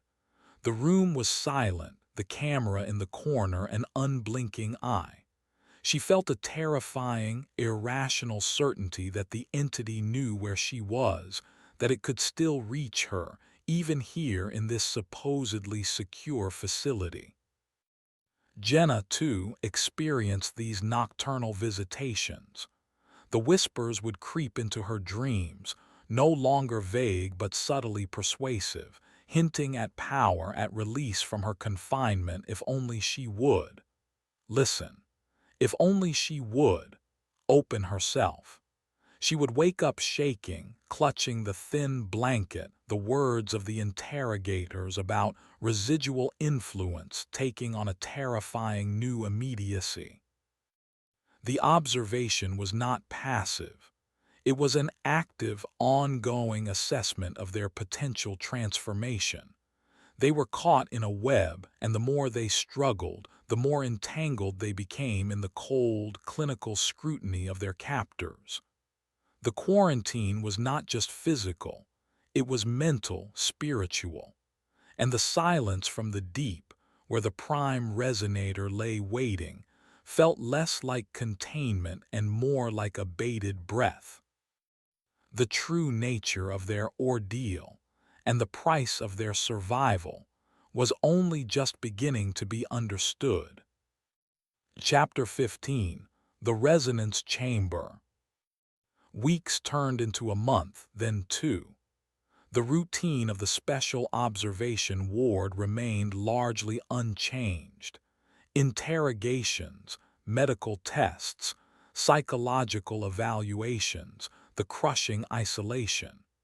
Eva and Jenna clung to their sanity by threads, their internal worlds becoming their only refuge. Yet even those were increasingly besieged by the echoes of their trauma. Then the nature of their observation shifted. Eva was the first. One morning, instead of being taken to the usual debriefing room, she was escorted by two unusually stern-faced guards to a different section of the facility, one she hadn't seen before. The corridors here were darker, the air colder, and there was a faint, almost imperceptible thrumming vibration in the floor, similar to what she'd felt on the C-130 just before the artifact's influence had become undeniable. She was led into a circular room, its walls lined with a matte black anechoic material. In the center of the room was a single metallic chair, bolted to the floor. It looked disturbingly like an restraint chair, though no restraints were immediately visible. Several complex-looking machines, their purpose obscure, lined the periphery, their indicator lights blinking softly. Dr. Aris Thorne, the elderly consultant with the unnervingly bright eyes, stood waiting, accompanied by two technicians in sterile suits. "Captain Rostislav," Dr. Thorne said, her voice a dry whisper that nonetheless seemed to fill the sound-deadening room. "Today, we move beyond mere recollection. We wish to assess your psychic resilience more directly." Eva's stomach tightened. "Assess how?" "The artifact you encountered, the prime resonator," Dr. Thorne explained, gesturing vaguely towards the humming machinery. "It emits a unique energetic signature, even from its current location in the Challenger Deep. We have developed technology capable of approximating certain frequencies of that signature. Very low intensity, of course. Perfectly safe. We simply wish to observe your neurological and physiological responses." Perfectly safe. The words rang hollow in the oppressive atmosphere of the room. This wasn't an assessment, it was an experiment. They were going to expose her, even in this controlled manner, to the very thing that had nearly destroyed her. "I don't consent to this," Eva stated, her voice cold, her eyes narrowed. Dr. Thorne's lips curved into a thin, almost pitying smile. "Consent, in matters of existential threat, Captain, is a flexible concept. Your cooperation, however, will make the process smoother for everyone." The implication, backed by the presence of the two guards, was clear. Reluctantly, with a sense of profound violation, Eva allowed herself to be seated in the chair. Sensors were attached to her scalp, her temples, her chest. The thrumming in the floor seemed to intensify slightly. "We will begin with a baseline reading," one of the technicians said, his voice muffled by his mask. The lights in the room dimmed. The humming from the machinery grew louder, coalescing into a low, resonant tone that vibrated deep within Eva's bones, chillingly familiar. She closed her eyes, steeling herself. At first there was nothing. Then a faint pressure in her head, a subtle disorientation. The phantom ache in her left arm throbbed. The memories of the C-130, of the entity's cold intrusion, surfaced with a raw, unwelcome clarity. She could almost smell the ozone, the metallic tang of fear. "The vessel is strong," the thought, faint as a dying echo, brushed against her mind. Eva's eyes snapped open. Had she imagined it? Or was this approximated frequency more than just a simulation? Was it somehow connecting her, however tenuously, to the thing in the abyss? The technicians monitored their readouts, their faces intent. Dr. Thorne watched Eva with that same keen, unnerving focus. The resonant tone deepened, the pressure in Eva's head increasing. She felt a wave of dizziness, a familiar sense of her consciousness becoming untethered. No, she fought it, focusing on the cold metal of the chair beneath her, the faces of the technicians, the tangible reality of the room. She would not let it take her again. The intensity peaked, held for a long, agonizing moment, then slowly began to recede. The humming faded. The lights came back up. Eva was left gasping, her heart pounding, a cold sweat prickling her skin. "Remarkable," Dr. Thorne whispered, looking at a data screen one of the technicians was showing her. "The resistance pattern is almost identical to our projections based on your initial exposure. A highly organized defense against psychic intrusion, but there's also a subtle resonance, an attunement." She looked at Eva. "It seems, Captain, that the entity has left a more significant imprint on you than we initially surmised. Not a contamination, perhaps, but an echo, a sympathetic vibration." Jenna underwent a similar procedure a few days later. She, too, was brought to the resonance chamber, her protests equally futile. For her, the experience was different. When the resonant tone began, it wasn't the cold, direct pressure Eva had described, but the whispers. They started faintly at the very edge of her hearing, then grew louder, more insistent, more persuasive. "We know your fear, your longing." They hissed in her mind, "the story, the truth. We can show you everything. Just listen. Open." Jenna clenched her fists, her nails digging into her palms. The desire for the story, the ultimate scoop, was a core part of her being. The whispers knew this, played on it, twisted it. She saw flashes of alien landscapes, of crumbling, cyclopean cities beneath dark stars, of the entity's journey through eons of cosmic night. Knowledge, vast and terrible, dangled before her like a poisoned fruit. She fought back, focusing on the pain in her ankle, the faces of her family, the memory of Captain Rostislav's defiance. She screamed, a raw, guttural sound of pure mental anguish. "Get out of my head." The whispers recoiled, momentarily silenced by the ferocity of her resistance. The technicians and Dr. Thorne observed her with the same detached fascination. "The mimetic incursions are more pronounced with this subject," Thorne commented later, reviewing Jenna's data. "Her imaginative faculties, her narrative structuring, make her more susceptible to certain forms of psychic suggestion. Yet she also demonstrates a surprising resilience at the emotional core." She tapped a pen against the screen. Two very different responses, both highly informative.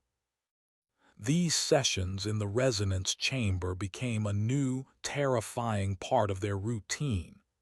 Each exposure left them drained, agitated, their nightmares more vivid, their sense of violation more profound. They were being systematically prodded, their minds treated as experimental ground. Eva began to notice subtle changes in herself. Sometimes, in the silence of her room, she would hear a faint, almost inaudible hum, the echo of the chamber, or perhaps something deeper. Her dreams were filled with impossible geometries, with a sense of falling through infinite, cold space. She found herself becoming more withdrawn, more watchful, a cold anger simmering beneath her carefully controlled exterior. Jenna, on the other hand, found the whispers harder and harder to ignore. They would come to her even outside the chamber, usually when she was tired, her defenses low. They promised her understanding, a way to make sense of the horror, to share the truth with the world.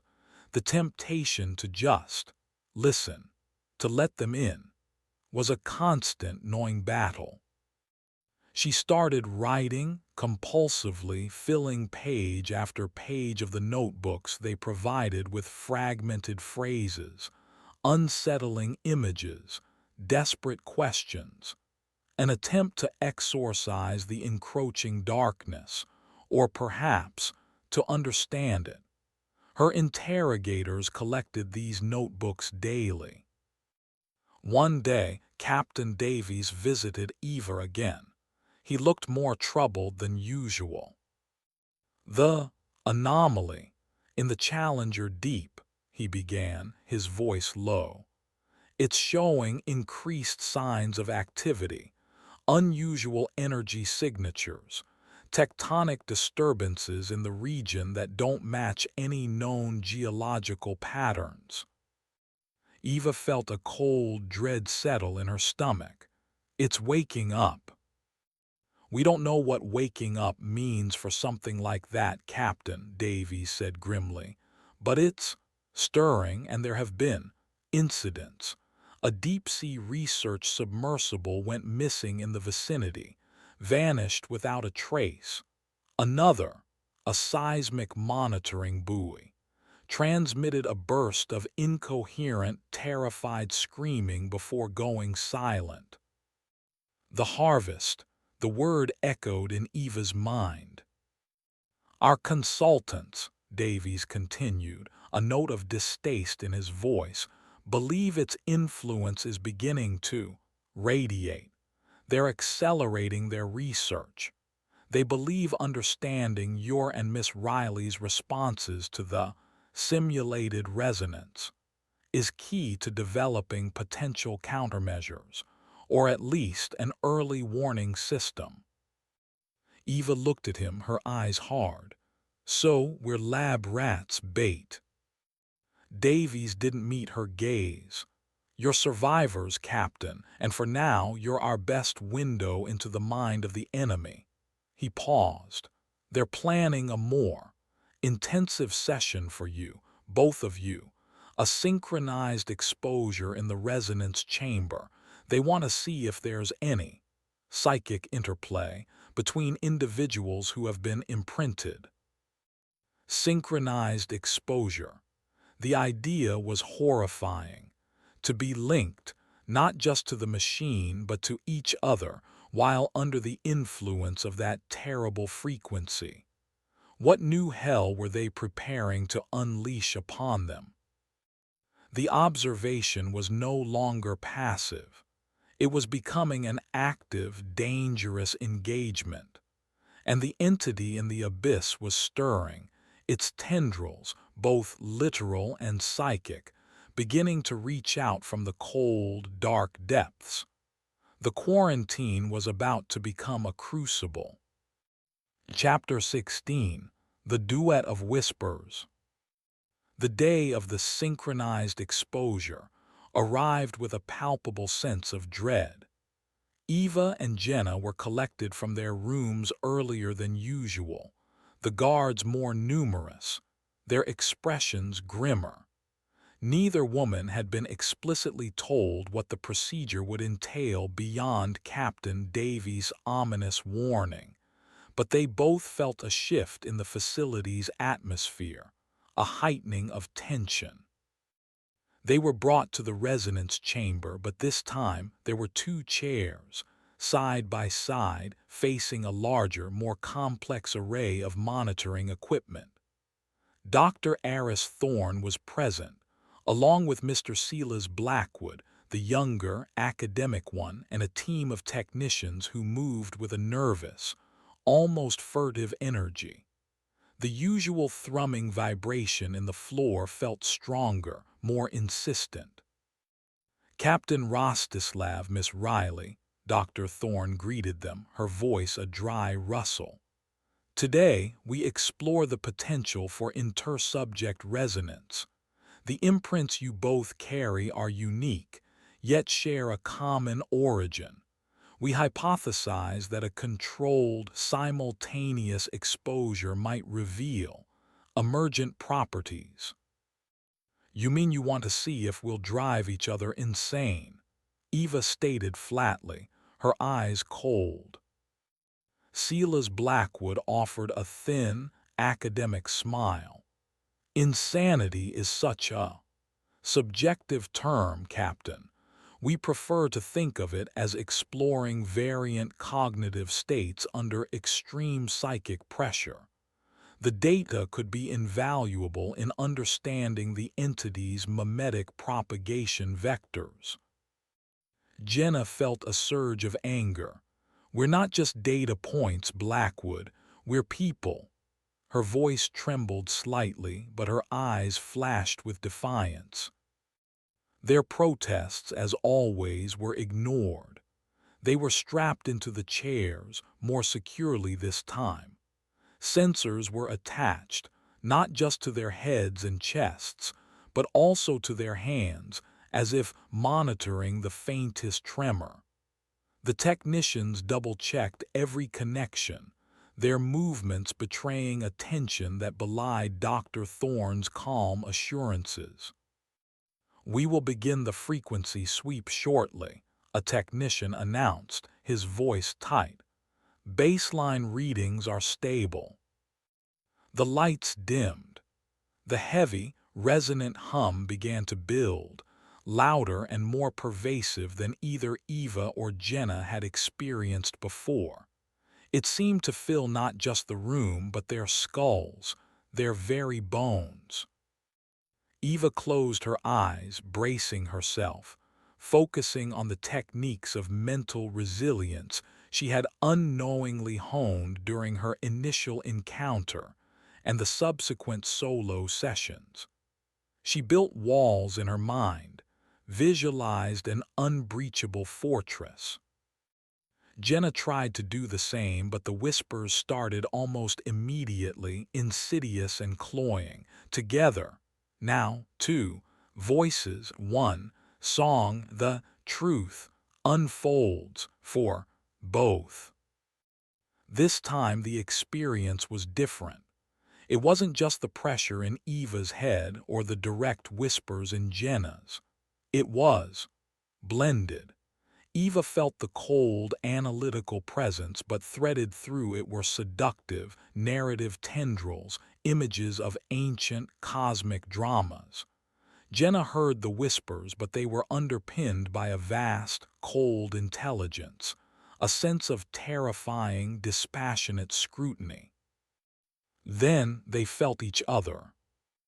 Not physically, but in the shared mental space being forged by the resonating frequency, their consciousnesses, their anxieties, their raw, unprocessed trauma began to bleed into one another.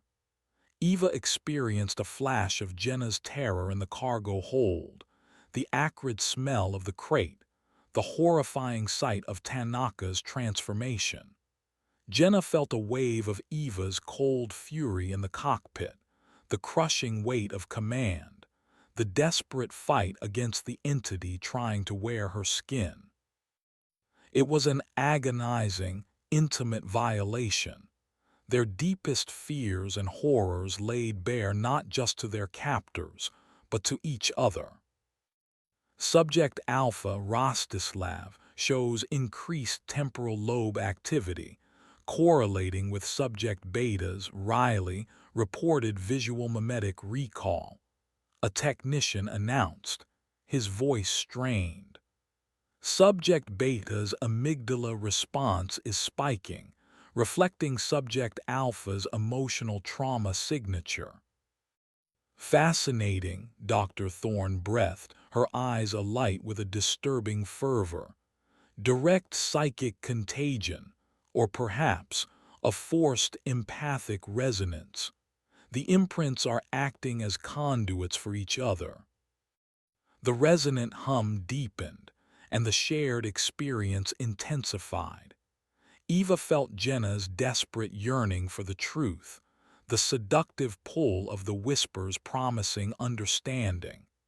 Jenna felt Eva's iron will, her refusal to break, but also the terrible, cold echo of the prime resonator's vastness that lingered within her. She resists. A thought echoed in Jenna's mind, but it felt like Eva's thought, tinged with a grudging respect. He wants to know too much. Eva experienced a wave of Jenna's journalistic curiosity, now twisted into a dangerous vulnerability by the whispers. The entity, the prime resonator, seemed to sense this new, combined resonance. The faint echoes they had experienced in solo sessions became stronger, clearer. It was as if their linked minds had created a more receptive antenna. Two sparks, intertwined. The thunderous voice, though still distant, was more distinct than Eva had heard it since the fall, a chorus of fear, a symphony of unraveling. We see you. A wave of pure, unadulterated terror washed through both women, magnified by their shared consciousness. This was no longer a simulation. The connection was real. The entity in the abyss was aware of them, of this experiment. Dr. Thorne, we're seeing a significant energy spike from the target source. A technician shouted, his voice sharp with alarm. The resonance field in the chamber is destabilizing. Hold the frequency, Thorne commanded, her eyes gleaming. This is unprecedented, the feedback loop. It's too strong, another technician cried out. The safety parameters are being overridden. The room began to shake. Not just the thrumming in the floor, but a violent, physical tremor. Lights flickered. Alarms, different from the ones in the C-130 but no less terrifying, began to blare within the facility. Eva and Jenna screamed, not just from the psychic assault but from a new, dawning terror. The experiment was going catastrophically wrong. They weren't just observing the entity, they were somehow calling to it. Or it was using them, their linked, imprinted minds, as a conduit, a beacon.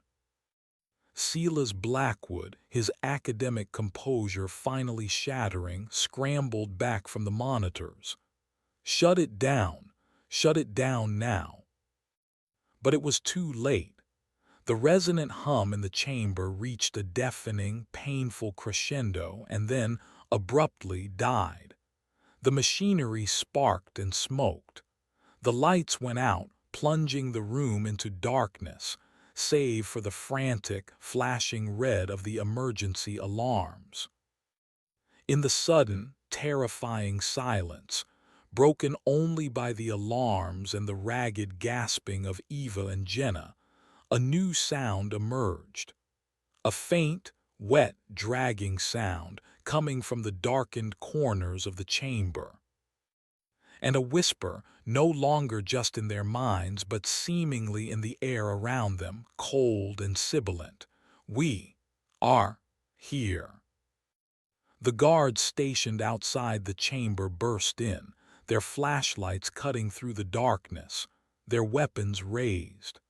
They found Eva and Jenna still strapped in their chairs, pale, shaking, but alive. Dr. Thorne was on the floor, apparently having fainted. Silas Blackwood was babbling incoherently, pointing at a dark corner of the room. The technicians were frantically trying to assess the damage to their equipment.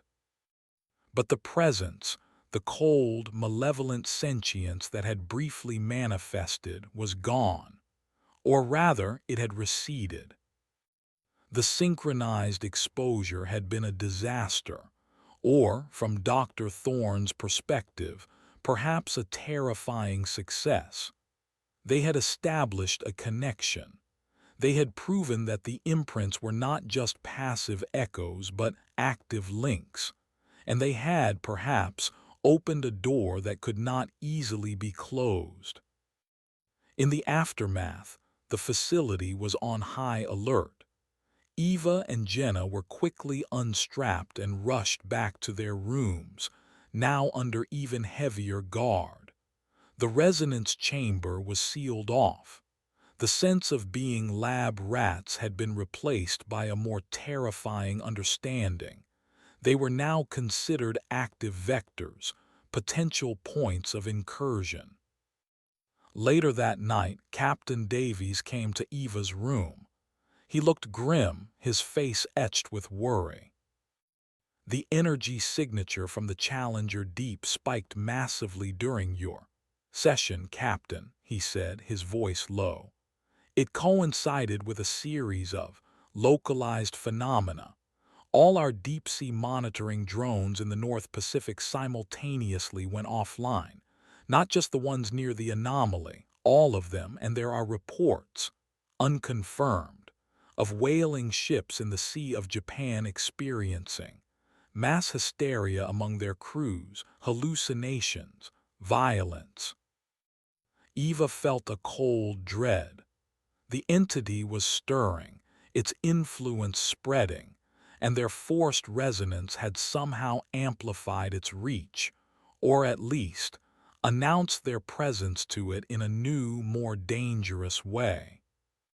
"What have they done, Davies?" Eva whispered. "What have they unleashed by prodding us like this?" Davies shook his head. "They thought they could control it, study it from a safe distance." He looked at her, his eyes filled with a weariness that mirrored her own. "There is no safe distance from something like this, Captain. We're all in the fallout zone now." The duet of whispers had ended, but the symphony of horrors was just beginning. And Eva and Jenna were no longer just observers or victims. They were now integral, unwilling parts of the unfolding catastrophe. Their shared experience in the chamber had forged a new, terrifying bond between them, and perhaps a more direct line to the ancient malevolence lurking in the crushing darkness of the abyss. Chapter 17: The Shared Nightmare. The days following the disastrous synchronized exposure were marked by a new level of tension and fear within the Midway facility. The resonance chamber remained sealed, a tomb of scorched machinery and shattered confidence. Dr. Aris Thorne was reportedly under medical observation herself, her brief, terrifying success having apparently taken a toll on her own psyche. Silas Blackwood was rarely seen, rumored to be in a state of near catatonic shock.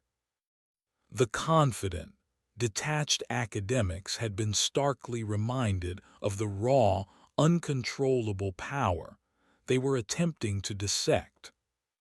For Eva and Jenna, the after-effects were immediate and deeply disturbing.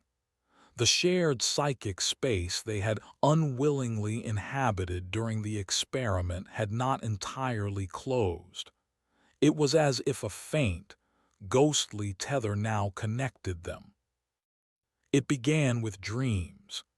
Eva, who had previously dreamt of falling and the thunderous voice, now found her nightmares invaded by Jenna's anxieties. The claustrophobia of the cargo hold, the helplessness of watching Tanaka's transformation, the insidious allure of the whispers promising forbidden knowledge. She would wake up with a gasp, not from her own terror but from Jenna's. Jenna, in turn, found her sleep tormented by Eva's burdens, the crushing responsibility of command, the cold fury of battling the entity for control of her own body, the icy presence of the prime resonator's vast, alien mind. She'd jolt awake feeling a phantom ache in her left arm, or with the metallic taste of fear and ozone that Eva had described in the cockpit. Their waking hours were no less affected. Eva would occasionally experience flashes of Jenna's sharp, journalistic curiosity, a sudden, incongruous urge to analyze a guard's behavior or decode the facility's underlying power structures. Jenna would find herself reacting to situations with a steely resolve, a blunt pragmatism that was more Eva than her own. I, I keep seeing the instrument panel from the cockpit when I close my eyes, Jenna confessed to one of her less hostile interrogators, a younger psychologist who seemed genuinely concerned. I can almost feel the yoke in my hands, but I've never flown a plane. Eva, meanwhile, reported to Captain Davies during one of his infrequent visits, "Sometimes I hear the whispers, not the big one, the prime, but the smaller ones, the ones that were trying to seduce. Riley, they're trying to tell me secrets." Her expression was grim. It's as if part of her experience got stuck in my head. The medical and psychological teams were both alarmed and fascinated by these developments. Cross-subject mimetic transference. One of the scientists was overheard muttering. The resonance didn't just link them to the primary anomaly, it linked them to each other. Their isolation was subtly relaxed, though not out of compassion.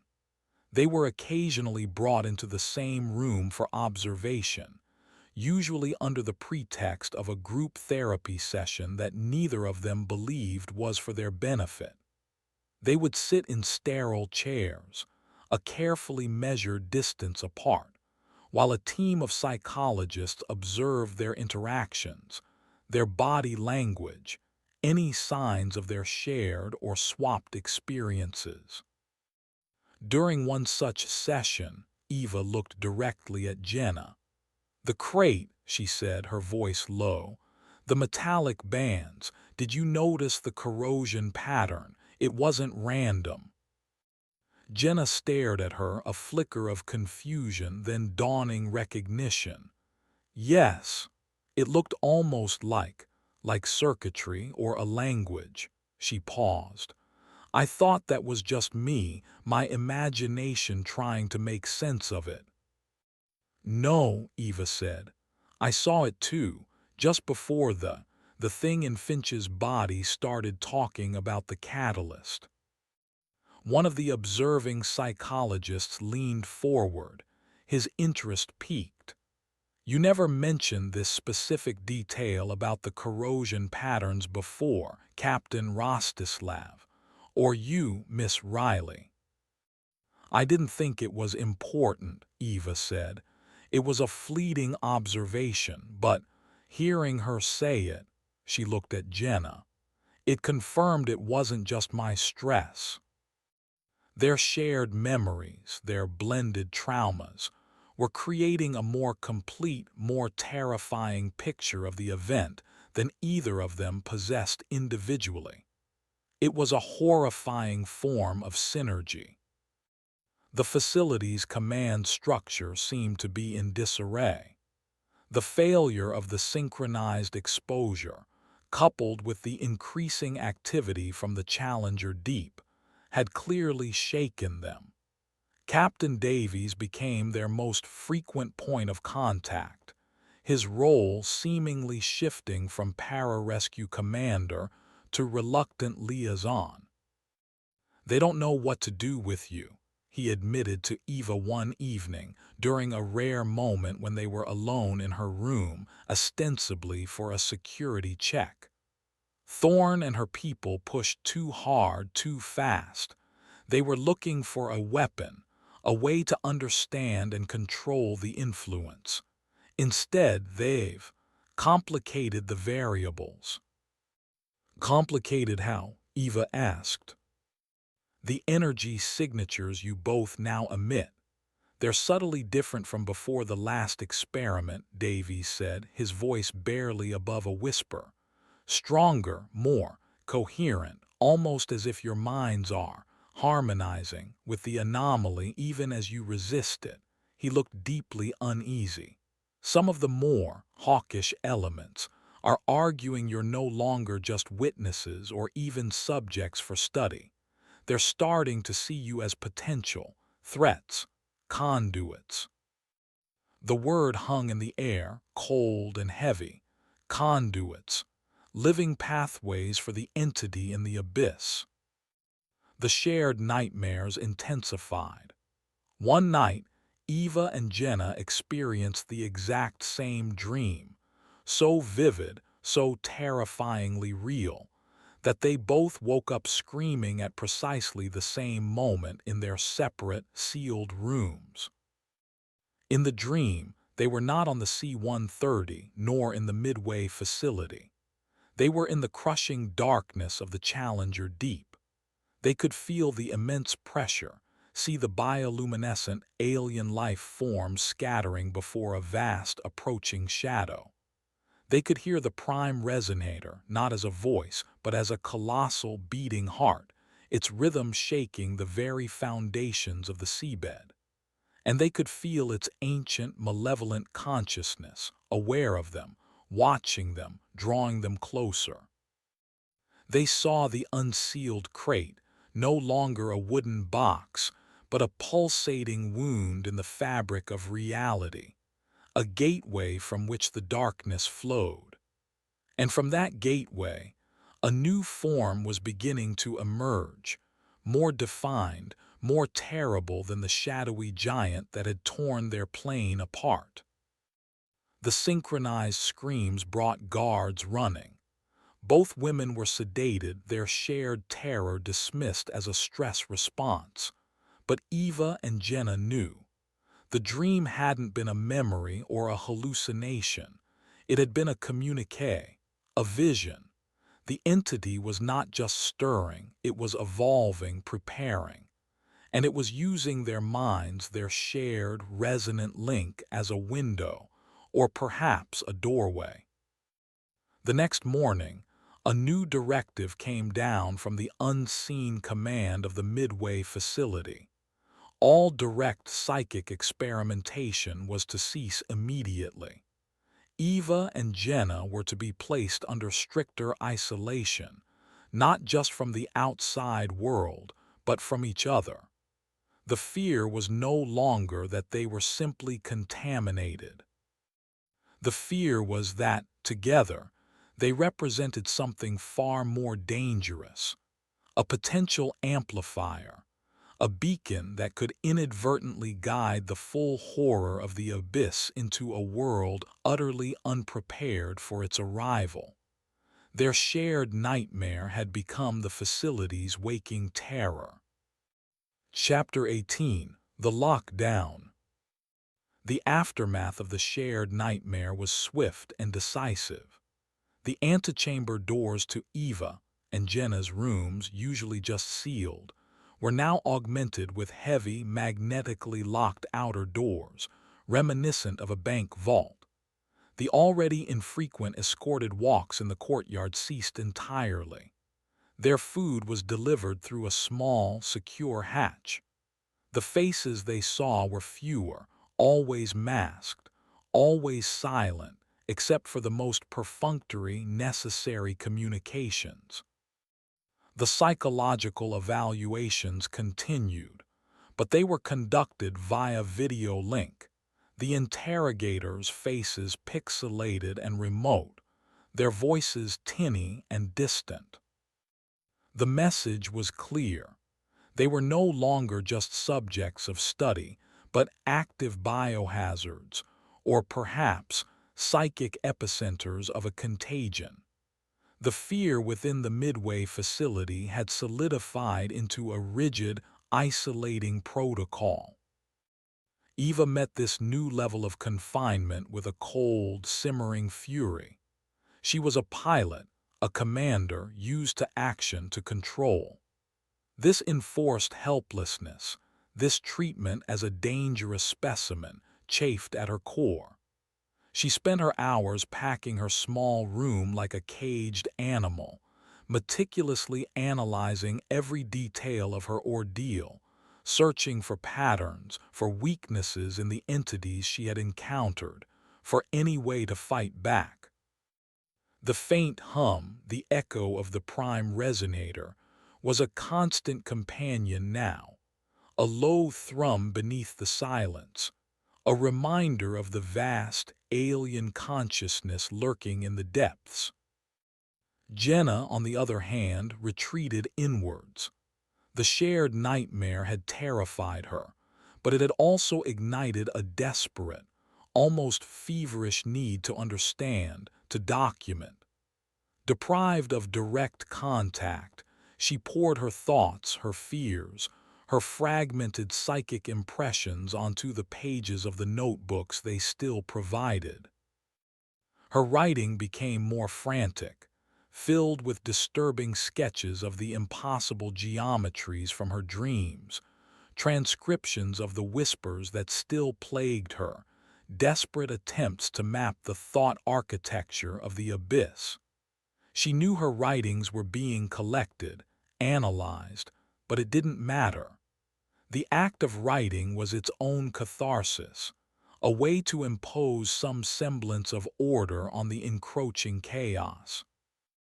The link between them, however, could not be entirely severed by concrete walls and magnetic locks, though they no longer shared full, vivid dreams. A subtle, disquieting current still flowed between them. Eva would occasionally experience a wave of Jenna's claustrophobic panic, or a fleeting image from one of Jenna's horrific mental landscapes. Jenna, in turn, would sometimes feel a surge of Eva's defiant anger, or a flash of the cold, analytical assessment that characterized Eva's attempts to understand their foe. These moments were brief, disorienting, like crosstalk on a faulty psychic line, reminders of the unwanted intimacy forged in the resonance chamber. Captain Davies was their only remaining human connection to the outside machinations of the facility, though his visits became even more infrequent and heavily monitored. He looked increasingly worn, the strain of the situation etching new lines on his face. "The activity in the Challenger Deep is escalating," he told Eva during one such visit, his voice low, spoken near the humming air vent to obscure it from the room's microphones. "Massive energy discharges. We've lost 2 more unmanned submersibles, and the phenomena are spreading. Seismic activity is up across the entire Pacific Ring of Fire. Strange weather patterns, reports of unusual marine animal behavior, mass strandings, aggression." "It's the entity," Eva stated, a cold certainty in her voice. "It's not just stirring anymore, it's reaching out, testing its strength." Davies nodded grimly. "The consultants, those who are still functional, believe the prime resonator is attempting to create a wider resonance field, using the planet's own tectonic and magnetic energies as a conductor. They think it's preparing for a more significant emergence." "And what are they doing about it?" Eva demanded. "Besides keeping us locked up?" "They're desperate," Davies admitted. "There are factions, some want to try and communicate, appease it. Others are pushing for a kinetic solution." Eva stared at him. "Kinetic? You mean nuke the Challenger Deep?" Davies' silence was answer enough. The thought was horrifying. The idea of detonating nuclear weapons in the deepest part of the ocean, unleashing unimaginable radioactive fallout in a desperate attempt to destroy an entity they didn't even understand, was a new level of insanity. Would it even work? Or would it merely enrage the creature, or worse, shatter its prison and unleash its full, unshielded horror upon the world? And what about us? Jenna asked Davies when he relayed a similarly grim update to her. Her hand, clutching her pen, trembled. If we're conduits, as you said, what happens when it emerges? Davies looked away. The more hawkish elements, they're arguing for extreme containment protocols if the situation deteriorates further, for anyone exhibiting susceptibility. Extreme containment. Another euphemism, this one with a chilling finality. Jenna understood. If the entity truly began to surface, if its influence became undeniable, she and Eva would be seen as too dangerous to live, potential psychic beachheads for the invasion. The isolation began to take on a new, more sinister edge. They were being kept alive, observed, their minds plumbed for information, but they were also expendable.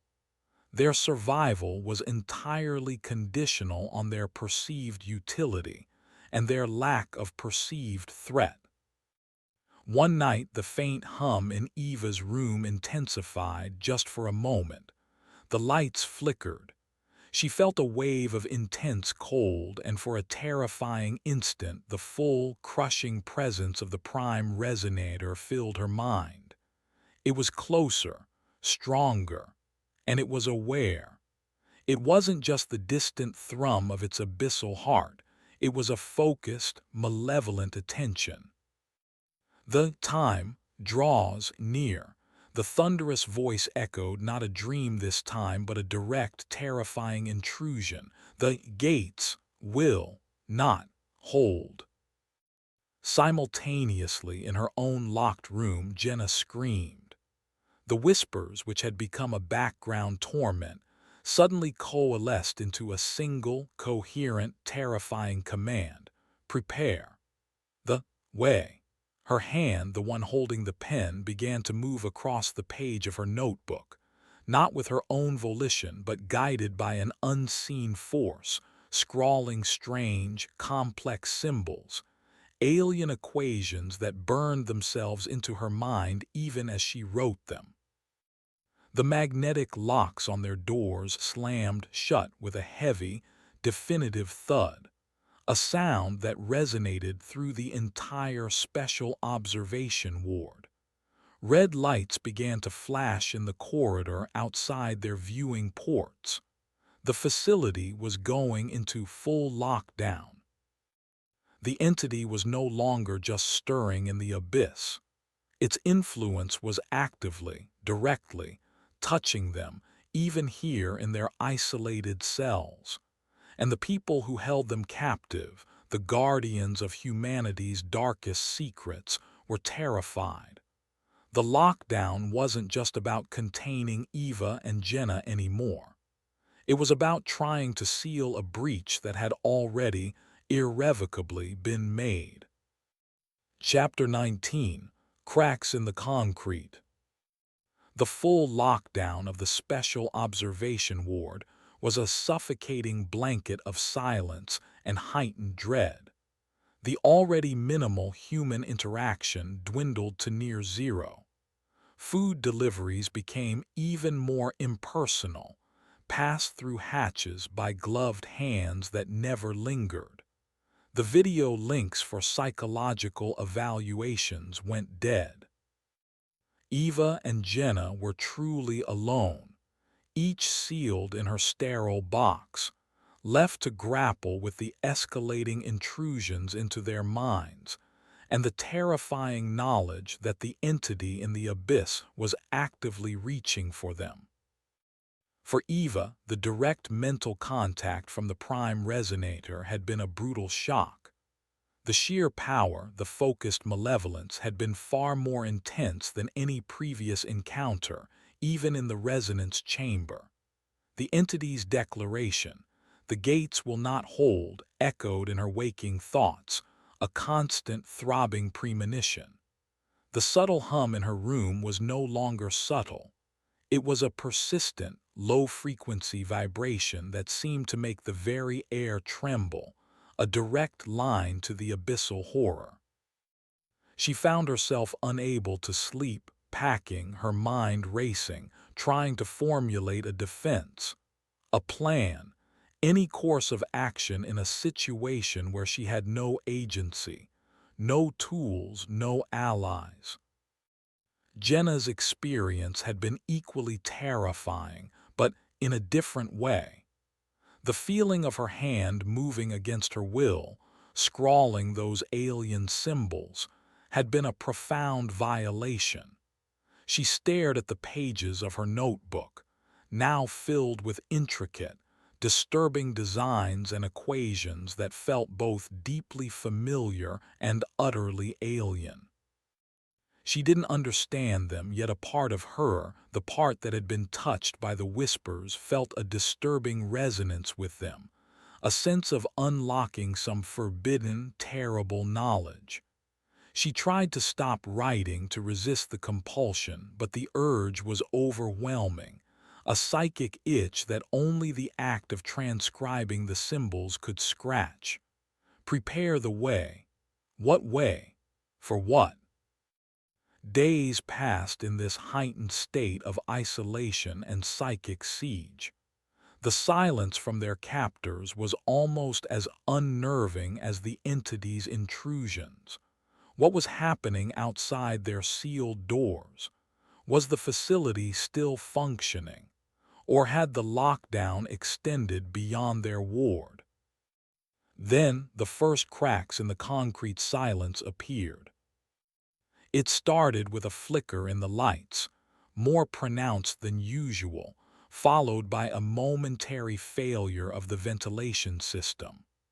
The oppressive hum in Eva's room faltered, then returned, but with a subtle, discordant irregularity, as if the power grid of the facility was under strain. Later, Eva heard a commotion in the corridor outside her vault-like door. Shouted commands, muffled by the heavy steel, the distinct sound of running feet, a clang of metal on metal. It was brief, quickly suppressed, but it was there. Order within the facility was fraying. Jenna, too, noticed anomalies. The food deliveries became erratic. One meal was missed entirely. The water from her tap sputtered, then ran cloudy for a few minutes.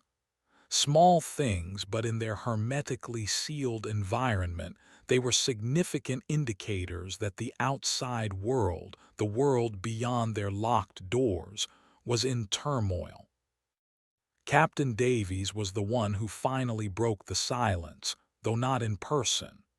One evening, the previously dead video screen in Eva's room flickered to life.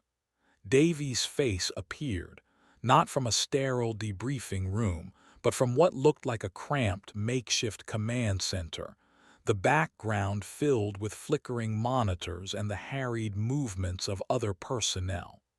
He looked exhausted, his uniform disheveled, a fresh cut visible on his temple. "Captain Rostislav," he said, his voice tight, urgent. "Can you hear me?" "Davies," Eva replied, a surge of adrenaline cutting through her lethargy.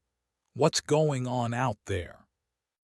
"It's escalating, Captain," he said, his eyes darting off-screen for a moment. "The entity in the Challenger Deep. It's not just psychic influence anymore. We're seeing physical manifestations." Physical, Eva felt a cold dread. Massive tsunamis, originating from the deep, far exceeding any predicted models for tectonic activity. They've already hit several uninhabited atolls in the remote Pacific. Coastal early warning systems are going haywire worldwide. And the marine life, large-scale, coordinated attacks on shipping. Submarines, freighters, even naval destroyers. Not just sharks. Whales, giant squid, creatures we don't even have classifications for, all acting with unnatural aggression and tactical awareness. He paused, his face grim. The harvest you spoke of, it seems to be beginning. Eva's blood ran cold. The entity was extending its will, turning the very denizens of the deep into its army. And here, she asked, midway. We're cut off, Davies said bluntly. A major undersea quake likely triggered by the entity severed our primary communication and supply lines to Hawaii. We're on auxiliary power rationing resources and theirs. Unrest, some of the personnel. They're succumbing to the psychic pressure, paranoia, hallucinations, violence. He didn't need to elaborate. The sounds Eva had heard in the corridor. The lockdown of your ward, Davies continued, it wasn't just about containing you, it was about protecting you, or at least isolating your unique resonance from the general panic. Some of the command staff are losing their grip. There's talk of extreme measures regarding both of you if they think you're amplifying the entity's influence or could be used by it. He didn't finish the sentence. He didn't need to. Eva understood. They were becoming liabilities. Why are you telling me this, Davies? Eva asked, her gaze steady. Because I don't agree with them, he said, a spark of defiance in his tired eyes. You're not weapons, you're survivors, and you understand what we're facing better than any of these desk-bound analysts or fringe theorists.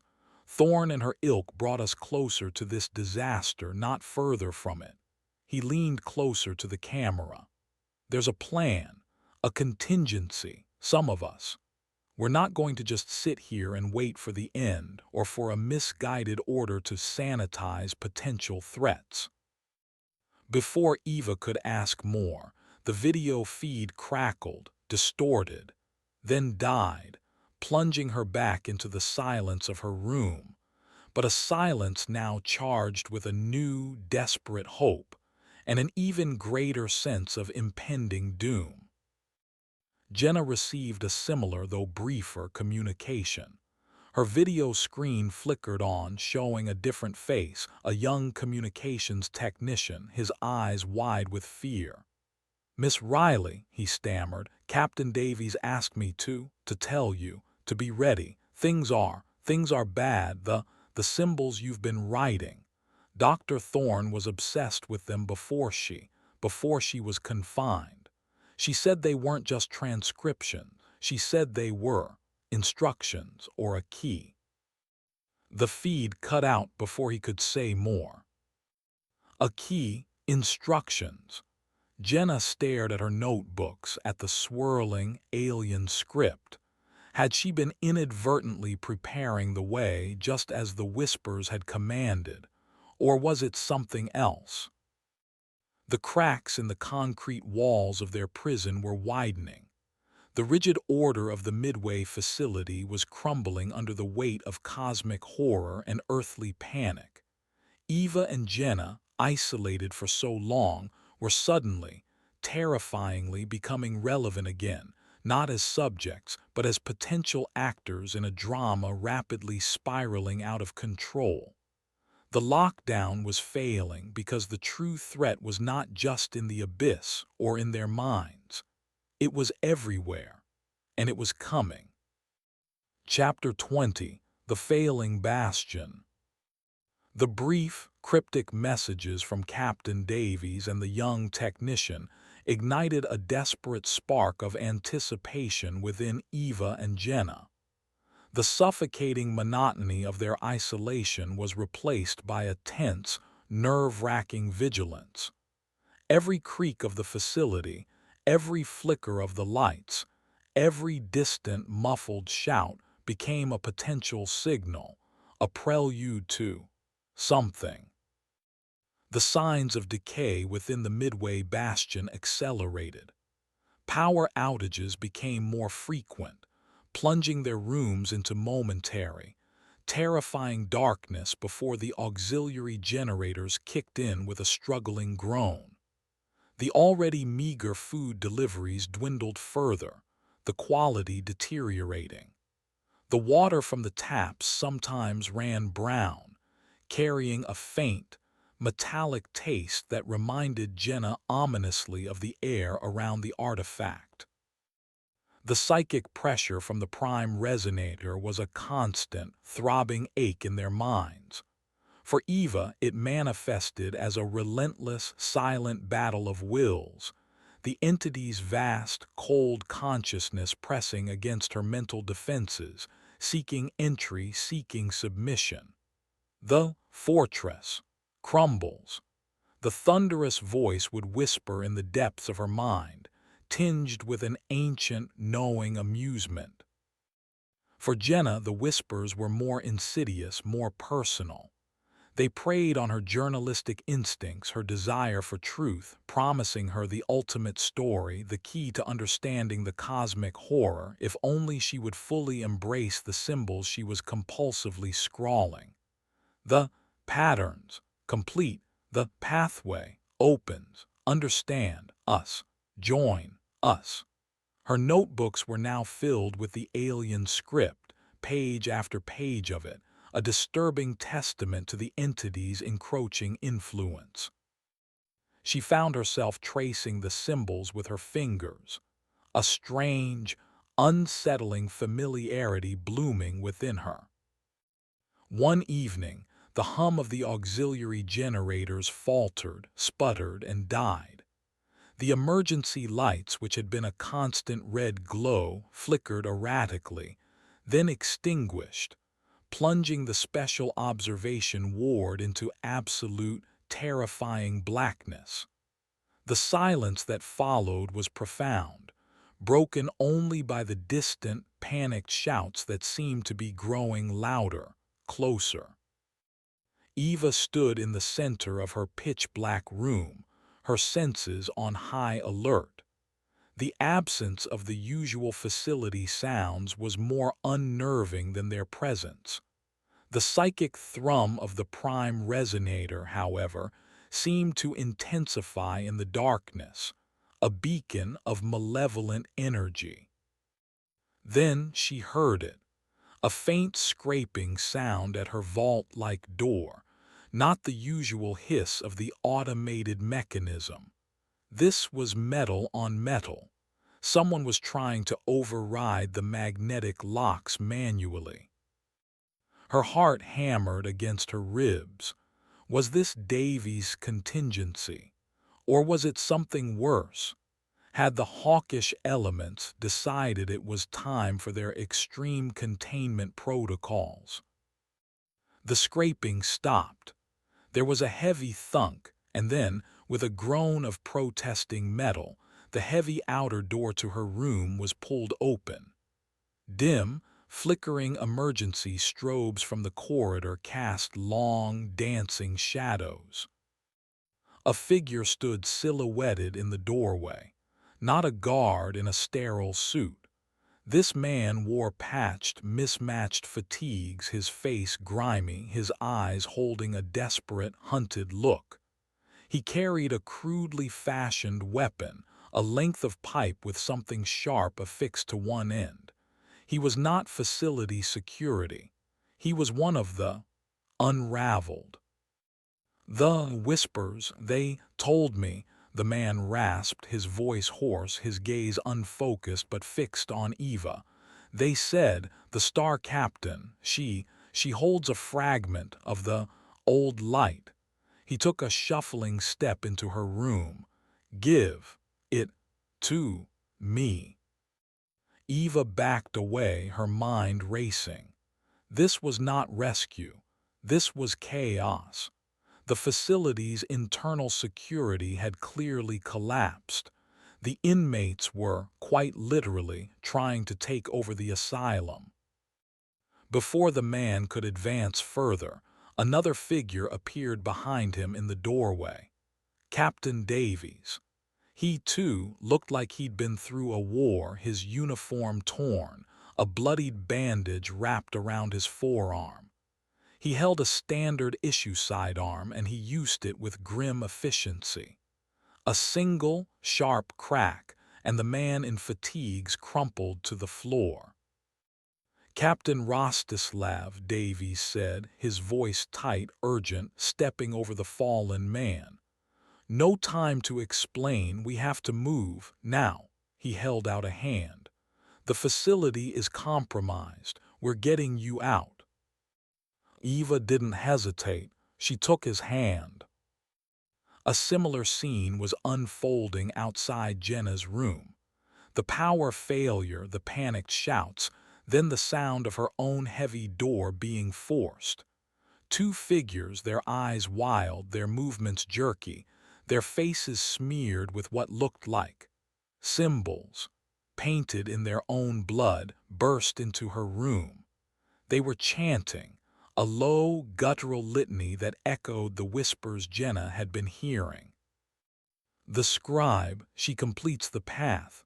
The scribe will open the way." Jenna screamed, scrambling back against the wall, her notebooks clutched to her chest like a shield. But before the chanters could reach her, two more figures appeared, these ones in the tattered remnants of facility security uniforms.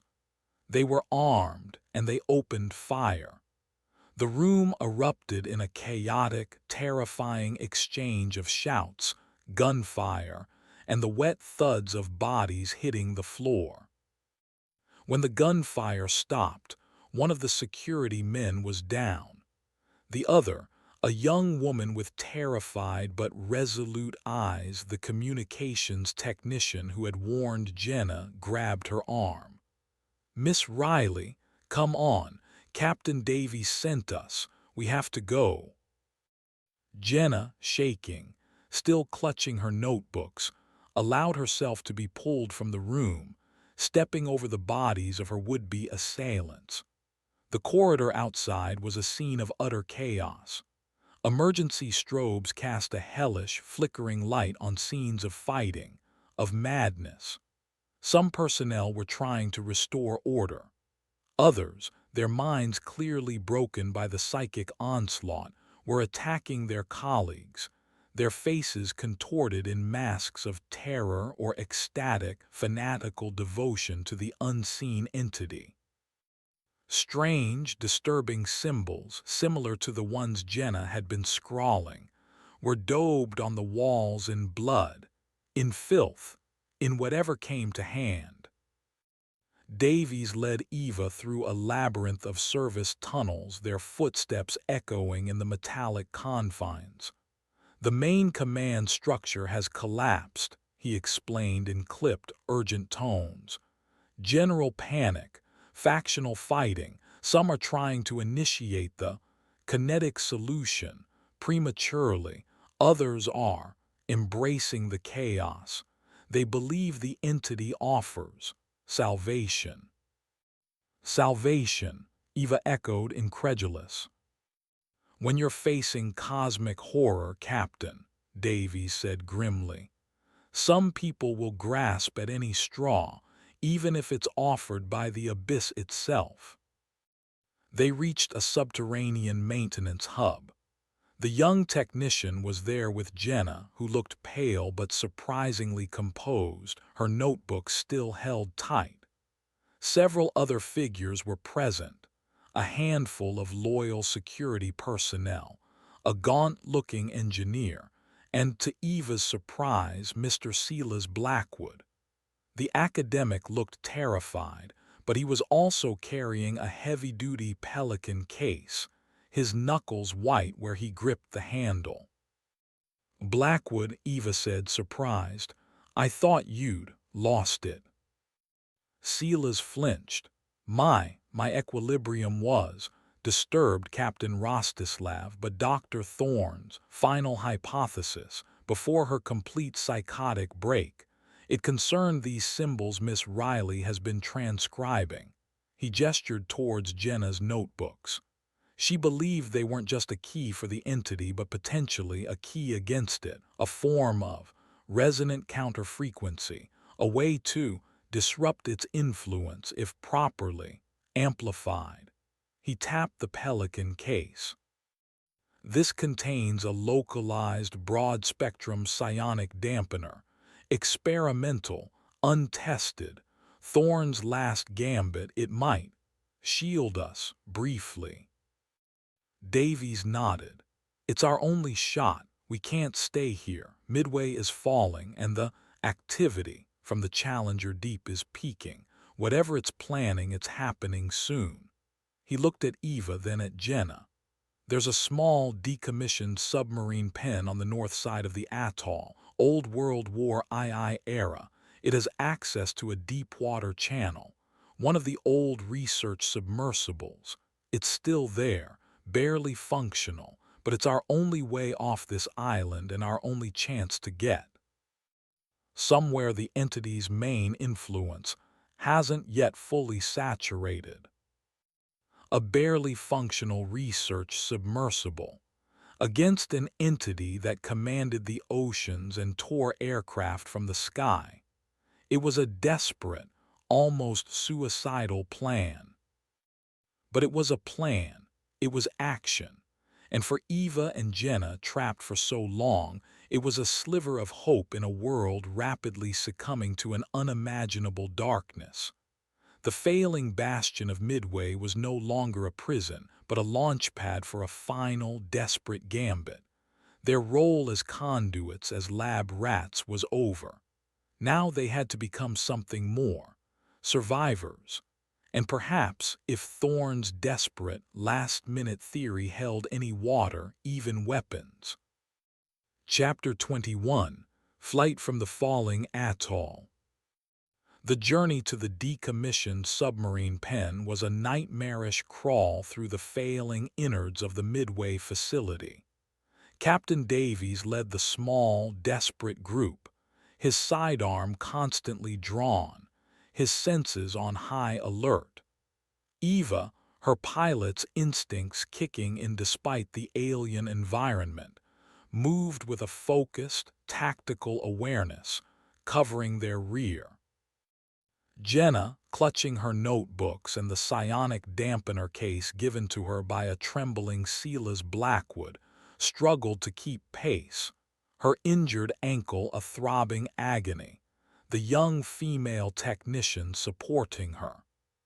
The engineer, a man named Peters, whose face was a mask of grim determination, carried a satchel of tools and what looked like jury-rigged explosives. The service tunnels were a labyrinth of flickering emergency lights, burst pipes hissing steam, and the unsettling, ever-present thrum of the prime resonator's influence, which seemed to vibrate in the very concrete around them. Distant screams, gunfire, and inhuman howls echoed through the passages, testament to the chaos consuming the facility above. Several times they encountered other personnel, some catatonic with fear, others babbling incoherently, their eyes wide with madness, the disturbing symbols of the entity daubed on their faces or clothing. Davies and his loyal security team dealt with these encounters with a grim, efficient brutality that spoke of their desperation. The psionic contamination is spreading faster than we anticipated, Davies muttered, after they were forced to neutralize two guards who had turned on them, their faces blank, muttering phrases in a language that made Jenna's teeth ache. The entity isn't just influencing minds anymore, it's actively converting them. Silas Blackwood, despite his terror, seemed to find a grim sort of academic focus. The symbols Miss Riley has transcribed. They act as psychic attractors, conduits for the entity's will, those who are susceptible or who actively embrace the patterns, become its vessels. He glanced at Jenna's notebooks with a mixture of fear and awe. Dr. Thorne believed that if the symbols could be inverted or overlaid with a counter-resonance, it might disrupt the signal. The dampener is keyed to attempt that on a localized scale. They finally reached a heavy blast door that led, according to Peters, to an old access tunnel connected to the submarine pen. Peters went to work on the manual override, his tools clanking in the tense silence, sweat beading on his forehead. The thrumming of the entity felt stronger here, closer to the ocean, closer to the abyss. As Peters worked, Jenna felt the whispers intensify, a chorus of seductive, insidious voices in her mind. The scribe, you are so close, the path awaits its completion. Let us guide your hand. Her own hand, the one not clutching the dampener case, twitched, an urge to scrawl the symbols on the grimy tunnel wall. She fought it, biting her lip until she tasted blood, focusing on Eva, grimly determined face, on Davy's tense vigilance. Eva, too, felt the pressure. The cold, vast consciousness of the prime resonator pressed against her mental defenses, a silent, overwhelming force. She felt a sudden, vivid image flash through her mind. The Midway Atoll from above, not as it was, but as a crumbling ruin sinking beneath a black, oily sea, while a colossal, shadowy form rose from the depths. It is time. The island falls. Peters, hurry, Davies urged, his voice tight. I don't like this. With a final groan of tortured metal, the blast door creaked open, revealing a dark, narrow passage reeking of salt, mildew, and decay. This was their escape route. The submarine pen, when they finally reached it, was a vast, cavernous space, mostly flooded. The roof had partially collapsed in places, allowing spears of the pre-dawn light to pierce the gloom, illuminating a scene of dereliction. The air was thick with the stench of stagnant water and corroding metal. And there, tethered to a crumbling concrete pier, was their hope. A small, outdated research submersible, the Nautilus Minor, looking more like a museum piece than a viable escape vehicle. It was encrusted with barnacles, its paint peeling, but its pressure hull seemed intact. She's not pretty, Peters said, his voice echoing in the vast space, but her core reactor still has a charge, and the basic life support should function. Navigation and long-range comms are shot. We'll be running blind and deaf once we submerge. As Peters and the engineer began frantically working to prep the submersible, unlatching gangways and checking seals, one of Davy's security men, stationed as a lookout near the pen's sea entrance, shouted a warning. Movement outside the reef. Large. Very large. They all froze. Davies and Eva rushed to the lookout's position. Peering out through a crack in the crumbling sea wall, they saw it. The pre-dawn light was strengthening, illuminating a Pacific that was no longer merely choppy but actively, unnaturally turbulent. And rising from the waves, perhaps a mile offshore, was a colossal, glistening black fin, easily the size of a sailboat. Then another, and another, not sharks. These were something else, something far larger, their forms sleek and impossibly powerful, cutting through the water with terrifying speed, heading directly for the atoll. The entity's vanguard, Davies breathed, his face pale. They're not just relying on psychic influence anymore. They're blockading the island. We don't have much time, Eva stated, her voice grim. The image of the falling atoll flashed through her mind again, more insistent this time. The pressure from the prime resonator intensified dramatically. Eva staggered, clutching her head. Jenna cried out, dropping her notebooks, her hand flying to her temple as the whispers reached a fever pitch. The scribe will open the gate here. The captain will witness the new dawn. Even Silas Blackwood, who had seemed somewhat shielded by his academic detachment, groaned, his knuckles white on the psionic dampener case. The resonance, it's building, the symbols, they're activating. The symbols Jenna had scrawled on the walls of the facility, the ones painted by the maddened personnel, the ones now filling her notebooks, they seemed to pulse with a faint, sickly luminescence in the dim light of the pen. They were acting as focal points, amplifying the entity's influence, turning the entire atoll into a giant psychic antenna. "The dampener," Davies yelled at Silas. "Activate it now." Silas, fumbling with the clasps on the pelican case, finally managed to open it. Inside, nestled in foam, was a complex device of wires, crystals, and strange, pulsing lights. He jabbed a button.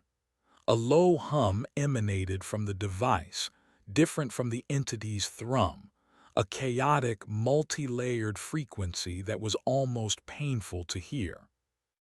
The effect was immediate. The intense psychic pressure lessened, the whispers in Jenna's mind receded to a dull roar, the cold presence in Eva's head felt momentarily muffled. The glowing symbols on the walls flickered, their light dimming. It's working," Silas stammered, a note of disbelief in his voice. "Localized disruption. But I don't know how long the power cell will last." "It just needs to last long enough for us to get out of here," Peters yelled from the submersible. "She's ready, or as ready as she'll ever be. Get aboard." They scrambled towards the Nautilus miner, Davies and his remaining security men providing covering fire against a new threat, figures, personnel from the facility, their minds completely gone, were now appearing at the landward entrances to the pen, their movements jerky, their eyes glowing with that same faint, sickly light as the symbols drawn by the conflict, by the attempt to escape. Eva was one of the last to board, helping a terrified Silas Blackwood through the narrow hatch. Davies came in last, sealing the hatch behind him with a heavy clang that echoed like a coffin lid. "Take us down, Peters," Davies ordered, his voice strained, deep and quiet. Peters, already at the rudimentary controls, nodded, his face bathed in the dim glow of the ancient gauges. With a shudder and a groan, the Nautilus miner disengaged from its moorings and began to sink beneath the murky waters of the submarine pen, its small electric motor, a faint whine against the cacophony of impending doom. Through the small, thick viewport, Eva watched as the surface receded, the dim light of the pen disappearing above them. They were submerged, a tiny, fragile bubble of humanity escaping a falling, failing bastion. But as they cleared the pen and entered the open, deeper water of the channel, the psionic dampener which Silas was clutching began to sputter.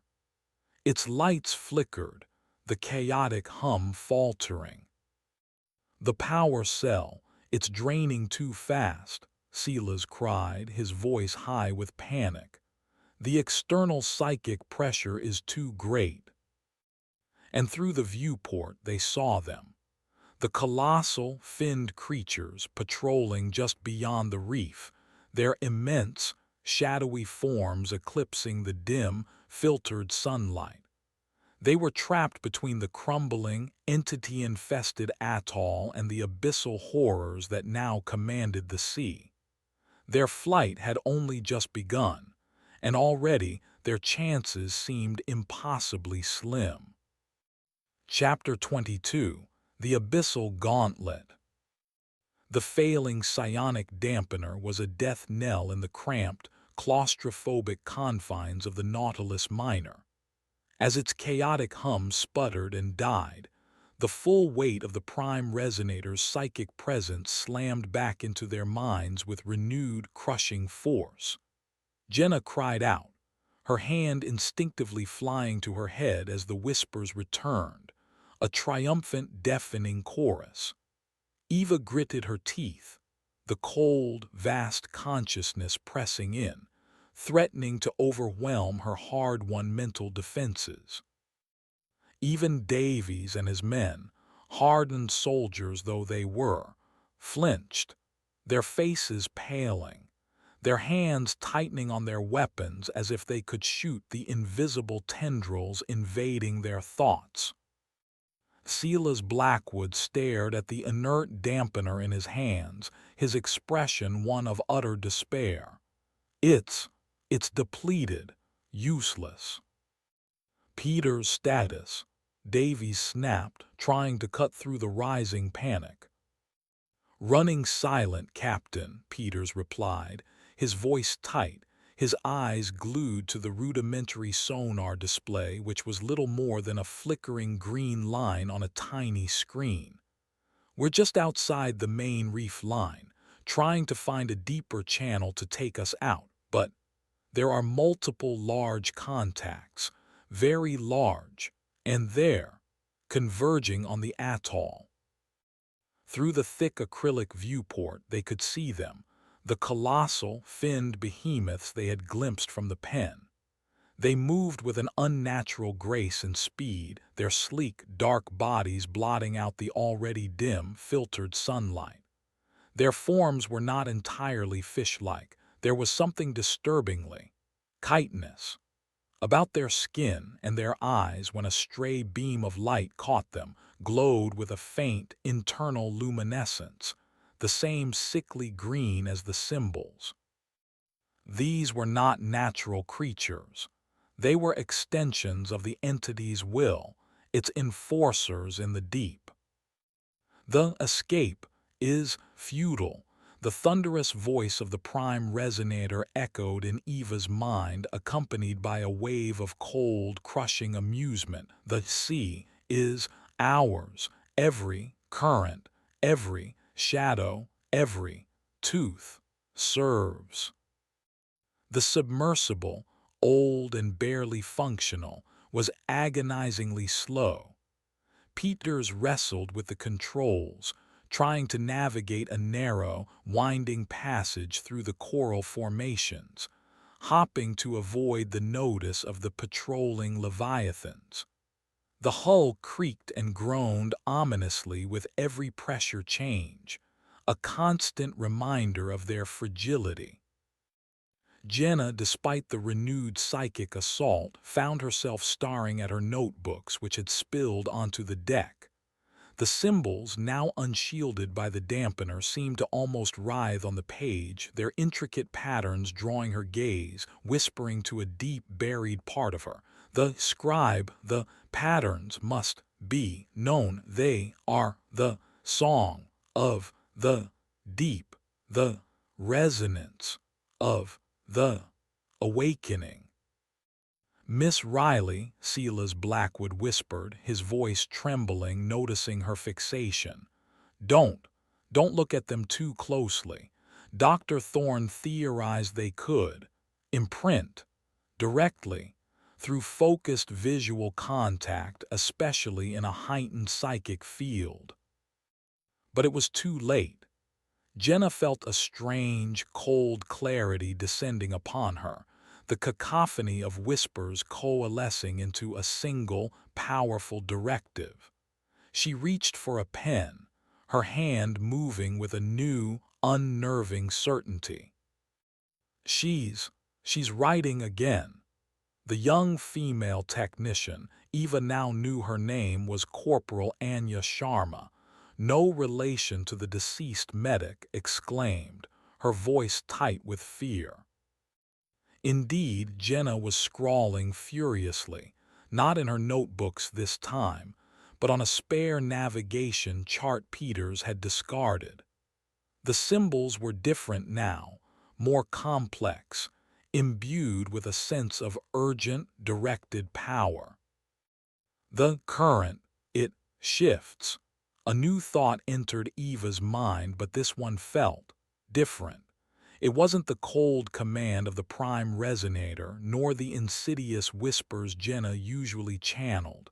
It was navigational, a precise vector, a pathway through the patrolling creatures. She looked at Jenna, saw the almost trance-like focus on her face, the symbols flowing from her pen. "Jenna," Eva said, her voice cautious, "what are you writing?" Jenna didn't look up. Her voice, when she spoke, was flat, devoid of her usual inflection, yet imbued with an undeniable authority. The Leviathans, they follow ley lines of psychic energy, currents of the resonators will, but there are nulls, gaps in their patrol patterns if we alter course. To port, Vector 315, there is a narrow passage. They will not sense us there. Peters stared at her, then at his primitive sonar, then back at Jenna. That's directly towards a shallower reef system. The charts show it's a dead end, and my sonar isn't showing any passage. The charts are incomplete, Jenna's conduit stated calmly. The resonator's influence reshapes the seabed. The passage is new, it is, hidden from conventional senses, but the symbols, they reveal it. Davies looked from Jenna to Peters, then to Eva. His face was a mask of conflict. Trust the ravings of a psychically influenced civilian, or the outdated, barely functional equipment of their rust bucket submersible. Eva met his gaze. The entity in Finch, it called the artifact a catalyst, a key. Blackwood said it opened locks. Jenna's been calling herself the scribe. Those symbols, they aren't just random, they're connected. She paused, then made a decision. Jenna, the passage you see, are you certain? Jenna's head nodded slowly, her pen still moving. It is clear, a cold path through the fire. Davies, Eva said, her voice firm. I've flown by instruments that have lied and by gut feelings that have saved my life. Right now, my gut, and whatever the hell is speaking through that girl, feels more reliable than anything else on this boat. Davies hesitated for another moment, then gave a curt nod to Peters. Alter course. Vector 315, take a slow, but trust what Miss Riley is giving you. Peters, clearly unnerved but trained to follow orders, made the adjustment. The Nautilus miner groaned in protest as it changed direction, heading towards what looked like a solid wall of reef on the sonar. The colossal, finned shapes on the periphery of their vision continued their patrol, seemingly unaware of the tiny submersible veering away from the main channel. The tension in the submersible was thick enough to cut with a knife. Every creak of the hull, every flicker of the lights, sent fresh waves of anxiety through them. Silas Blackwood was muttering what sounded like prayers, or perhaps psychic warding phrases from Thorne's research. Anya Sharma kept her weapon trained on Jenna, her expression a mixture of fear and a strange, reluctant awe. Jenna continued to write, her hand a blur, now not just on the chart but on the metal bulkhead beside her, the pen scratching against the corroded paint. The symbols she drew seemed to almost glow faintly in the dim light, pulsing in time with a rhythm only she could perceive. They approached the reef wall. On Peters's sonar, it was an impassable barrier. Through the viewport, it was a dark, looming mass of coral and rock. This was it. If Jenna was wrong, they would be crushed. "Dead end ahead, Captain," Peters reported, his voice strained, his hands hovering over the controls to reverse thrust. "Hold your course," Jenna commanded, her voice a low, resonant hum, the symbols now covering the chart and spreading across the bulkhead like a living tapestry. "The way opens. Now." And then impossibly it did. A section of the reef wall that had looked solid seemed to shimmer, to waver, an optical illusion, or something more. A dark, narrow fissure, invisible moments before, appeared in the rock face, just wide enough for the submersible to pass. It was like a curtain parting, revealing a hidden passage. I don't believe it," Peters whispered, his eyes wide. He guided the Nautilus Minor into the fissure. The passage was incredibly tight. The submersible scraped against the rock walls, the sound a screech of tortured metal that set everyone's teeth on edge. The light from the surface vanished, plunging them into a disorienting, claustrophobic blackness, broken only by the dim emergency lights within the sub and the faint, eerie glow of Jenna's symbols. The psychic pressure from the prime resonator and the palpable menace of its Leviathan patrols seemed to lessen slightly within the narrow confines of the passage. It was as if they had truly found a blind spot, a momentary sanctuary in the enemy's domain. For how long, none of them knew. They were running a gauntlet, guided by a scribe channeling alien knowledge, in a rust-bucket submarine, with the full fury of an awakened cosmic horror searching for them in the stained and turbulent waters of the Pacific. Their escape from Midway was just the first, desperate move in a game whose rules were still being written in symbols of fire and shadow.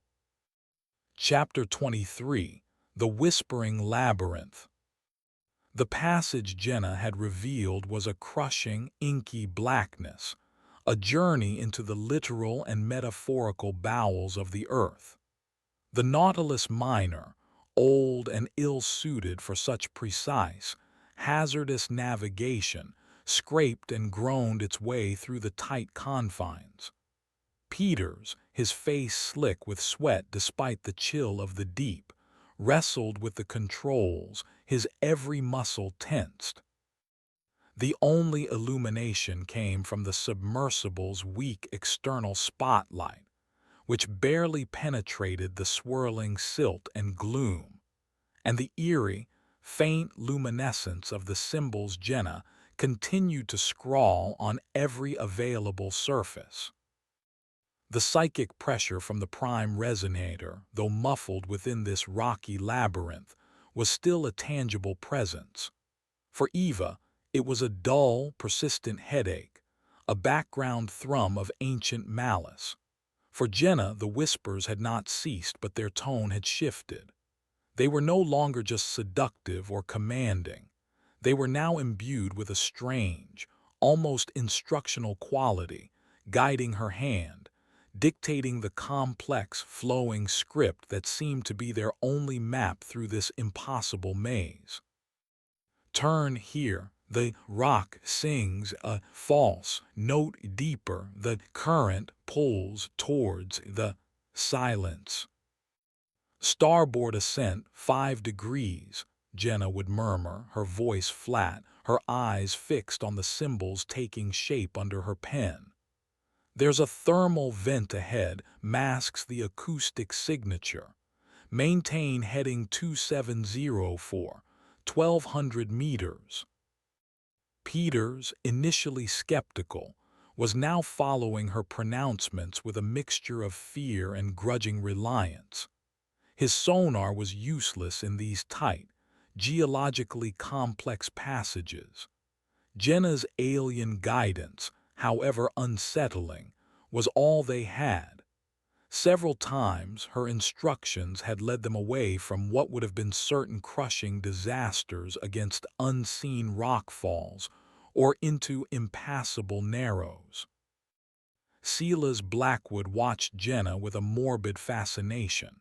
It's almost as if the symbols themselves are a form of psychic sonar, he theorized in a low whisper to Davies. A way of reading the deep earth energies, the resonator's own influence, and finding the voids, the pathways of least resistance within its field. Dr. Thorne hypothesized such a possibility, a negative cartography. Captain Davies, however, was less interested in academic theories and more in practical survival. "Can she keep it up?" he asked Eva, his voice tight. "And more importantly, where is this silence she's leading us to?" Eva looked at Jenna. The young woman was pale, her eyes sunken, dark circles beneath them. The effort of channeling this information, of acting as a conduit for these alien directives, was clearly taking a tremendous toll. Her breathing was shallow, and a faint tremor ran through her hand as she wrote. "She's burning herself out," Eva said grimly. "Whatever this connection is, it's draining her. We need to find a place to surface, or at least get to a depth where we can use conventional navigation before she collapses." The passage twisted and turned, sometimes dropping into crushing depths where the Nautilus miner's hull creaked like a dying beast, sometimes rising perilously close to jagged, unseen volcanic formations. They passed through regions of intense geothermal activity, the water outside the viewport hissing and bubbling, the external temperature gauges spiking alarmingly. Strange, bioluminescent creatures, unlike anything seen in shallower waters, flitted past, their forms alien and disturbing, seemingly undisturbed by the submersible's passage. The whispers in Jenna's mind became more urgent, more fragmented, faster. The watchers stir, the old ways remember us, the labyrinth has teeth. "Pressure anomaly ahead," Peters suddenly shouted, his voice cracking. "A significant down current. I'm losing control." The submersible was sucked downwards with terrifying speed, alarms blaring, the hull groaning under the sudden, immense pressure. Eva and Davies were thrown against their restraints. Silas screamed. Jenna, however, remained focused, her hand moving with even greater speed, the symbols she scrawled now taking on a sharper, more angular, almost aggressive quality. "Compensate, port thrusters, full, the vortex seeks to claim us, but the pattern holds the eye of the storm." Following her desperate, almost chanted instructions, Peters fought the controls, the small submersible bucking and shuddering like a wild animal. For agonizing minutes, they were trapped in the grip of the down current, plummeting into an abyss of unknown depth. The external pressure gauge needle was deep in the red, far beyond the Nautilus miner's stated crush depth. Then, as suddenly as it had begun, the current lessened. They were through. The submersible stabilized, albeit at a depth that made every creak of the hull a sound of potential doom. Peters slumped against the controls, gasping for breath. I I don't know how much more this old girl can take, Captain, or me for that matter. Jenna's pen finally stopped moving. Her hand fell limp. She slumped in her seat, her eyes closing, her breathing shallow and ragged. The faint glow from the symbols she had drawn began to fade. Jenna, Eva unstrapped herself, moving to the young woman's side. Jenna's skin was cold, clammy. Her pulse was weak. She's, she's completely drained, Anya Sharma said, her medical training kicking in as she checked Jenna's vitals. Psychic exhaustion, profound. I don't know if there's a protocol for this. We need to get her out of this pressure, get her to rest, Eva said, her voice tight with concern. This strange, terrifying bond forged in the resonance chamber had created an unwilling, almost familial responsibility. With Jenna unconscious, their psychic map was gone. They were blind again in a crushing, hostile darkness with no clear way out. My sonar is. I think I'm picking up something, Peters said, his voice hesitant after several tense minutes of silence. A larger cavern ahead, and the ambient pressure seems to be lessening slightly. Could this be the silence she was talking about? He cautiously nudged the Nautilus miner forward. The narrow passage began to widen, the oppressive rock walls receding. The external spotlight revealed a vast, black space opening up before them. It was an immense undersea cavern, its roof lost in the darkness above, its floor a landscape of strange mineral formations. And in the center of the cavern, a faint, ethereal blue light pulsed gently. It was not the sickly green luminescence of the entity's symbols. This was a different light, cleaner, almost peaceful. What is that? Silas Blackwood whispered, his fear momentarily replaced by awe. The thrumming pressure of the prime resonator felt significantly weaker here, almost absent. It was as if this cavern was shielded, a pocket of calm in the midst of the psychic storm. As they drew closer to the source of the blue light, they saw it was emanating from a strange, crystalline structure growing from the cavern floor, like a giant, multifaceted geode, its facets pulsing with a soft, internal luminescence. The water around it was unusually clear, and strange, translucent, almost ghostly fish swam serenely in its glow. I've never seen anything like this, Peters breathed. It's not on any geological charts. Eva looked at Jenna's still form. Had the scribe, even in her trance, been leading them to this place of unexpected sanctuary? Or was it merely another, more subtle, trap in the whispering labyrinth of the deep? The Nautilus miner drifted slowly into the center of the cavern, bathed in the soft, calming blue light. For the first time since their escape from Midway, the crushing sense of dread, the constant psychic assault, seemed to lift, replaced by a fragile, tentative sense of peace. But the question remained, what was this place? And were they truly safe here, or had they merely traded one form of monstrous unknown for another?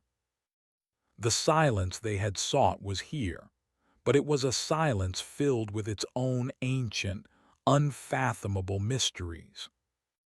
Chapter 24: The Crystal Heart. The vast undersea cavern, illuminated by the gentle, rhythmic pulse of the crystalline structure, offered a fragile, almost surreal respite. The Nautilus Minor drifted silently in the preternaturally clear water, its battered hull no longer groaning under extreme pressure. The oppressive psychic thrum of the prime resonator, which had been their constant tormentor, was here a barely perceptible whisper, a distant, nagging ache rather than an overwhelming assault. Inside the submersible, the occupants stared out at the alien yet strangely serene landscape. Peters had cut the main thrusters, allowing them to hover in the soft blue glow. Anya Sharma was tending to Jenna, who remained unconscious, her breathing still shallow but her face, in the calming light, seemed less strained. Silas Blackwood, for once, was speechless, his academic curiosity warring with a primal awe. Captain Davies and Eva Rostislav stood side by side at the main viewport, their expressions a mixture of wonder and deep suspicion. "What is this place?" Davies finally murmured, his voice low as if afraid to break the fragile peace. "Some kind of natural shielding." "Natural?" Eva questioned, her gaze sweeping the cavern. The rock formations were bizarre, twisted into shapes that defied conventional geology. The translucent, ghostly fish that swam by seemed to pulse with the same blue light as the central crystal. "I don't think there's anything natural about what's happening down here anymore, Davies." Silas Blackwood, finding his voice, chimed in, his tone hushed. "The crystalline structure, its energy signature is unique. It's not psionically null like the dampener attempted to be. It's harmonically opposed. It's generating a counter-resonance, a specific frequency that seems to soothe or neutralize the prime resonator's dominant broadcast." He looked almost reverent. Dr. Thorne had theories, ancient terrestrial antibodies, psychic counteragents within the Earth's own morphic field. But she never found concrete evidence. "So this crystal, it's fighting the entity?" Anya asked, looking up from Jenna. "Fighting, or perhaps just balancing," Silas mused. "Creating a sanctuary, a pocket of psychic quietude." Peters, checking his instruments, confirmed the observation. "Ambient radiation is normal, temperature stable. Pressure is equivalent to about 800 meters, still deep, but well within our operational limits. And the best part, my sonar. It's clear. No large contacts anywhere near this cavern. It's like we're invisible here." A fragile hope began to dawn. Perhaps Jenna, in her trance, had not just led them through a physical labyrinth, but to a place that offered genuine, albeit temporary, safety. Eva's attention, however, was drawn to Jenna. The young woman stirred, a soft moan escaping her lips. Her eyelids fluttered. Eva knelt beside her. "Jenna, can you hear me?" Jenna's eyes opened slowly. They were unfocused for a moment, then slowly cleared, finding Eva's face. She looked confused, disoriented. "Captain, where? Where are we?" The whispers. "They're quiet." She touched her head, a look of surprise on her face. "We're in a cavern, Jenna," Eva explained gently. "You led us here through that passage." Jenna frowned, trying to remember. "The symbols I was writing, it felt like I was translating something, a song, a very old song." She looked around at the blue-lit cavern, her eyes widening. "This place, it feels different, clean." The symbols she had scrawled on the submersible's bulkhead still glowed faintly. but their luminescence was now a softer white, harmonizing with the blue light of the crystal, rather than the sickly green they had sometimes displayed under the prime resonator's influence. "The song you were translating, Miss Riley," Silas interjected, his academic curiosity overriding his caution. "Did it give any indication as to the nature of this place, or the crystal?" Jenna closed her eyes for a moment as if trying to recall a faint melody. It, it spoke of the heart of the world, a place of deep balance where the dissonant chords of the void cannot easily take root. She opened her eyes, a look of wonder on her face. It said it was a sanctuary for those who carried the true seeing. True seeing, Davies questioned. Jenna looked at Eva, then at her own hands stained with ink from her frantic scrawling. Perhaps those who have been touched by the other side, but have not succumbed. A heavy silence fell in the submersible. The implication was clear. This place, this crystal heart, was not just a random geological anomaly. It was ancient, perhaps sentient in its own way, a natural defense against the cosmic horror they had unleashed. And Jenna, the scribe, had been the key to finding it. Peters, ever the pragmatist, broke the spell. "Sanctuary or not, we can't stay here indefinitely. Our air is finite, our power reserves limited. We need a plan." Eva nodded. "He's right. This place gives us a breather, a chance to think. But we're still trapped in a war zone. The entity is out there. Midway has fallen. What's happening on the surface?" Davy's face was grim.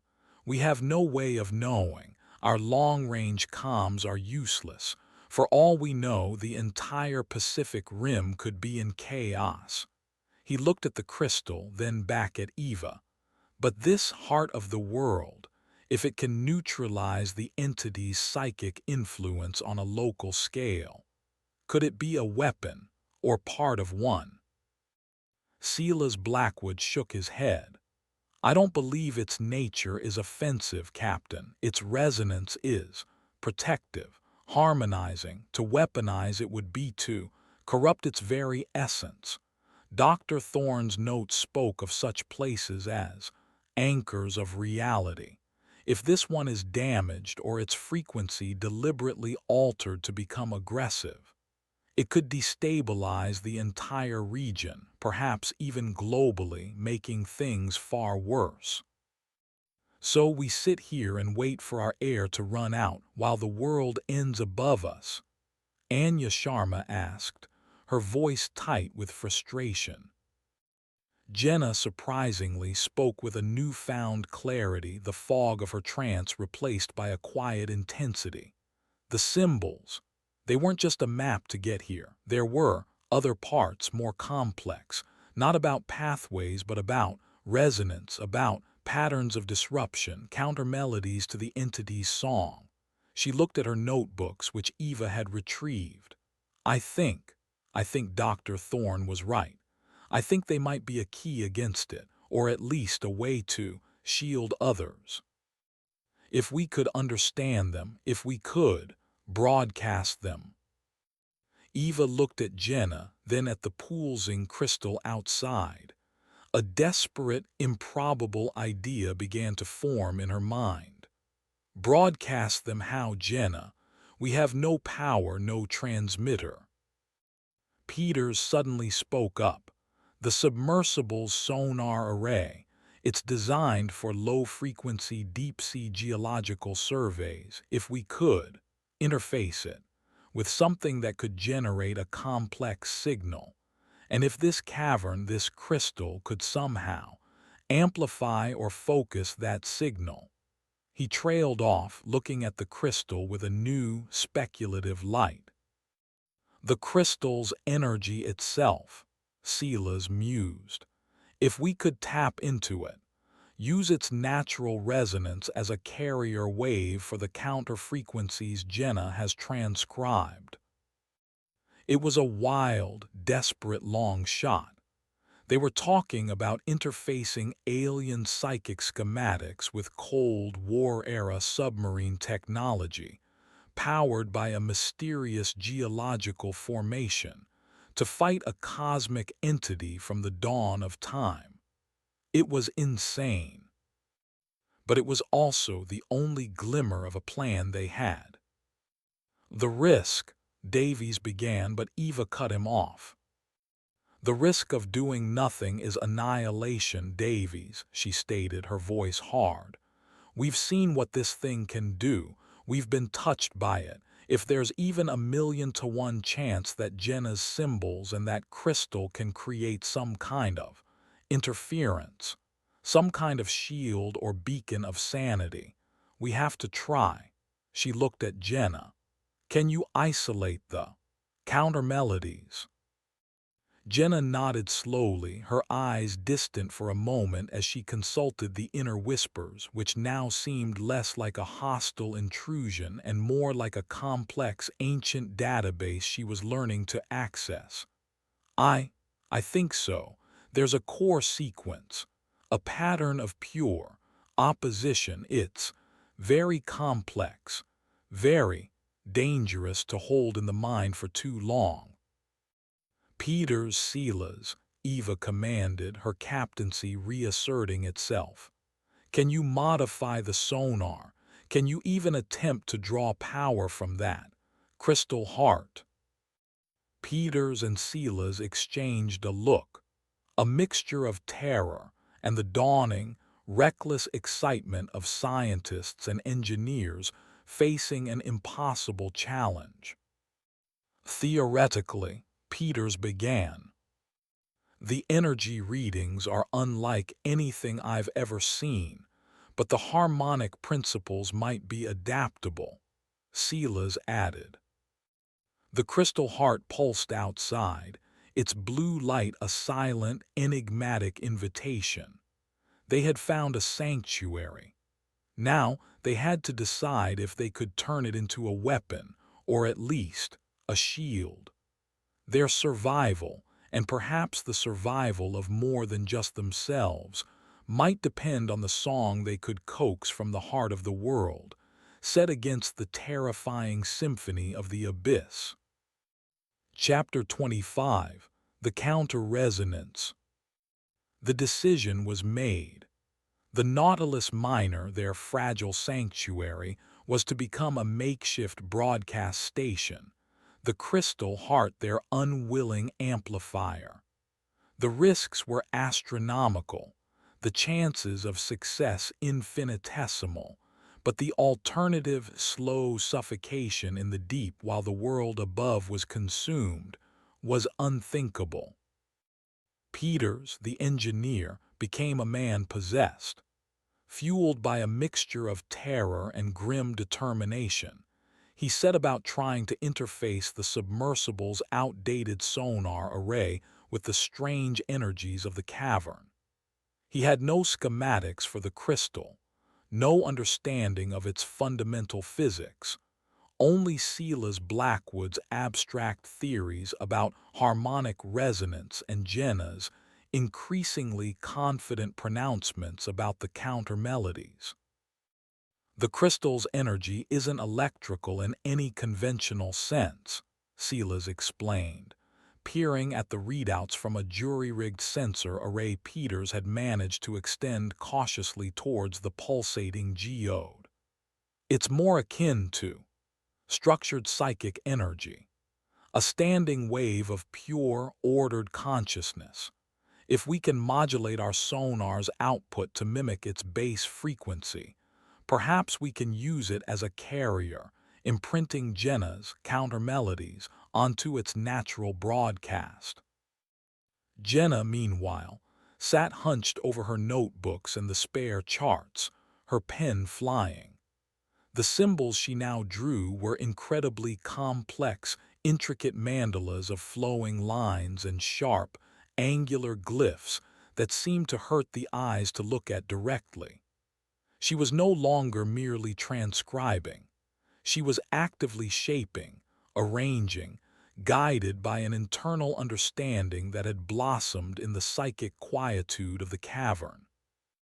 The whispers were still there, but they were different now, less seductive, more like a complex orchestral score she was struggling to conduct. The core sequence. It needs to be phased correctly, she murmured, oblivious to the frantic activity around her. Each symbol has a tonal value, a psychic weight. If the sequence is imbalanced, it could unravel, or worse, create a destructive interference that shatters the heart itself. Eva and Captain Davies, along with Anya Sharma, became the support crew, their roles stripped down to basic survival and fetching whatever tools or supplies Peters and Silas demanded. The air in the submersible grew thick with the smell of ozone from Peters's jury-rigged connections, and the faint, unsettlingly sweet scent that seemed to emanate from Jenna's active symbols. The process was agonizingly slow, fraught with peril. Several times, Peters's attempts to draw power or interface with the crystal's energy field resulted in violent feedback, showers of sparks, sudden pressure drops in the cabin, and waves of disorienting psychic static that left them all reeling.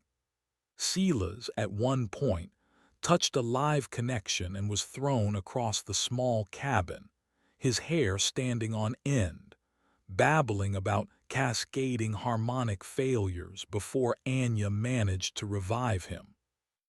During one particularly violent feedback surge, the crystal heart outside pulsed erratically, its blue light flickering, and a deep, groaning sound, like the tormented cry of the earth itself, resonated through the cavern. "We're stressing it," Peters yelled, frantically disconnecting a smoking wire. "This crystal, it's ancient, but it might not be able to handle this kind of direct, crude manipulation." "Then we need to be less crude," Eva said, her voice tight. She looked at Jenna. "Is there a gentler way to align with it, a way your symbols can guide the interface?" Jenna, her face pale with concentration, nodded slowly. The patterns, they can be attuned to the heart's rhythm. It's not about forcing a connection, it's about harmonizing with its song, letting it carry ours." She began to sketch a new series of glyphs, simpler, more flowing, on a piece of scrap metal Peters was using as a makeshift conduit. Try this configuration. Let the energy flow through these patterns." Skeptical but desperate, Peters incorporated Jenna's new designs into his interface. This time, when he cautiously re-established the connection, there was no violent feedback. Instead, a soft, resonant hum filled the submersible, a blending of the sonar's electronic pulse, the crystal's ethereal thrum, and a new, complex series of overtones that seemed to emanate from Jenna's symbols. The blue light from the crystal heart outside intensified, its pulsing becoming more regular, almost responsive. It's working," Silas breathed, his eyes wide with disbelief, watching his jury-rigged monitors. "We have a stable carrier wave. The crystal is accepting the modulation. It's amplifying the signal." Now came the most dangerous part, broadcasting Jenna's counter-melodies. These were not the gentle, harmonizing patterns she had used to interface with the crystal heart. These were the complex, potentially disruptive sequences designed to counter the prime resonator's influence. "Jenna," Eva said, her voice low, "are you ready?" Jenna took a deep, shuddering breath. The effort of formulating and holding these counter-sequences in her mind was immense. Her nose had begun to bleed again, a thin trickle of dark blood, but her eyes, when she looked up, were clear, filled with a burning, almost fanatical resolve. Yes, the first sequence, it's designed to disrupt the psychic channels the entity uses to control its vanguard, the finned creatures, the converted. She placed her hands on the metal plate where she had drawn the harmonizing glyphs. Now, she began to trace the first of the complex counter-sequences over them, her fingers moving with a painful precision. As she did, the resonant hum within the submersible changed, taking on a sharper, more dissonant edge.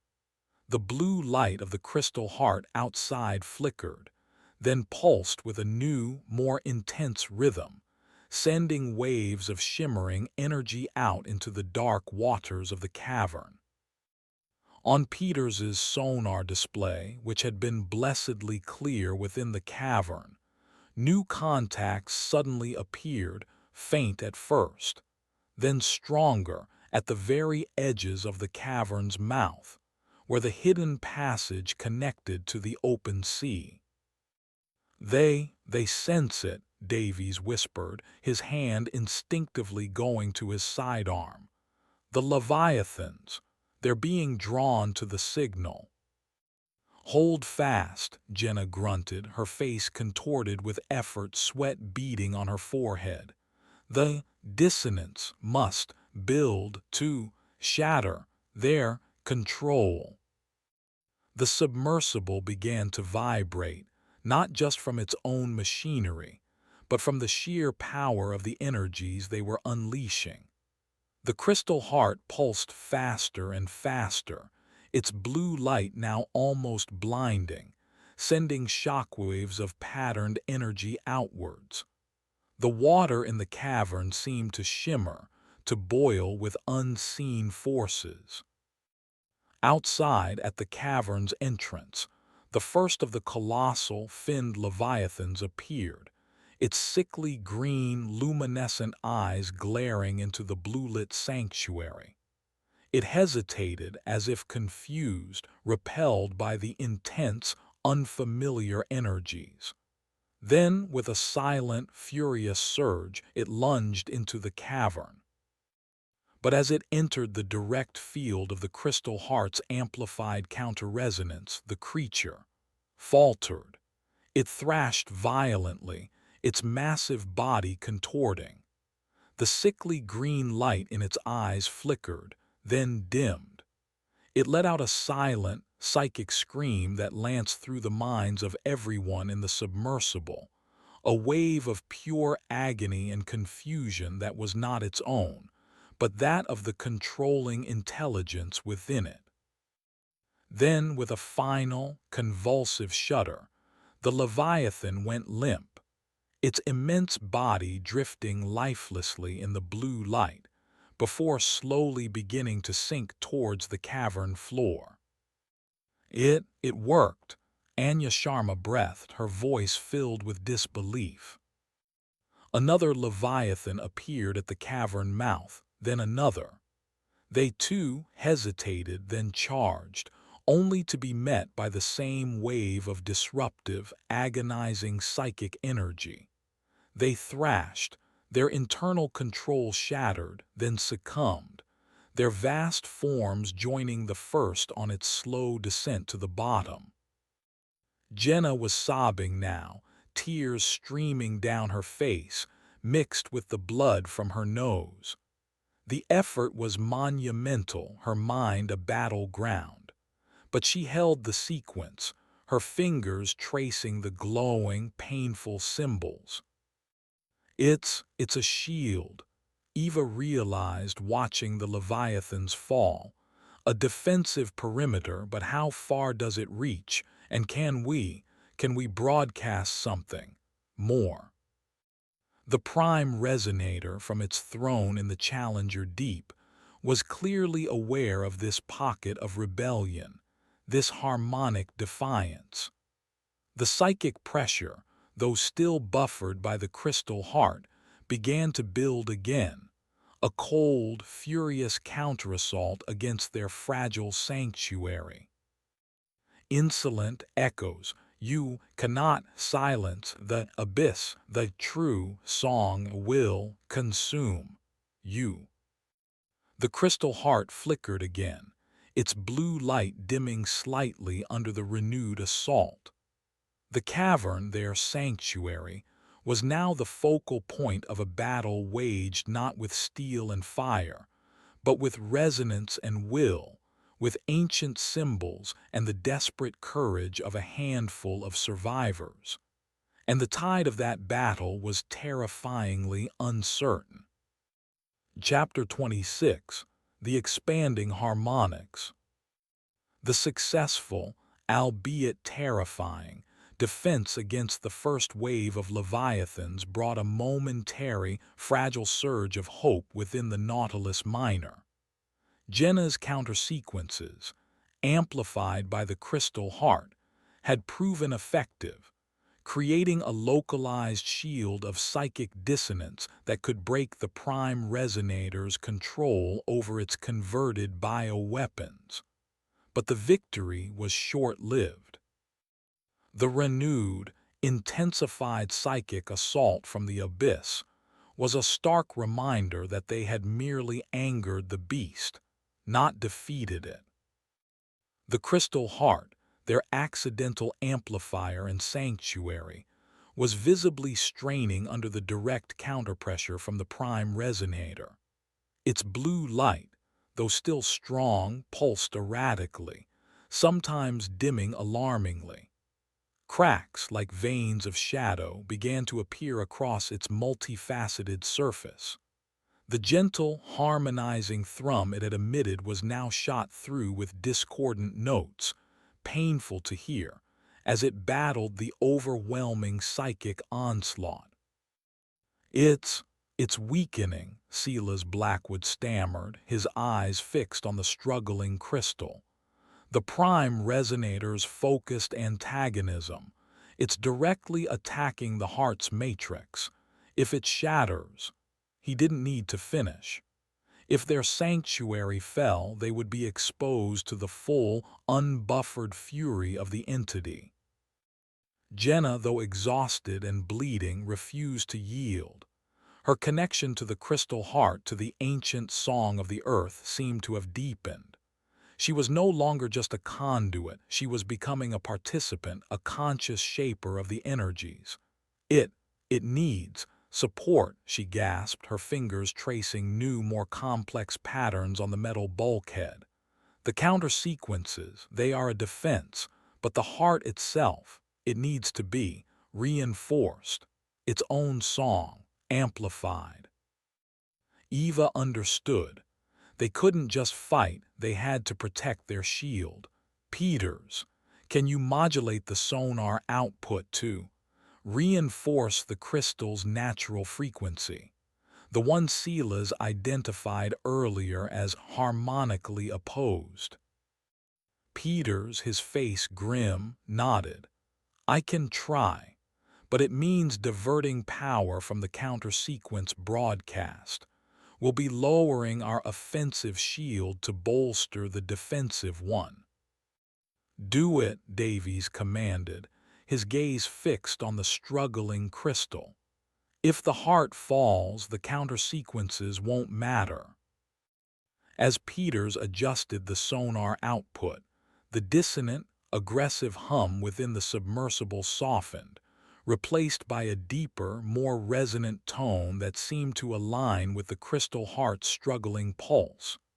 The effect outside was immediate. The blue light from the crystal, which had been flickering wildly, stabilized, then intensified, pushing back against the encroaching psychic darkness. The shadowy cracks on its surface seemed to recede. It's working, Anya exclaimed. We're helping it. But the prime resonator was relentless. Its psychic assault shifted, no longer a brute force attack but a more insidious, probing pressure. It wasn't just trying to shatter the crystal heart. It was trying to corrupt it, to warp its harmonizing frequency, to turn their sanctuary into another instrument of its will. The whispers in Jenna's mind changed again, becoming incredibly subtle, almost indistinguishable from her own thoughts. Why resist? The heart can sing a new song, a greater song of unity under the one true voice. Help it attune to us. Jenna cried out, clutching her head. No, it's trying to twist the harmony, to make the heart resonate with it. Eva felt it too, a subtle, cloying sweetness overlaying the prime resonator's usual cold malice, a false promise of peace and belonging if they would just adjust their frequency.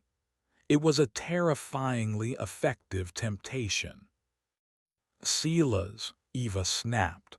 The dampener, even depleted, is there anything left in it? Any residual charge? Can we create a filter to block this specific seductive frequency? Silas, jolted from his horrified observation, fumbled with the inert device. Perhaps, if I bypass the main cell, reroute the trace elements through the crystal matrix, it might create a very localized, very specific, null field for that particular mimetic signature. It was a desperate, almost nonsensical string of technobabble, but it was all they had. He began frantically rewiring the dead dampener, cannibalizing parts from other non-essential systems in the submersible, guided by a desperate, inspired ingenuity. Meanwhile, the battle for the crystal heart raged. The entity in the abyss was now focusing its immense psychic power on this single point of defiance. The water in the cavern began to churn, not from physical disturbance, but from the sheer intensity of the conflicting psychic energies. The translucent, ghost-like fish that had swum so serenely earlier now darted in panic, some of them convulsing, their faint blue light extinguishing. And then new contacts appeared on Peters's sonar at the mouth of the cavern. Not the finned leviathans this time. These were smaller, more numerous, but no less menacing. Humanoid contacts, Peters reported, his voice barely a whisper. Dozens of them moving with unnatural speed underwater, no breathing apparatus detected. Eva remembered the converted personnel from Midway, their eyes glowing, their minds enslaved. The entity wasn't just sending its bioweapons. It was sending its infantry, its unwilling human puppets to breach their sanctuary. They're coming for us directly, Davies said, chambering around in his sidearm. Anya and the remaining security personnel did the same, their faces grim. Their conventional weapons would be all but useless against psychically controlled, waterborne assailants in the crushing deep, but it was a reflex, a last stand. The sequences. They're not holding them. Jenna gasped, her focus fracturing under the combined assault. The shield they had created was effective against the brute psychic control over the Leviathans, but these human converts, their minds already shattered and rebuilt by the entity, were different. They were driven by a fanatical, imprinted devotion that the dissonant frequencies couldn't easily break. The first of the converted humans appeared at the edge of the blue light, their forms pale and bloated in the water, their eyes glowing with that same sickly green luminescence as the entity's symbols. They moved with a horrifying, fluid grace, their limbs propelling them through the water like torpedoes. They carried no weapons, save for their bare hands and the terrifying, empty zeal in their eyes. They swarmed towards the Nautilus miner.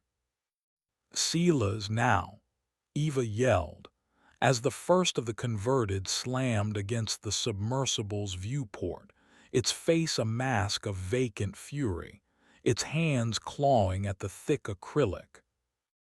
Silas jammed a final wire into place on his modified dampener, activating localized mimetic filter. Now he slammed a switch. The reconfigured dampener, instead of emitting its chaotic hum, now produced a high-pitched, almost inaudible whine. And around the submersible, within the broader blue glow of the crystal heart, a faint, shimmering distortion appeared in the water, like a heat haze.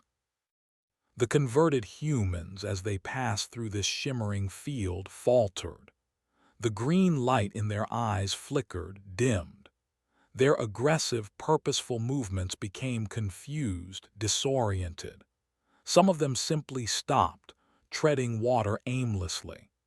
Others began to clutch their heads, as if in sudden, excruciating pain, the entity's control momentarily disrupted, their own shattered consciousness perhaps trying to resurface. It's confusing them," Davies exclaimed, "buying us time." But the prime resonator redoubled its efforts. The psychic pressure became almost unbearable. The crystal heart groaned, its light dimming significantly, cracks spreading across its surface like dark lightning. The entire cavern began to shake with violent tremors. "You cannot deny the inevitable. The heart will break. Your world will follow." The voice was a triumphant roar in their minds. Jenna screamed, a raw, tearing sound, as the sheer volume of the entity's psychic onslaught threatened to shatter her mind. The symbols she was tracing on the bulkhead began to burn, to smolder, leaving charred lines in the metal. Eva knew they were losing. The crystal heart was failing. Silas's dampener was a temporary, localized fix. The converted humans, though confused, were still numerous, and the entity's power was too vast. Then Jenna, in a last desperate surge of will, her eyes blazing with a combination of her own spirit and the ancient knowledge flowing through her, changed the symbols she was tracing. She was no longer just channeling defensive patterns or disruptive frequencies. She was scrawling a new, incredibly complex glyph, a symbol that felt older, more powerful, more dangerous than anything before. It pulsed with a fierce, almost violent white light, searing itself onto the bulkhead. As she completed it, the crystal heart outside gave a final, shuddering pulse. Its blue light flared, not with the calm, steady rhythm of before, but with a sudden, explosive brilliance, a nova of pure, concentrated energy. It was not dying, it was focusing. All its remaining power, all its ancient harmonizing energy, seemed to be drawn into Jenna's final, blazing symbol. The Nautilus miner was caught in the center of a blinding, silent explosion of blue-white light. The psychic roar of the prime resonator in their minds was, for one incredible, terrifying moment, utterly silenced, replaced by a single, pure, impossibly resonant tone that seemed to vibrate with the fundamental frequency of reality itself. Then darkness, and a profound, echoing silence. The power in the submersible died completely. They were adrift, blind in a silence deeper and more absolute than any they had known. The crystal heart, their sanctuary, their amplifier, had given its all. What it had achieved, and whether they had survived its final, desperate act, remained terrifyingly unknown. Chapter 27. The Echoing Silence. The absolute darkness and profound silence that engulfed the Nautilus Minor were more terrifying than any scream, any chaotic alarm.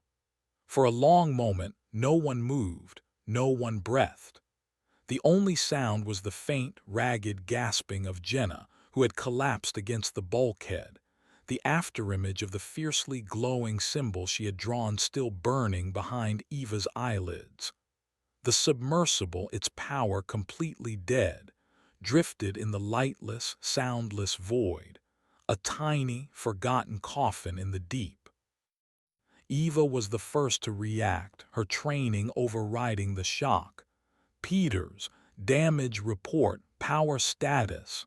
Her voice, though strained, cut through the oppressive stillness. No power, Captain, Peters replied, his voice hollow in the darkness. Main auxiliary emergency.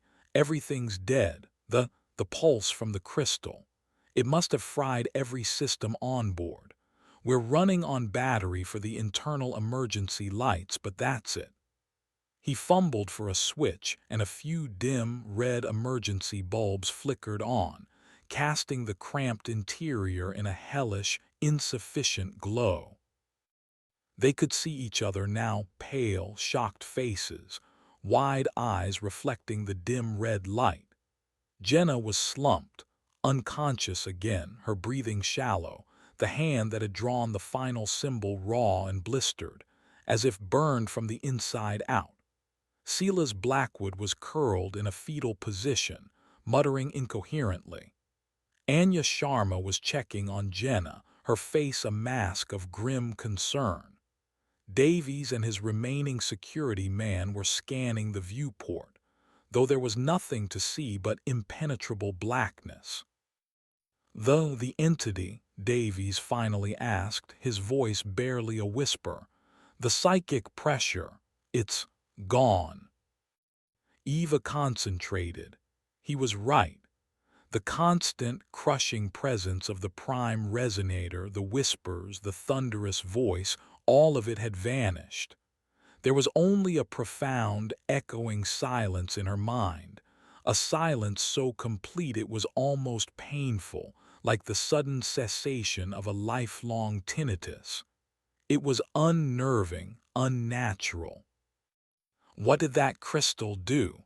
Anya murmured, looking towards the viewport. What did Jenna do? Silas Blackwood, uncurling slightly, his eyes still wide with a mixture of terror and dazed awe, spoke, his voice trembling. The final symbol, it wasn't a counter-frequency. It was a termination sequence. A full-spectrum psychic cancellation wave amplified by the crystal heart's entire remaining energy. It didn't just shield us. It erased the prime resonator's local psychic signature, utterly, at least, for now, and in doing so it burned itself out and fried us in the process. Erased, the word hung in the dead air. Had they actually harmed it, or merely blinded it, deafened it on a local scale? The converted, Davies said, peering into the blackness beyond the viewport. The ones that were attacking us, are they gone too? Peters, fiddling with the dead sonar, shook his head. No way to tell, but if their psychic link to the entity was severed that abruptly, it would likely have been catastrophic for their already shattered minds. A grim thought. The human puppets, their strings cut, adrift in the hostile deep. So we're alive, Eva stated, the reality of their situation sinking in. Adrift, no power, no communications, no navigation in an unknown deep-sea cavern. And Jenna, She looked at the unconscious young woman. She paid a heavy price. Anya had managed to find a basic first aid kit with a penlight. She was examining Jenna's burned hand. Severe psychic energy burns, deep tissue, and her life signs are dangerously low. She poured everything she had into that final act. "We need to get her to the surface," Davies said, his voice regaining some of its command. "And ourselves, if that cancellation wave is only temporary. We're a sitting duck when the entity recovers its senses." "Surface how, Captain?" Peters asked, his voice flat with exhaustion and despair. "We have no buoyancy control without power, no thrusters. We're a brick at the bottom of wherever this is." He gestured to the dead controls. A long, heavy silence descended again. They had survived the battle, only to face a slow, lingering death in a disabled submarine at the bottom of the ocean. Eva's mind raced. There had to be a way. Submersibles had emergency systems, manual overrides. "Peters," she said, her voice sharp, cutting through the despair. "The ballast tanks. Are there manual blow valves, emergency ascent systems?" Peters looked up, a flicker of something not quite hope but professional engagement returning to his eyes. "Yes, there are. Old-fashioned C02 canisters for an emergency blow, but they haven't been tested in years. Decades, probably, if the valves are seized or the canisters have lost their charge." "It's our only chance," Eva stated. "Show me." For the next hour, in the dim, flickering red emergency light, Eva and Peters, with Davies assisting, worked frantically in the cramped, cold confines of the Nautilus Miners engineering section. It was a desperate, exhausting struggle against corroded metal, seized valves, and fading hope. The air grew stale, thick with the smell of their sweat and fear. Silas Blackwood, having regained some composure, huddled over Jenna, trying to make her comfortable, muttering about the unfathomable bioenergetic cost of such psychic expenditure. Anya kept watch at the viewport, though there was nothing to see but the occasional, faint bioluminescent speck drifting in the utter blackness outside. Finally, after what felt like an eternity, Peters gave a grunt of triumph. "Got it. The main blow valves. I think they're clear. And the C02 canisters. They still feel charged. It's going to be an uncontrolled ascent if it works. Like a cork from a bottle, but it might just get us to the surface."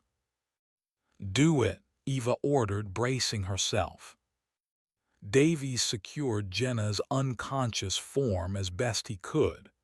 Anya gripped a handhold, her knuckles white.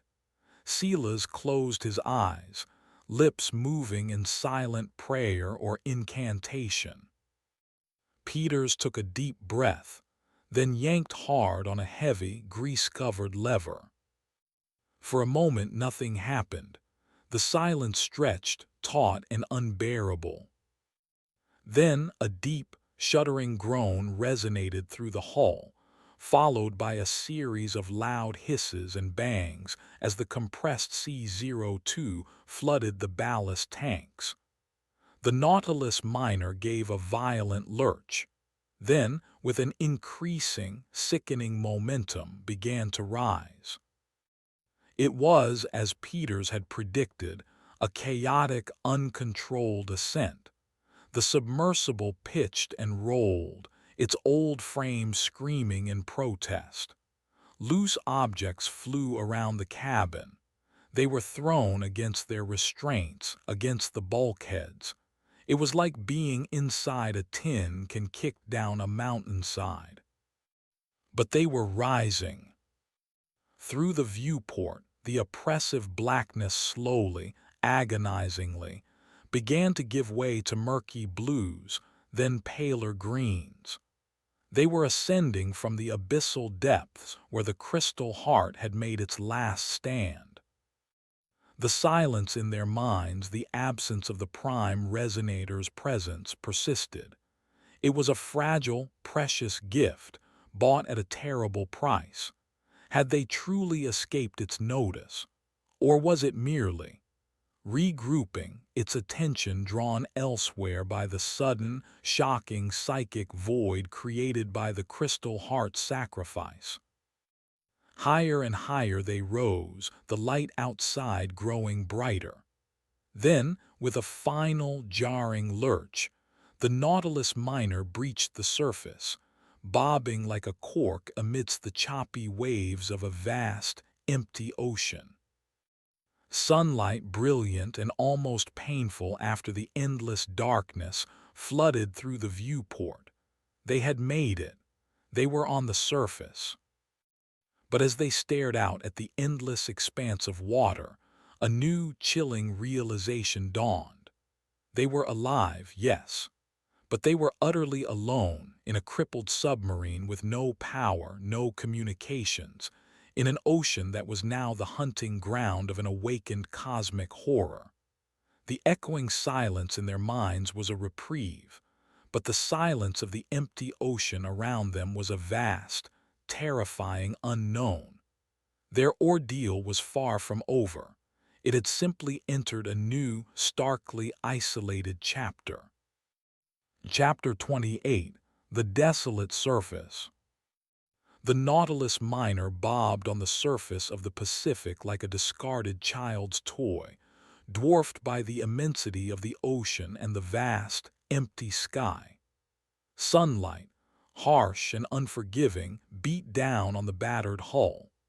Inside, the atmosphere was a mixture of stale air, the metallic tang of fear, and the faint, lingering scent of ozone and Jenna's burned hand.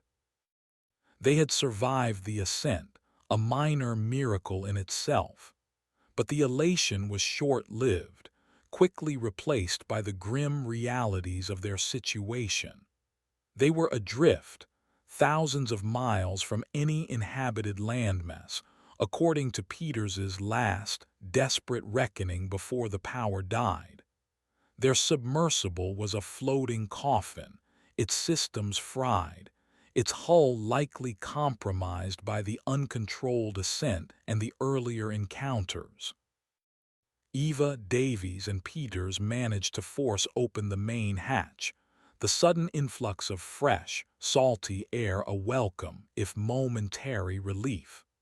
They clambered out onto the small, curved deck of the submersible, blinking against the bright sunlight. The ocean stretched to every horizon, an endless, indifferent blue. There was no sign of land, no other vessels, no sign of the chaos they had fled from Midway, save for the lingering dread in their own hearts. "Well," Peters said, his voice flat, shielding his eyes as he scanned the horizon, "at least the weather's clear." It was a weak attempt at gallows humor. "Water," Davies said, his voice practical though strained. "We need to check our emergency supplies and see if we can rig any kind of signaling device, a distress beacon, anything." Anya Sharma had managed to bring Jenna up to the cramped deck. The young woman was still unconscious, her breathing shallow, her face pale and waxy in the harsh sunlight. The burn on her hand looked angry and inflamed.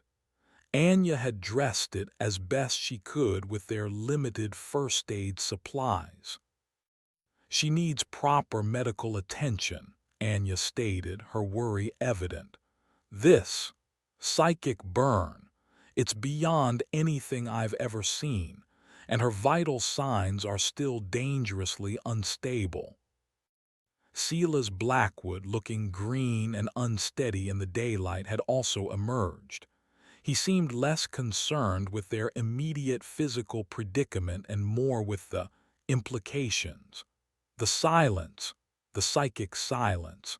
It's still holding, he murmured almost to himself, his gaze distant. The crystal heart's sacrifice. It appears to have created a significant null zone, but for how long and how far does it extend? Eva understood his preoccupation. The absence of the prime resonator's oppressive mental presence was a relief, but also a source of deep unease. Was it truly gone from this area? Or was this just the eye of the storm, a temporary reprieve before an even greater onslaught? And what of the rest of the world? Davies' report from Midway had painted a grim picture of escalating chaos. Had the entity's harvest continued unabated beyond their localized null zone? Their inventory of emergency supplies was meager. A few liters of fresh water, some high-energy ration bars, stale and unappetizing, a basic flare kit, ironic given Jenna's last desperate act, a hand-cranked emergency radio, its range likely pitifully short even if they could find a clear channel, no desalination kit, no spare power cells for any of their fried equipment. We have maybe 3-4 days of water if we ration strictly, Davies calculated, his expression grim. Food, a little longer, but dehydration will be the first killer. Peters, meanwhile, was examining the exterior of the Nautilus Minor. The hull took a beating during that ascent. We're taking on water slowly in the lower compartments. We're not going to stay afloat indefinitely. Maybe a day or two, if we're lucky, before she becomes too unstable. The starkness of their situation was a lead weight. They had escaped one horror only to be thrust into a slow, desperate battle for survival against the uncaring elements. The emergency radio, Eva said, seizing on the only potential avenue of hope. Peters, can you get it working? Is there any chance, any atoll, any shipping lane, however remote, that might be within its range?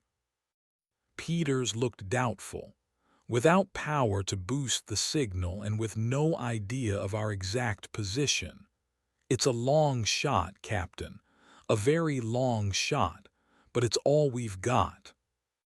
For hours they took turns cranking the emergency radio, sending out blind distress calls, their voices hoarse, their hope dwindling with each unanswered transmission. The sun beat down mercilessly. The submersible rocked gently on the waves, a constant, unsettling motion. Thirst began to set in.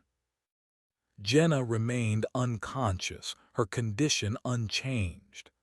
Anya tended to her devotedly, trying to shield her from the sun, moistening her lips with a precious few drops of water. Silas Blackwood sat apart, staring out at the ocean, lost in his own arcane thoughts, occasionally jotting notes in a small, waterproof notebook he had somehow managed to keep. He seemed to be listening to the silence, trying to discern its quality, its duration. Eva and Davies kept watch, scanning the horizon for any sign of land, any ship, any aircraft. But there was nothing. Only the endless, empty blue. The silence in their minds, once a relief, now felt like a profound, terrifying isolation from the rest of humanity. Were they the only ones left in this bubble of psychic quiet? Had the rest of the world already fallen to the whispers, to the entity's control? As dusk began to settle, painting the sky in hues of orange and purple, a change occurred. Jenna stirred. Her eyelids fluttered open. She coughed, a dry, racking sound. Anya and Eva were instantly at her side. "Jenna," Eva said softly, "welcome back." Jenna looked around, her eyes slowly focusing, taking in the setting sun, the vast ocean, the concerned faces around her. The, the crystal," she whispered, her voice weak. "Did it work?" "It did, Jenna," Eva assured her. "It shielded us, it got us out, you saved us." A faint smile touched Jenna's lips, but then her expression clouded. She looked past them, out at the darkening horizon, her eyes widening slightly, not with fear this time, but with a strange, distant focus. "It's not over," she murmured, her voice barely audible. "The silence, it's thin here, very thin, and the song of the abyss, it's changing, adapting, it's learning to sing around the heart's echo." Before anyone could ask what she meant, Silas Blackwood let out a sharp cry. He was pointing towards the west, where the sun had just dipped below the horizon, leaving a fiery afterglow. "There," he croaked, his voice filled with a new, dawning terror. "The sky, look at the sky." They all looked, and what they saw made their blood run cold. Against the deepening twilight, a vast, dark shape was silhouetted against the fading light. It was high in the atmosphere, impossibly large, its form vaguely cruciform, but with too many angles, too many shifting, shadowy appendages. It was not an aircraft. It was not a storm cloud. It was something else. Something that belonged to the same nightmarish cosmology as the entity in the abyss. And it was moving, slowly, deliberately, eastward, as if following the path of their fallen aircraft, as if hunting. The psychic silence, their fragile shield, had hidden them from the entity in the ocean. But it seemed there were other players in this horrifying game, other ancient horrors stirring in the upper atmosphere, beyond the reach of the crystal heart's localized influence. The desolate surface of the Pacific was no longer empty. Their isolation had been shattered not by rescue, but by the arrival of a new, unknown, and utterly terrifying sentinel of the void. Their brief respite was over. The true, global scale of the catastrophe was beginning to reveal itself. Chapter 29: The Sky Watcher. The colossal, cruciform shadow hanging in the upper atmosphere against the dying embers of sunset was a terrifying punctuation mark to their already grim situation. It moved with an unnerving, deliberate slowness, a silent predator surveying its domain. It was too distant to make out precise details, but its sheer scale and utterly alien configuration spoke of a power that dwarfed any terrestrial aircraft, any earthly conception of life. "What in God's name is that?" Peters whispered, his voice hoarse with disbelief and a fresh, potent fear. All thoughts of their immediate survival, thirst, the sinking sub, the lack of rescue, were momentarily eclipsed by this new, monstrous presence in the sky. Silas Blackwood, his face ashen in the twilight, was staring upwards, his earlier academic detachment completely shattered, replaced by a raw, almost primal terror. The Sky Watchers," he stammered, his voice trembling. "Thorne's texts, they spoke of them, ancient, indifferent guardians, or perhaps heralds of cosmic events. They rarely interact, but their appearance, it always signifies a profound shift, a rending of veils." "Guardians of what? Heralds for whom?" Davies demanded, his hand instinctively reaching for a sidearm that was now little more than a useless piece of metal. "Not for us," Silas said, a note of bleak certainty in his voice. "They don't concern themselves with fleeting organic life. They observe stellar phenomena, galactic alignments, the birth and death of realities." He shivered violently. "If it is here, it means the prime resonator's awakening is not merely a planetary event. It is a cosmic signal, and the Sky Watcher has come to observe its unfolding." Eva stared at the distant, terrifying shape, indifferent, a being that considered entire realities as fleeting phenomena. The thought was a new kind of cold, a chilling perspective on their own desperate struggle. The prime resonator wanted to consume their world. This Sky Watcher, it might not even notice or care. Jenna, propped up against a piece of railing, her gaze fixed on the aerial monstrosity, felt a different kind of resonance. The whispers in her mind, the ones attuned to the prime resonator, were still muted, still held at bay by the lingering echo of the crystal heart.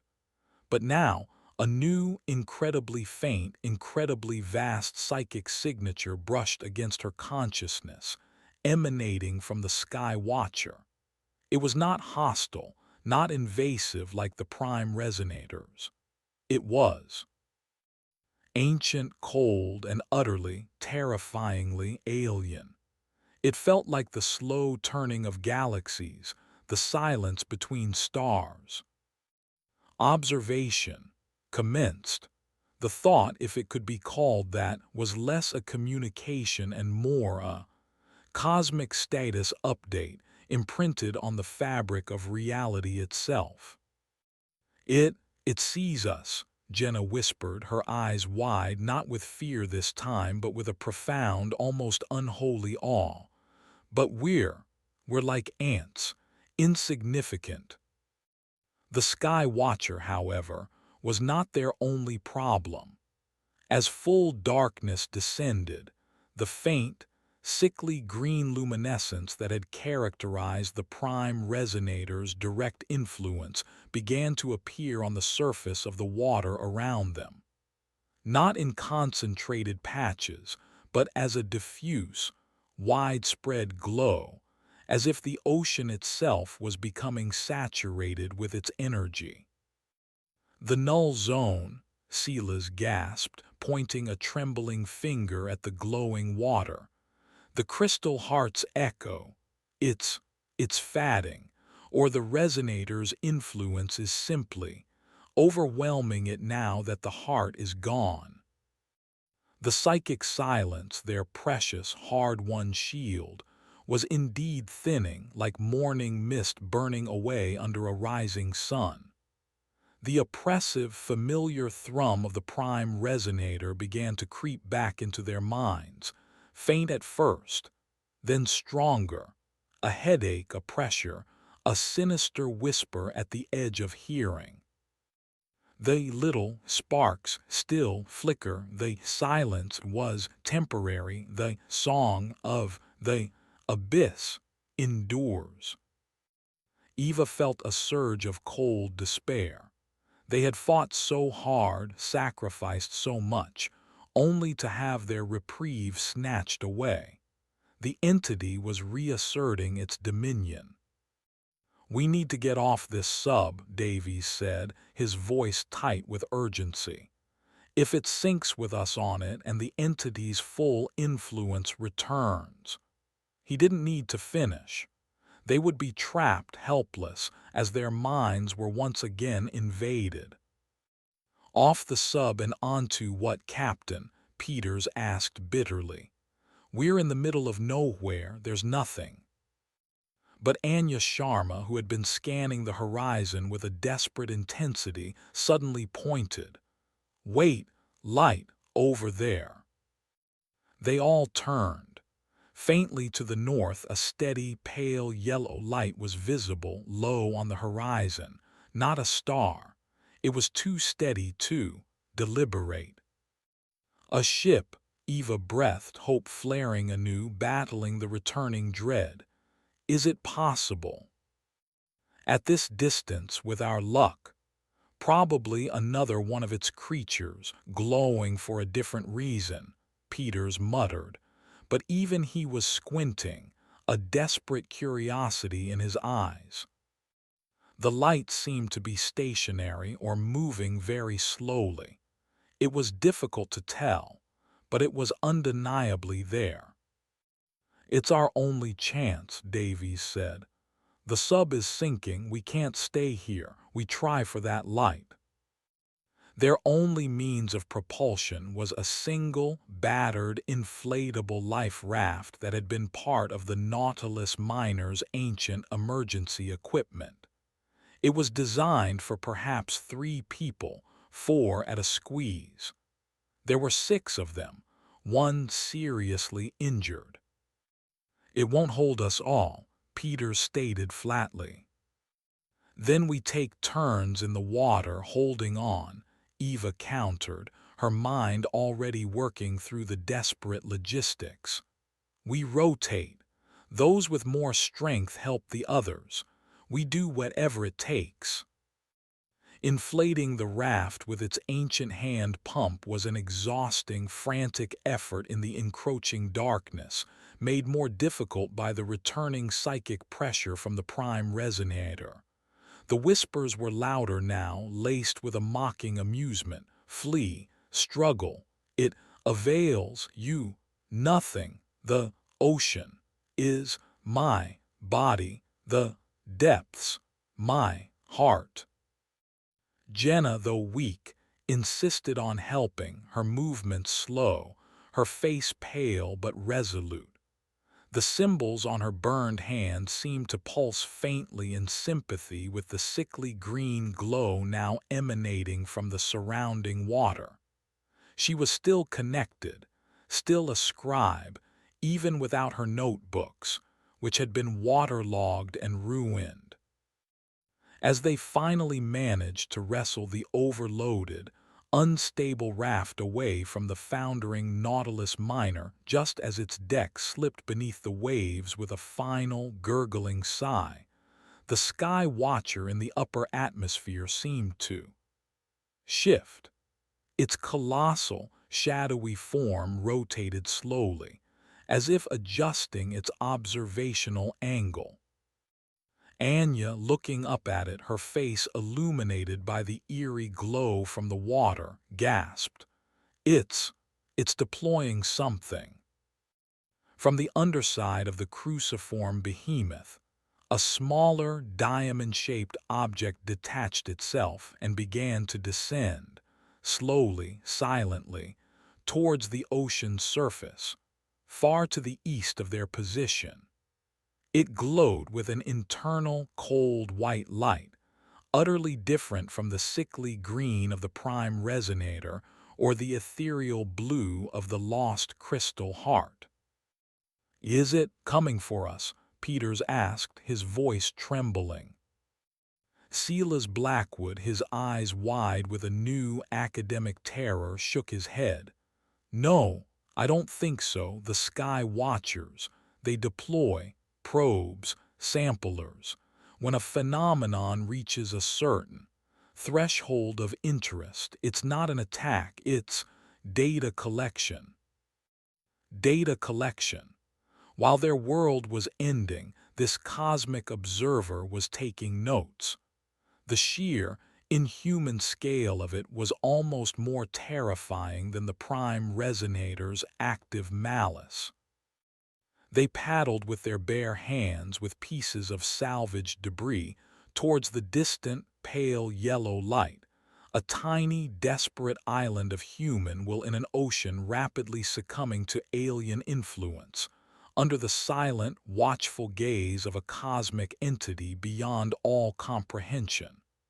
The prime resonator's psychic tendrils were tightening around them again, the whispers growing louder, more insistent. The silence had been broken. The hunt was resumed. And the sky itself now held a new, indifferent, an utterly alien witness to their struggle. Chapter 30. The Light on the Water. The overloaded life raft was a fragile, precarious island in the vast, glowing Pacific. Each swell threatened to capsize them. Each wave slapped cold, phosphorescent water over the gunwales. They paddled with a desperate, exhausting rhythm, their hands raw, their muscles screaming in protest.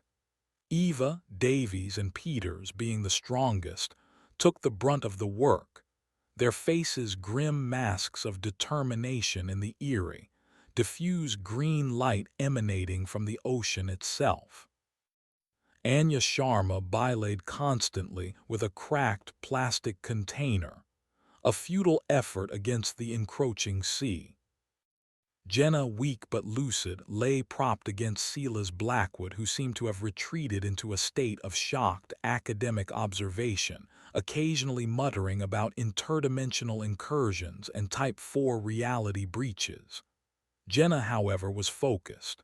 The whispers from the prime resonator were a constant, insidious pressure now, no longer subtle but a direct, hateful assault on their sanity.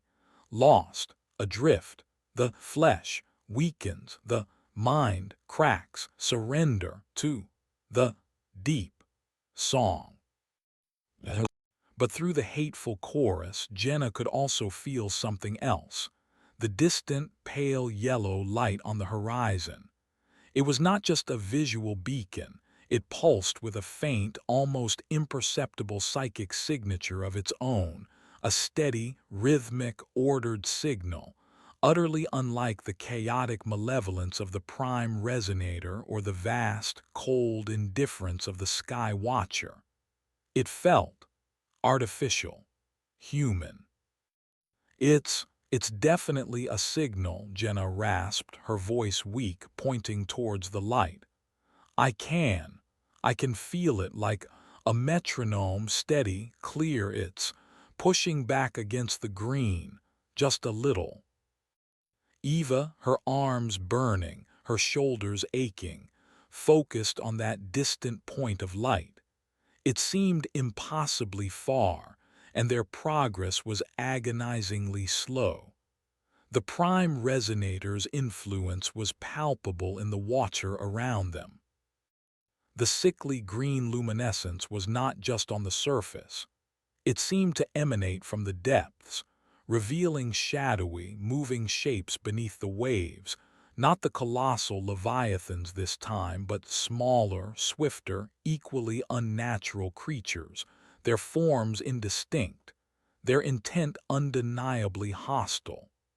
They darted at the edges of the raft, sometimes bumping against its underside, a terrifying, unseen menace. They're testing us, Davies grunted, as a particularly hard thump nearly unseated him. Probing, trying to see if we're worth a direct attack. The Sky Watcher remained a distant, cruciform silhouette against the stardusted canvas of the night, its deployed diamond-shaped probe having descended out of their sight, presumably towards the ocean's surface far to the east. Its silent, cosmic observation was a constant, unnerving reminder of the sheer scale of the events unfolding. Hours passed, their strength waned, thirst became a torment. The salt water stung their raw hands, their eyes. The psychic assault from the prime resonator was relentless, chipping away at their will, their coherence. Peters began to mutter to himself, his paddling becoming erratic. Silas Blackwood started to weep silently, tears tracing clean paths through the grime on his face. Anya, despite her fear, tried to keep their spirits up, humming a tuneless, defiant little song, a small spark of human resilience against the overwhelming darkness. Eva focused on Jenna's words, on that faint, ordered signal from the distant light. It was their only hope, their only direction. She pushed her aching body to its limits, driving them forward, her captain's will a bulwark against the encroaching despair. Then Jenna, her eyes widening, suddenly gripped Eva's arm.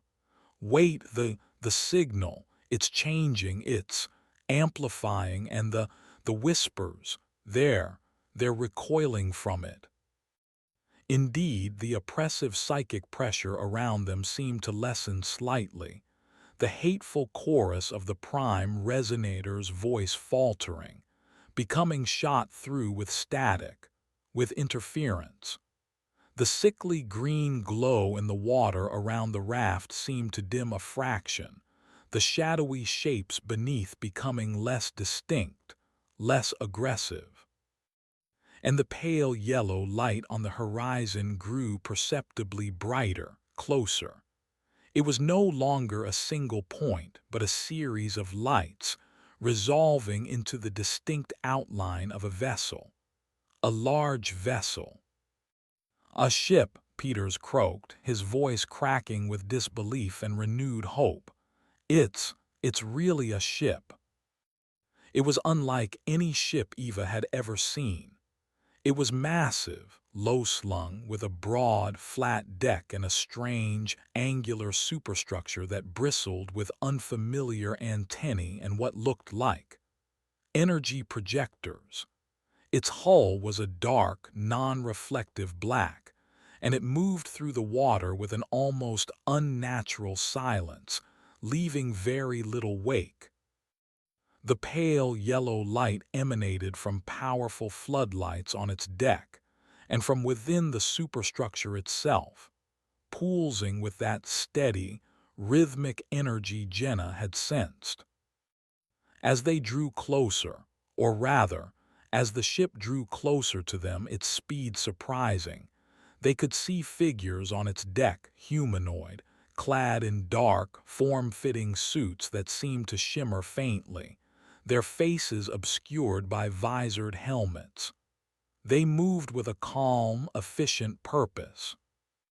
The ship came to a halt a few hundred yards from their raft, its presence a zone of relative psychic calm in the surrounding, entity-infested waters. The green glow of the prime resonator's influence seemed to visibly recede from its hull, as if repelled by the ship's own energetic signature. A section of the ship's side opened, revealing a brightly lit interior ramp that extended down to the water's surface. One of the visored figures stood at the top of the ramp, motioning to them. They want us to come aboard," Davies said, his voice filled with a mixture of hope and profound suspicion. "Who are they? What is this ship?"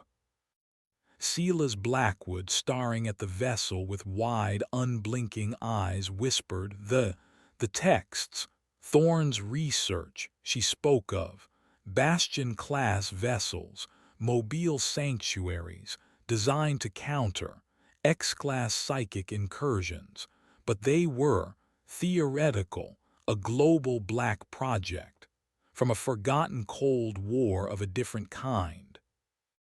Friend or foe? Eva wondered aloud, her hand instinctively going to the useless flare gun tucked into her belt. Jenna, her eyes fixed on the ship, a look of dawning comprehension on her face, spoke with a newfound clarity, her voice stronger than it had been for hours. They're like the Crystal Heart," she said, "but engineered, focused, they're light. It's a song of order, of human will pushing back the chaos." She looked at Eva, a desperate hope in her eyes. I think they might be our side, whatever our side means anymore." The figure on the ramp motioned again, more urgently this time. From the periphery, the sickly green glow of the prime resonator's influence seemed to be pressing in again, testing the boundaries of the ship's protective aura. The shadowy shapes in the deep were regrouping. "We don't have a choice," Davies said, making the decision. "This raft is sinking, we're out of water, and that thing in the sky is still up there." He nodded towards the distant, cruciform sky watcher, a silent, ominous sentinel. With their last reserves of strength, they paddled the foundering raft towards the waiting ship, towards the light on the water, towards an unknown future. They were exchanging one form of terrifying uncertainty for another, but for the first time since the C-130 had been torn from the sky, they were not utterly alone. Someone else knew about the darkness. Someone else was fighting it. As they reached the ramp, hands, gloved and strong, reached down to help them aboard. Eva was the last to leave the raft, casting one final look back at the glowing, malevolent ocean, at the indifferent stars, and at the vast, silent sky watcher that observed their tiny, desperate drama. The light on the water had offered them a reprieve, but the war for their world, for their minds, for reality itself, was far from over. They had merely found a new, uncertain bastion in a universe teetering on the brink of an abyss. Chapter 31: The Bastion. Stepping from the foundering life raft onto the solid, brightly lit ramp of the mysterious ship was like crossing a threshold into another reality. The oppressive, cloying psychic presence of the prime resonator, which had been their torment for so long, was here almost entirely absent, replaced by the steady, rhythmic pulse of the ship's own ordered energy. The air itself felt cleaner, charged with a faint, almost imperceptible hum that resonated in their bones not with dread, but with a sense of contained power. The figures in dark, form-fitting suits who helped them aboard moved with a silent, disciplined efficiency. Their visored helmets completely obscured their faces, rendering them anonymous, almost robotic. There were no words of greeting, no immediate offers of comfort, just a swift, professional assessment of their condition. Medics, similarly attired, were waiting. Eva, Davies, Peters, and Anya, being the most able-bodied, were quickly guided up the ramp and into the ship's interior. Silas Blackwood, nearly catatonic with a mixture of terror and academic fascination, was assisted. Jenna, still weak but conscious, her eyes wide as she took in her surroundings, was carefully lifted onto a hovering medical gurney. The interior of the ship, the bastion, as Silas had theorized, was a jarring contrast to the derelict Nautilus Minor or the crumbling Midway facility. It was a realm of gleaming, sterile corridors, softly glowing indicator panels, and advanced technology that Eva, with her pilot's eye, could only guess at the function of. There were no conventional windows, only screens displaying external views or complex, shifting data streams. The rhythmic hum of the ship's energy field was a constant, almost subliminal presence. They were separated again, a protocol they were becoming grimly accustomed to. Each was taken to a small, private decontamination chamber, stripped of their filthy, salt-encrusted clothes, and subjected to a series of scans and what felt like a focused energy cleanse that left their skin tingling. They were then given simple, clean, dark blue uniforms, devoid of any insignia. Eva found herself in a Spartan but comfortable cabin, more functional than luxurious.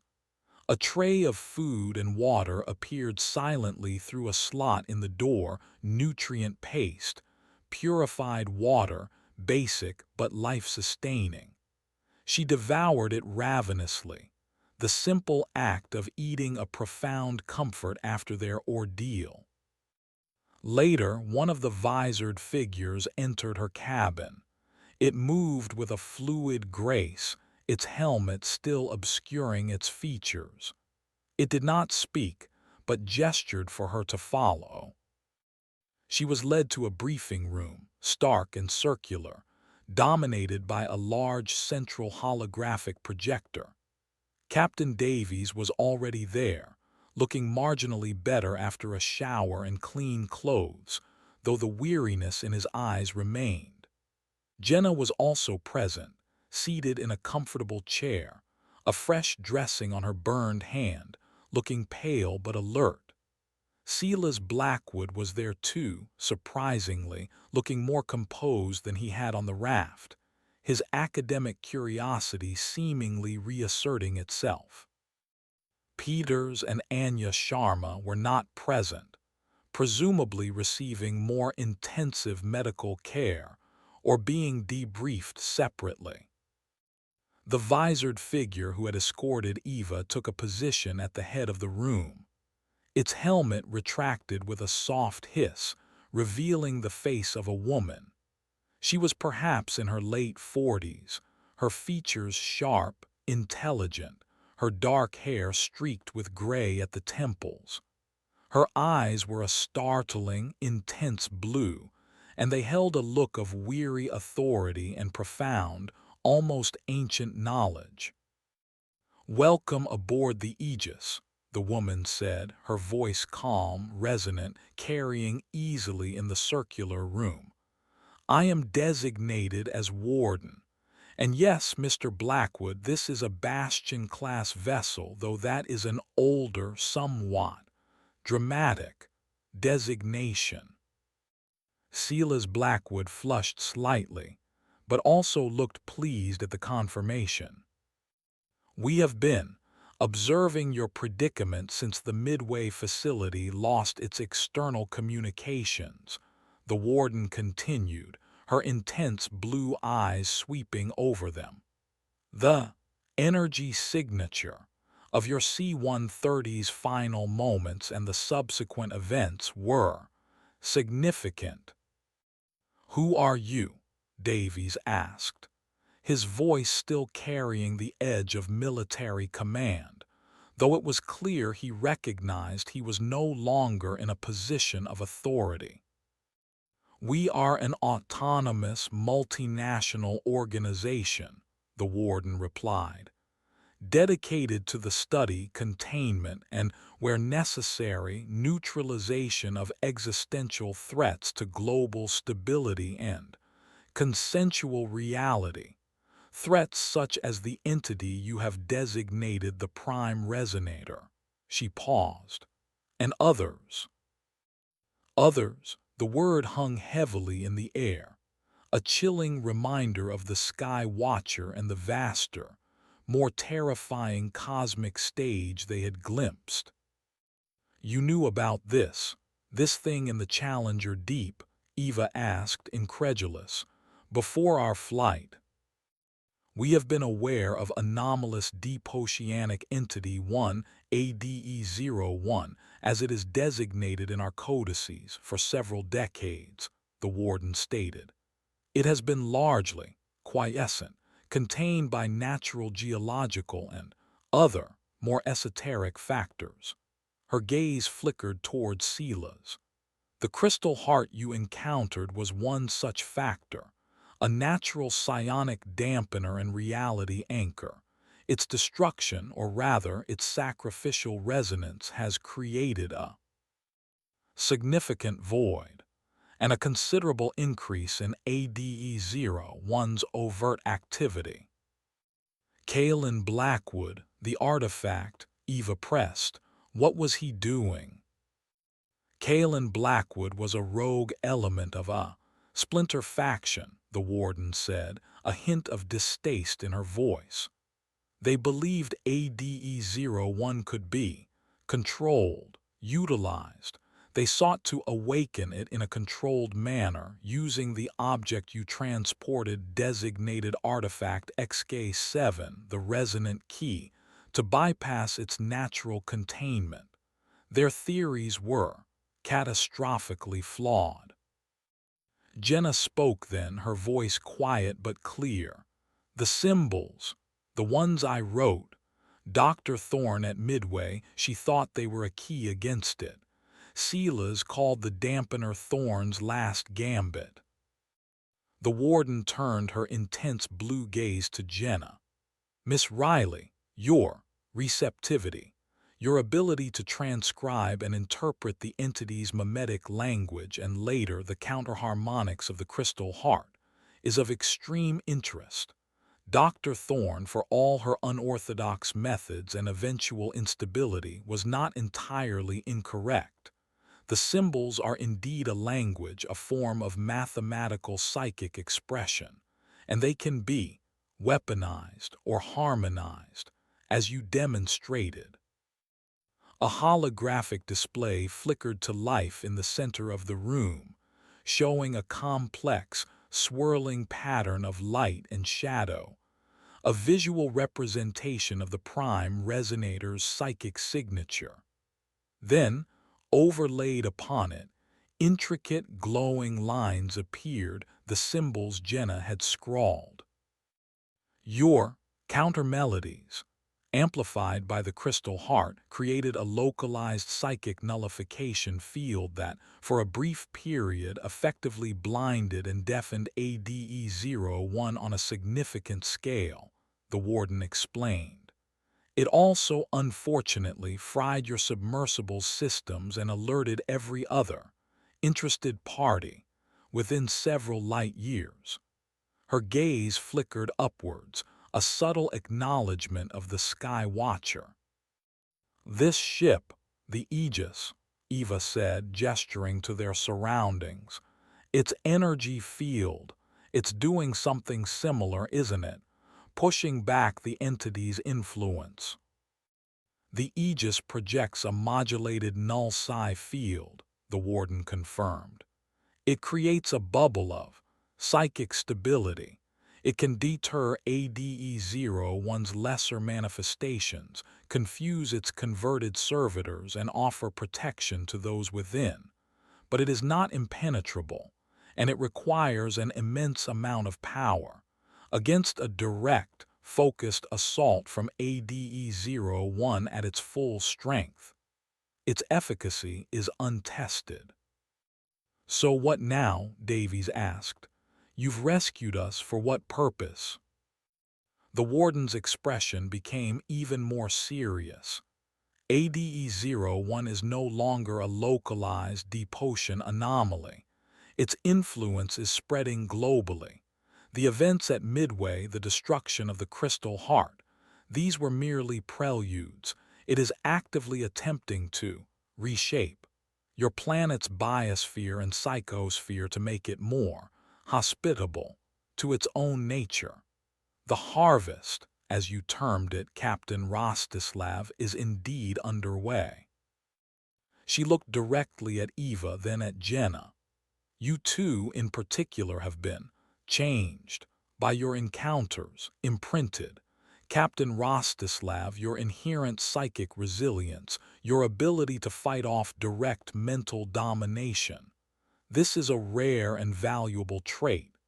Miss Riley, your capacity to act as a scribe, to interpret and channel these dangerous energies. This is even rarer and far more perilous. The Sky Watcher, Silas Blackwood interjected, his voice hushed. Its probe, what did it find?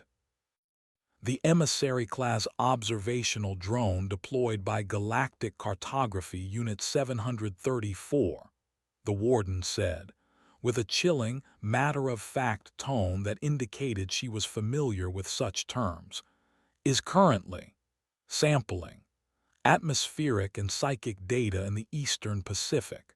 Its findings will be assimilated. Its directives are non-interventionist, unless specific interstellar protocols regarding emergent planetary sentience or catastrophic reality breaches are triggered. The sheer, casual immensity of that statement left them reeling. They were dealing with forces that operated on a galactic scale. Our immediate goal, the warden continued, bringing them back to their terrestrial crisis, is to understand the full extent of ADE-01's current capabilities and intentions, and to find a way to reestablish a more permanent form of containment, or failing that, a means of mitigation. She looked at Jenna again. Your symbols, Miss Riley, your counter-melodies, they represent our most promising, if desperate, avenue of research. You want me to keep writing them? Jenna asked, a tremor in her voice. To channel that thing. Again, the thought was terrifying. We have safer methods for you to explore that connection here within the Aegis's protective field, the warden assured her. And Captain Rostislav, your resilience will be studied, perhaps even augmented. We need to understand how to protect others from direct psychic assault.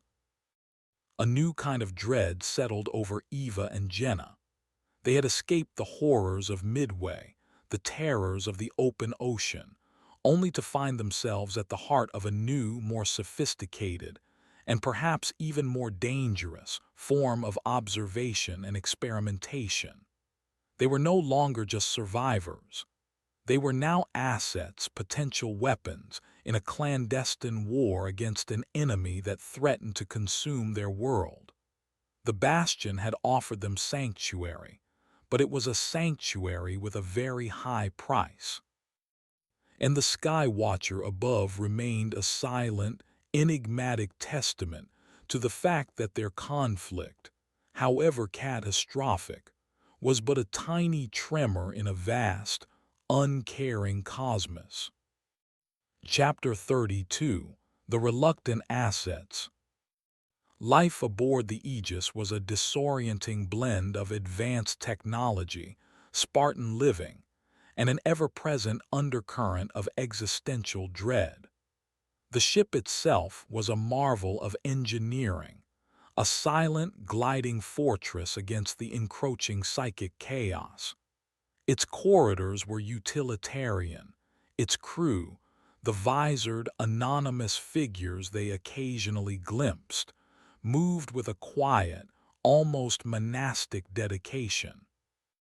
There was no sense of traditional military hierarchy, but rather an atmosphere of focused, collective purpose, orchestrated by the calm, authoritative presence of the warden. Eva and Jenna were assigned individual quarters, slightly larger and more comfortable than their cells at Midway, but still undeniably functional. They were given access to the ship's information archives, a vast, heavily redacted database covering decades, perhaps centuries, of clandestine research into anomalous phenomena, psychic events, and existential threats. It was a glimpse into a secret history of the world, a history where humanity had been brushing up against the edges of incomprehensible horrors for far longer than either of them could have imagined. Captain Davies, Peters, and Anya Sharma were also aboard, though their roles were less defined. Davies, with his military background and leadership experience, was often consulted by the warden on tactical matters, though it was clear he was an outsider, his conventional training of limited use against an enemy that operated on a psychic plane. Peters, the engineer, was in his element, fascinated and horrified by the Aegis's advanced systems, offering his practical skills where he could, though much of the ship's technology was beyond his comprehension.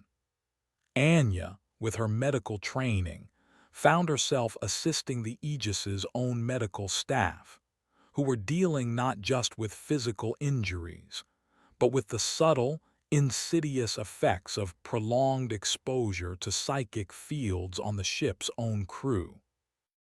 Silas Blackwood, however, seemed to have found his calling. He was given access to the ship's extensive xenolinguistic and psychometaphysical databases, and he plunged into them with a feverish, almost obsessive energy. He spent hours with Jenna, poring over her notebooks, cross-referencing her transcribed symbols with obscure texts, forgotten grimoires, and declassified reports from other anomalous events. The prime resonator's language. It's not unique, Miss Riley, he explained to her one day, his eyes bright with a disturbing intellectual excitement. There are echoes, cognates, in other transdimensional incursions. The Sky Watcher's own communicative emanations, though vastly more complex, share certain root structures. It's as if there's an underlying grammar to reality itself, and these entities are simply speaking different dialects of it. Jenna found these sessions with Silas both fascinating and deeply unsettling. Her ability to channel the symbols was now being actively cultivated, under the warden's direction and within shielded resonance labs, far more sophisticated and controlled than the disastrous chamber at Midway. She was encouraged to listen to the prime resonator's distant thrum, to transcribe its evolving song, and to explore the counter-melodies she had discovered in the crystal heart. The Aegis's technology provided a buffer, a filter, making the process less raw, less dangerous than her direct, unshielded exposure had been. But it was still a profound violation, a deliberate immersion in the psychic energies of an entity that wished only to consume and corrupt. Each session left her drained, nauseous, haunted by alien vistas and the crushing weight of cosmic indifference. Your progress is remarkable, Miss Riley, the warden would say, her intense blue eyes studying the complex, glowing patterns Jenna produced on holographic displays.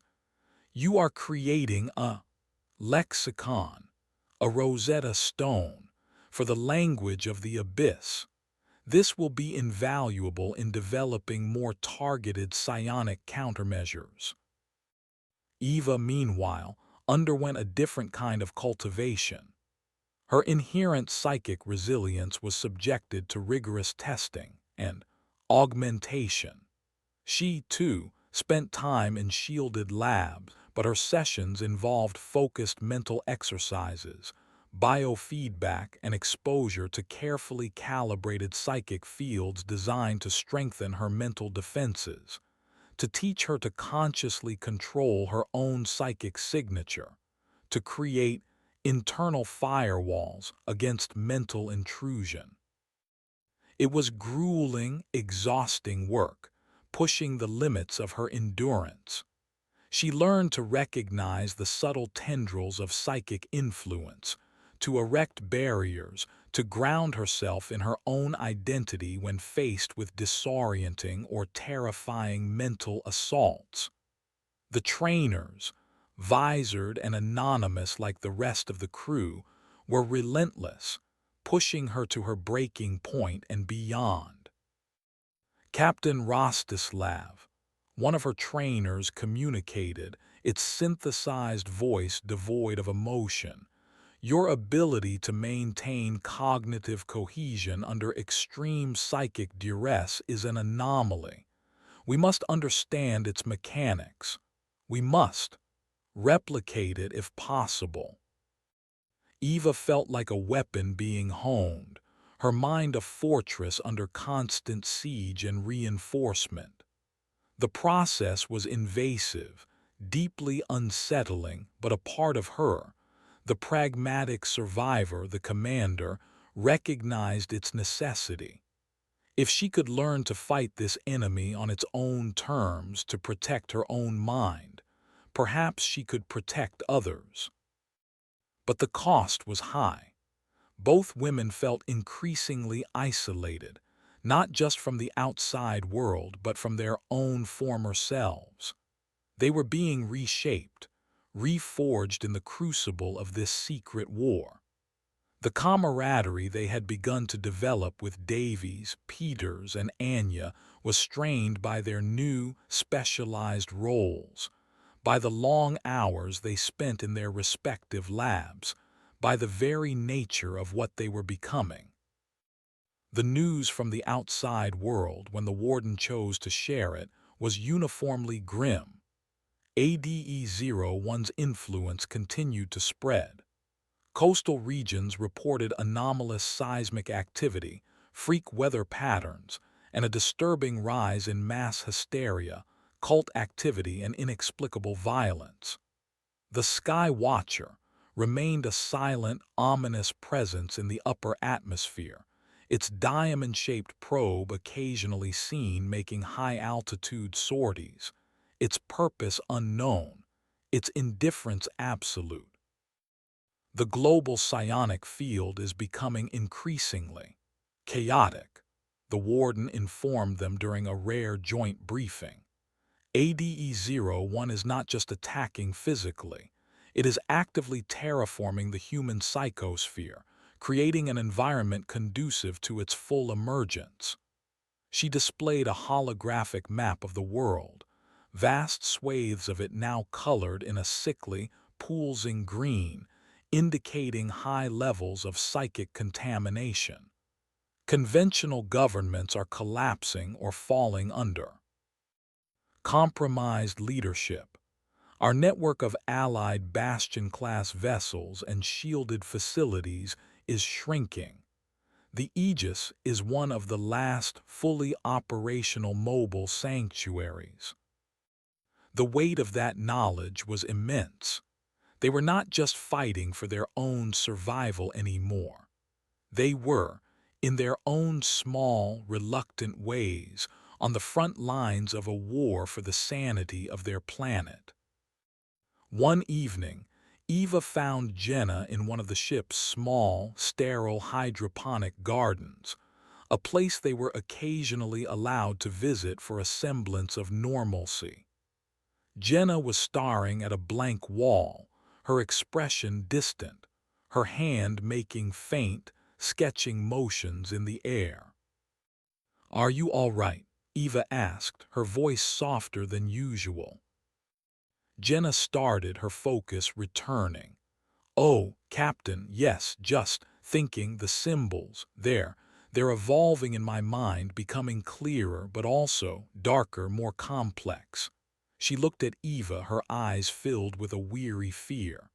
"The warden says I'm making progress, that I'm helping, but sometimes I feel like I'm just learning its language too well, like I'm becoming fluent in the tongue of madness." Eva understood.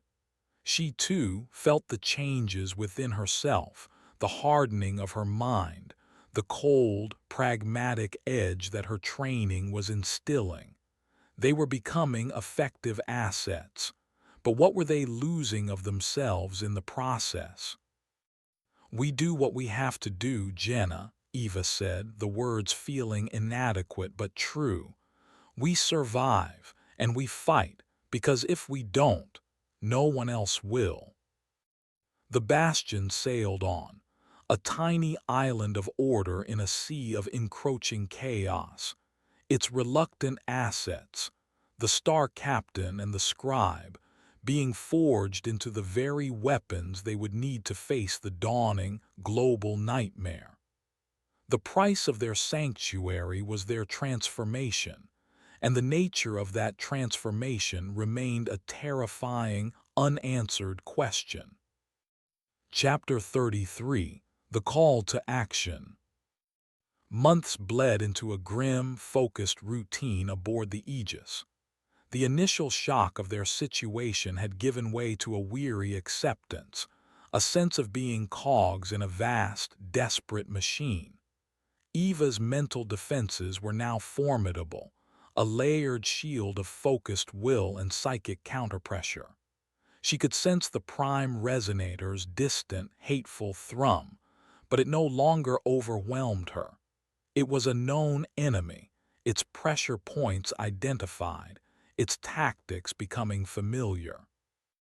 Her training had also awakened a latent, low-level telepathic sensitivity, not enough to read minds, but enough to sense strong emotional states, to detect deceit, a useful if unsettling side effect of her augmentation.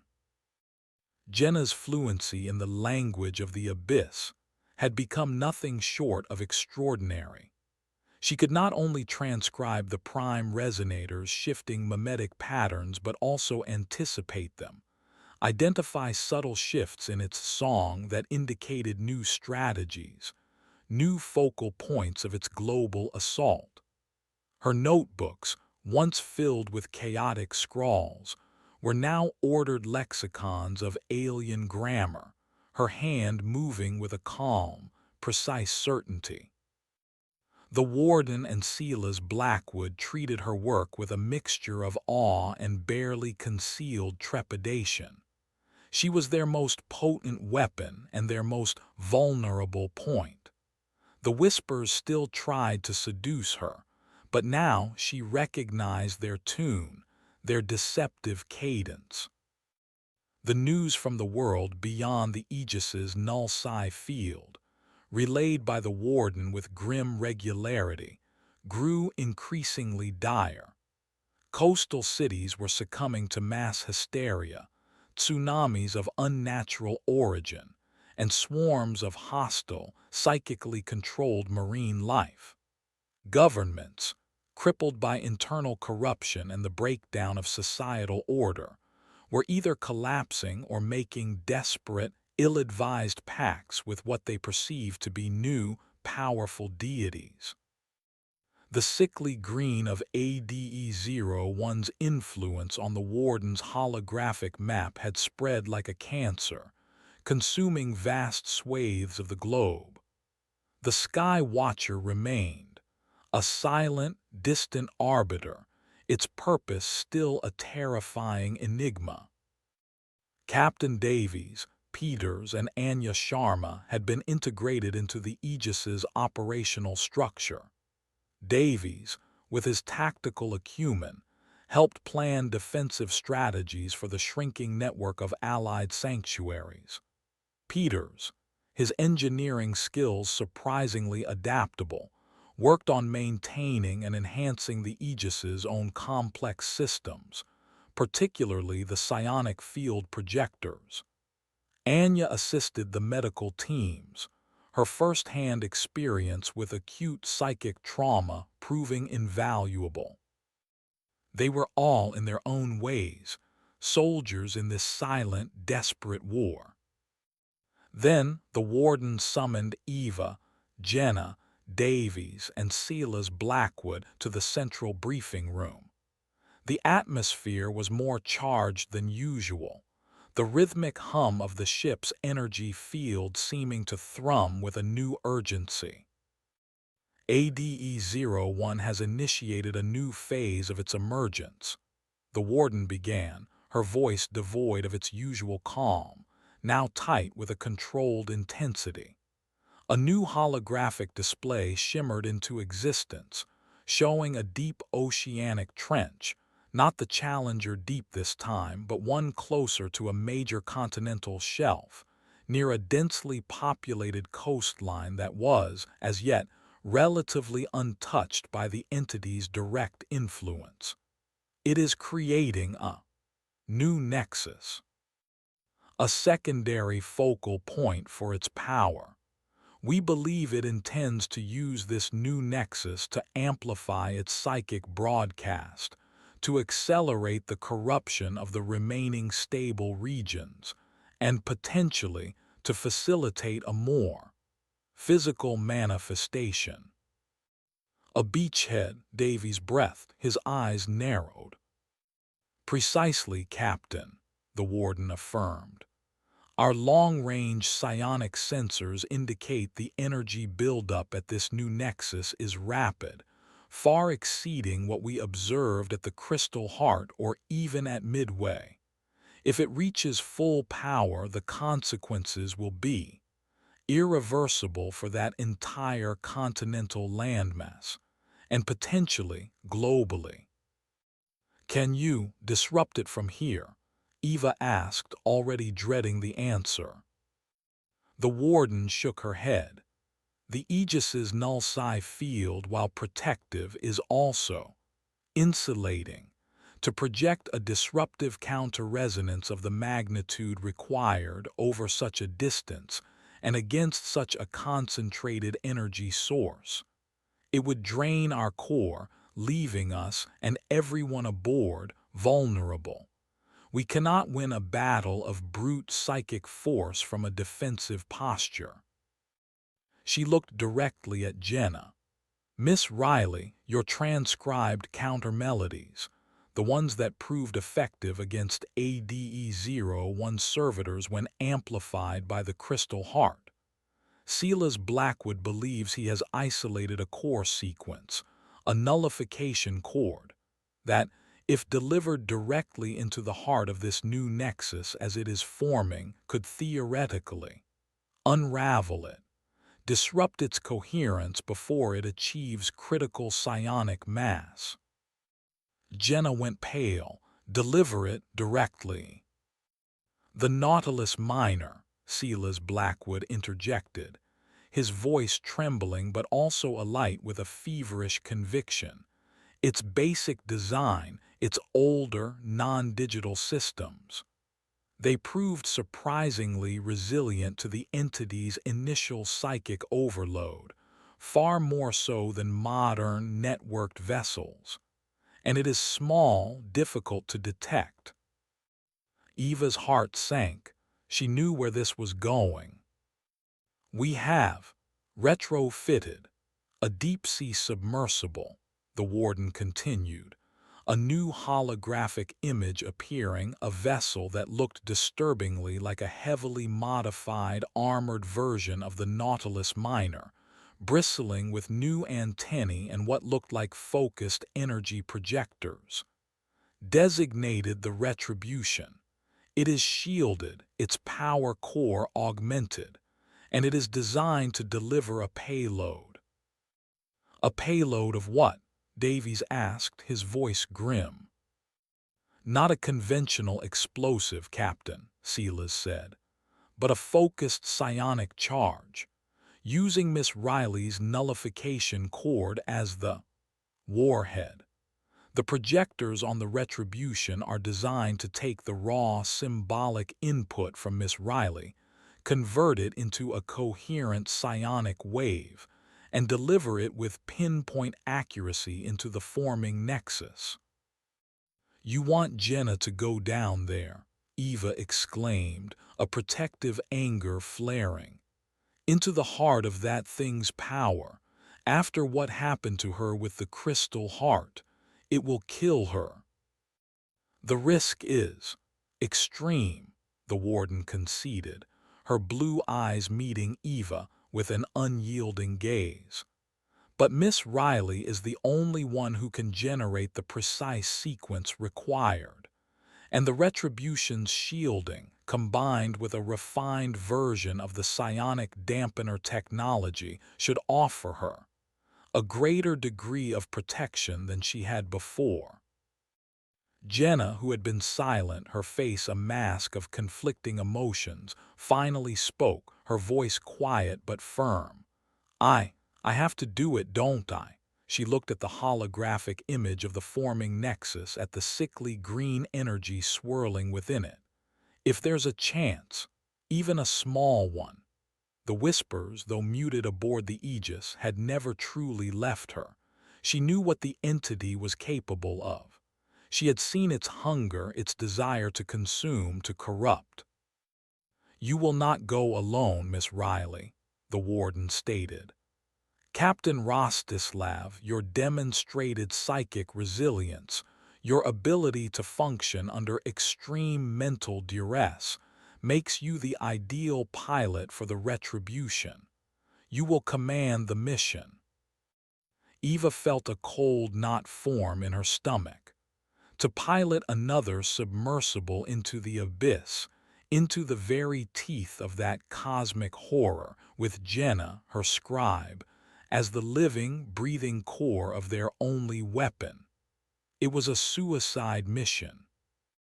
Captain Davies, the warden continued, you will coordinate the surface support and any potential extraction, though the chances of such are slim.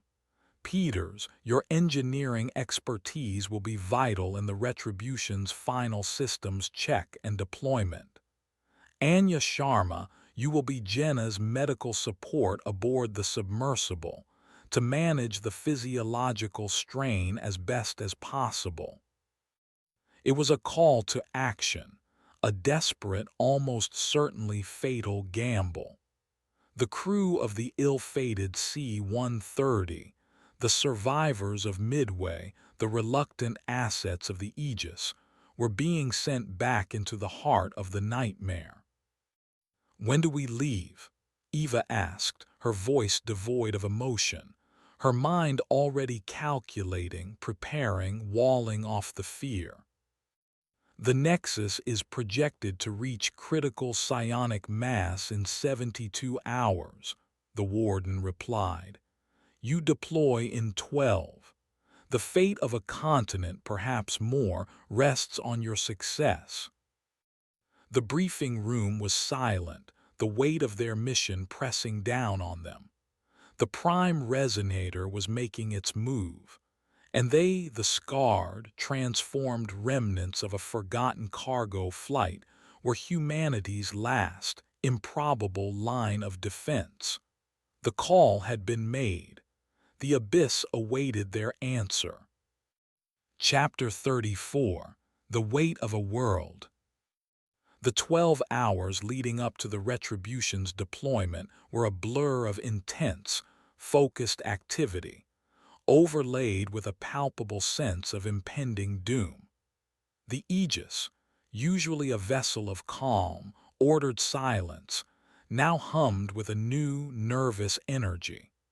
The knowledge that a direct, desperate confrontation with ADE-01 was imminent had cast a pall over the entire crew. Eva Rostislav found herself in the Retribution's cramped cockpit simulator, familiarizing herself with the heavily modified submersible. It was, as Silas Blackwood had indicated, a direct descendant of the Nautilus Minor, but its systems were a strange amalgam of Cold War-era robustness and cutting-edge, experimental psionic technology. The controls were a bizarre hybrid of manual levers and touch-sensitive holographic displays. The main viewport was reinforced, layered with what looked like crystalline laminates designed to diffuse psychic energy. Peters was beside her, patiently, urgently, walking her through the new systems, his usual cynicism replaced by a grim, focused professionalism. Her power core is a prototype cold fusion cell, heavily shielded, Peters explained, tapping a complex display. Should give us enough juice for the descent, the broadcast, and if we're unbelievably lucky, an ascent. The psionic projectors, they're tied directly to Miss Riley's interface station in the aft compartment. She generates the symbolic sequence, the projectors converted into a focused psionic lance. He paused. Theoretically. And the shielding, Eva asked, her primary concern. Protecting Jenna was paramount. Triple layered, Peters said. Standard pressure hull, then a dense ceramic composite layer impregnated with, well, Mr. Blackwood calls them thorn particles, supposed to absorb exotic energies. And finally, an internal psionic dampening field, much more stable than the portable one we had. It should, mitigate the direct mental assault on Miss Riley, but the strain of generating the nullification cord, that's going to be immense regardless of the shielding. Jenna, meanwhile, was in a shielded meditation chamber with Silas Blackwood and a team of the Aegis's psionic specialists. They were not teaching her new symbols, but rather helping her to refine her control over the nullification cord, the complex sequence she had discovered, the one that had, amplified by the crystal heart, momentarily silenced the prime resonator. She practiced generating it, holding it in her mind, focusing its intricate patterns. Each attempt left her paler, more drained, but also more determined. The faint, angry burn on her hand, a scar from her final act with the crystal heart, throbbed in sympathy with the energies she manipulated. Anya Sharma was with her, monitoring her vitals, administering nutrient supplements and stimulants, her face a mask of professional concern. Her neural activity during these generation states is off the charts, Anya reported to the warden. It's like her brain is trying to process a signal that's orders of magnitude too complex for its organic structure. The physiological cost is significant. Captain Davy spent the hours in the Aegis's command center, a vast, darkened room filled with holographic displays showing the rapidly deteriorating global situation and the ominous energy buildup at ADE-01's new nexus. He coordinated with the warden, planning for contingencies that seemed laughably optimistic potential extraction points, rendezvous coordinates, even as he knew this was likely a one-way trip for the Retribution and its crew. He felt the heavy weight of responsibility, sending people he had come to respect, to almost care for, into the maw of an almost certain doom. The mood among the small crew of the Retribution was a strange mixture of grim resolve and quiet fear. They ate their final meal together in the Aegis's sterile mess hall, Eva, Jenna, Anya, and Peters. Silas Blackwood joined them, looking more like a ghost than a man, his eyes burning with a mixture of intellectual fervor and abject terror. "The nullification cord," Silas said, his voice barely a whisper. "It's not just a counter-frequency, it's an ontological statement, a declaration of non-existence, aimed directly at the resonator's core psychic structure. If it is delivered correctly at the precise moment the nexus is most vulnerable, it could theoretically create a cascading decoherence, a psychic implosion," he shivered. "Or it could simply enrage it beyond all measure." "No pressure then, Jenna," Peters said, attempting a weak smile that didn't reach his eyes. Jenna managed a faint smile in return. "I'll try not to get the ontological statement wrong." Eva watched them, a heavy ache in her chest. These people, thrust together by unimaginable horror, were now her crew, her responsibility. She had to get them through this, or at least give them the best possible chance. The final hour before deployment was spent in the Retribution's launch bay, a cavernous, brightly lit chamber deep within the Aegis. The submersible, looking small and fragile despite its armor and modifications, was cradled in its launch gantry. The warden herself was there to see them off, her intense blue eyes betraying a rare flicker of something akin to empathy. "Captain Rostislav," she said, addressing Eva directly, "the psionic shielding on the Retribution is robust, but it is not absolute. Your resilience will be tested. Keep Miss Riley focused. Keep her alive. Your primary objective is the delivery of the nullification cord. Anything beyond that is secondary. She then turned to Jenna. Miss Riley, the patterns you carry, they are a profound burden and a unique weapon. The fate of many rests on your ability to channel them without succumbing to them. Remember the crystal heart. Remember its song of balance, even as you prepare to unleash a song of unmaking. Jenna nodded, her expression pale but resolute. She clutched a small, smooth stone in her pocket, a piece of rubble she had picked up in the ruins of the Midway courtyard, a tangible reminder of the world they were fighting for. Anya checked Jenna's medical harness one last time. Peters gave a final thumbs up from the Retribution's open hatch. Davies clapped Eva on the shoulder, a silent gesture of grim camaraderie. Silas Blackwood offered Jenna a small, ancient-looking amulet. A focus, he stammered. Thorne believed it resonated with protective geometries. Jenna accepted it with a grateful nod. Eva was the last to enter the Retribution. As she sealed the hatch, the sounds of the Aegis's launch bay faded, replaced by the low hum of the submersible's internal systems. She strapped herself into the pilot's seat, the controls feeling cold and alien beneath her hands.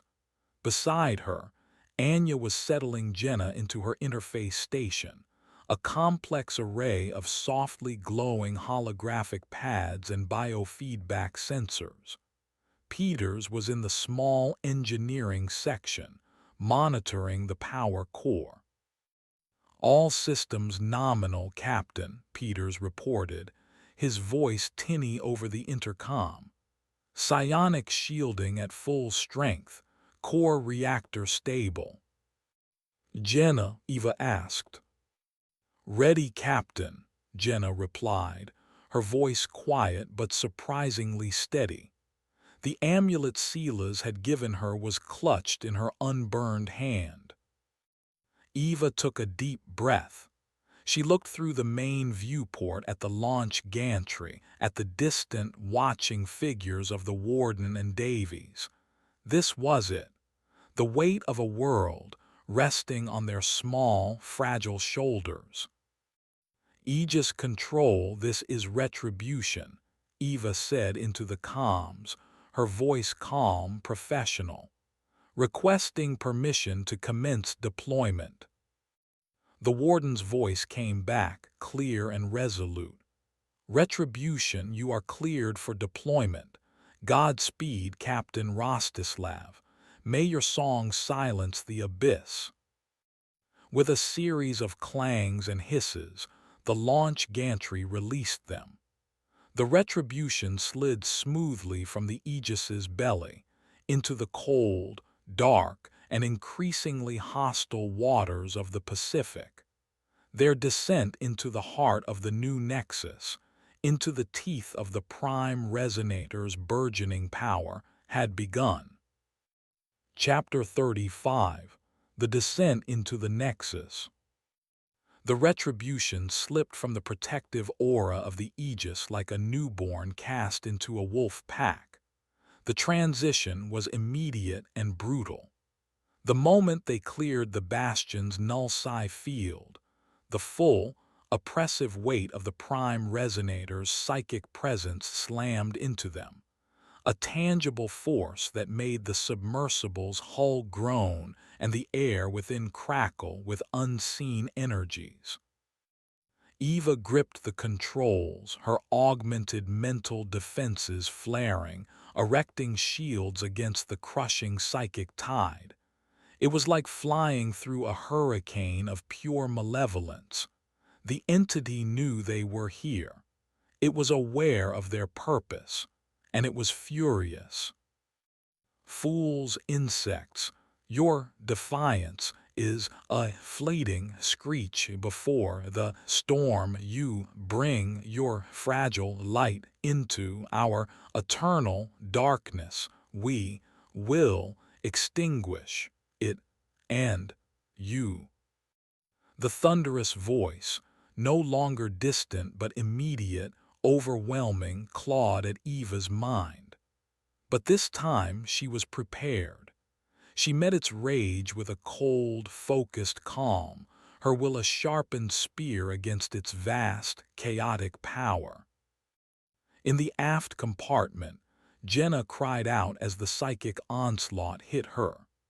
Anya was instantly at her side, checking her vitals, administering a carefully calibrated dose of neural stimulants and pain suppressors. The interface station around Jenna glowed with a protective, internal light, the psionic shielding struggling to hold against the direct, focused assault. Jenna, focus. Eva's voice, amplified by the intercom, cut through the psychic din. The crystal heart, remember its song, find the silence within the storm. Jenna, trembling, her face contorted with pain, nodded. She clutched the amulet Silas had given her, its strange, ancient geometry a small, tangible anchor. She closed her eyes not against the pressure, but to seek a different resonance within it, the counter melodies, the nullification chord she had practiced, the song of unmaking. Psionic field integrity at 80% and falling, Captain. Peters yelled from engineering, his voice strained. The entity's direct antagonism is, it's like nothing I've ever seen. It's actively trying to tear our shields apart. Maintain power to the shields, Peters, Eva ordered. Divert from non-essential systems if you have to. Jenna needs that protection. The retribution was descending rapidly now, plunging into the inky blackness of the deep ocean, heading towards the coordinates of the forming nexus. The external sensors, those that still functioned under the psychic barrage, painted a horrifying picture. The water around them was teeming with the entity's servitors, not just the colossal leviathans or the converted humans, but a sickening array of new, bizarre bioconstructs, things of nightmare and impossible biology, all drawn to the nexus, all sensing the retribution's hostile intent. They swarmed the submersible, their shadowy forms slamming against the hull, their claws and teeth scraping against the reinforced viewport. Eva fought to maintain control as the retribution was buffeted and battered, the sounds of their assault a cacophony of shrieks and tearing metal. Hull integrity dropping in Sector Gamma, Peters shouted. Multiple minor breaches, we're taking on water. Anya, seal those breaches if you can, Eva commanded, her eyes never leaving the terrifying, chaotic descent path. Jenna, how are you doing? The cord, it's forming. Jenna gasped, her knuckles white as she gripped the interface pads. The symbols began to appear on her holographic display, no longer flowing or exploratory, but sharp, precise, imbued with a cold, focused power. The light from her station pulsed with a fierce, almost aggressive intensity, pushing back against the encroaching darkness. But it's so loud in my head. The prime resonator's psychic assault was now specifically targeting Jenna, trying to break her concentration, to corrupt the sequence she was forming. Horrifying images, terrifying whispers, waves of pure, unadulterated despair washed over her, trying to shatter her will. Anya, unable to leave Jenna's side as the psychic turbulence intensified, shouted instructions to Peters on how to activate the submersible's emergency oro-sealant systems, hopping to patch the minor hull breaches remotely.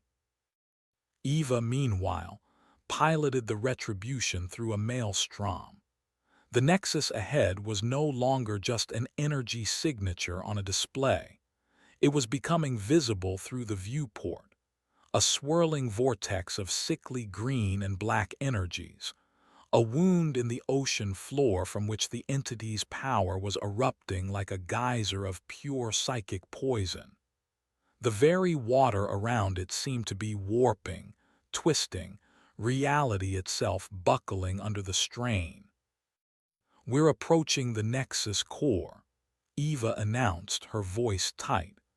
"Peters, prepare to reroute all available power to Jenna's interface and the psionic projectors on my mark.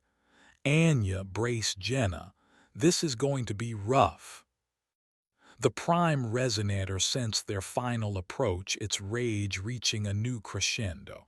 "You will not defile this holy ground, this cradle of our rebirth. We will crush you. We will unmake you."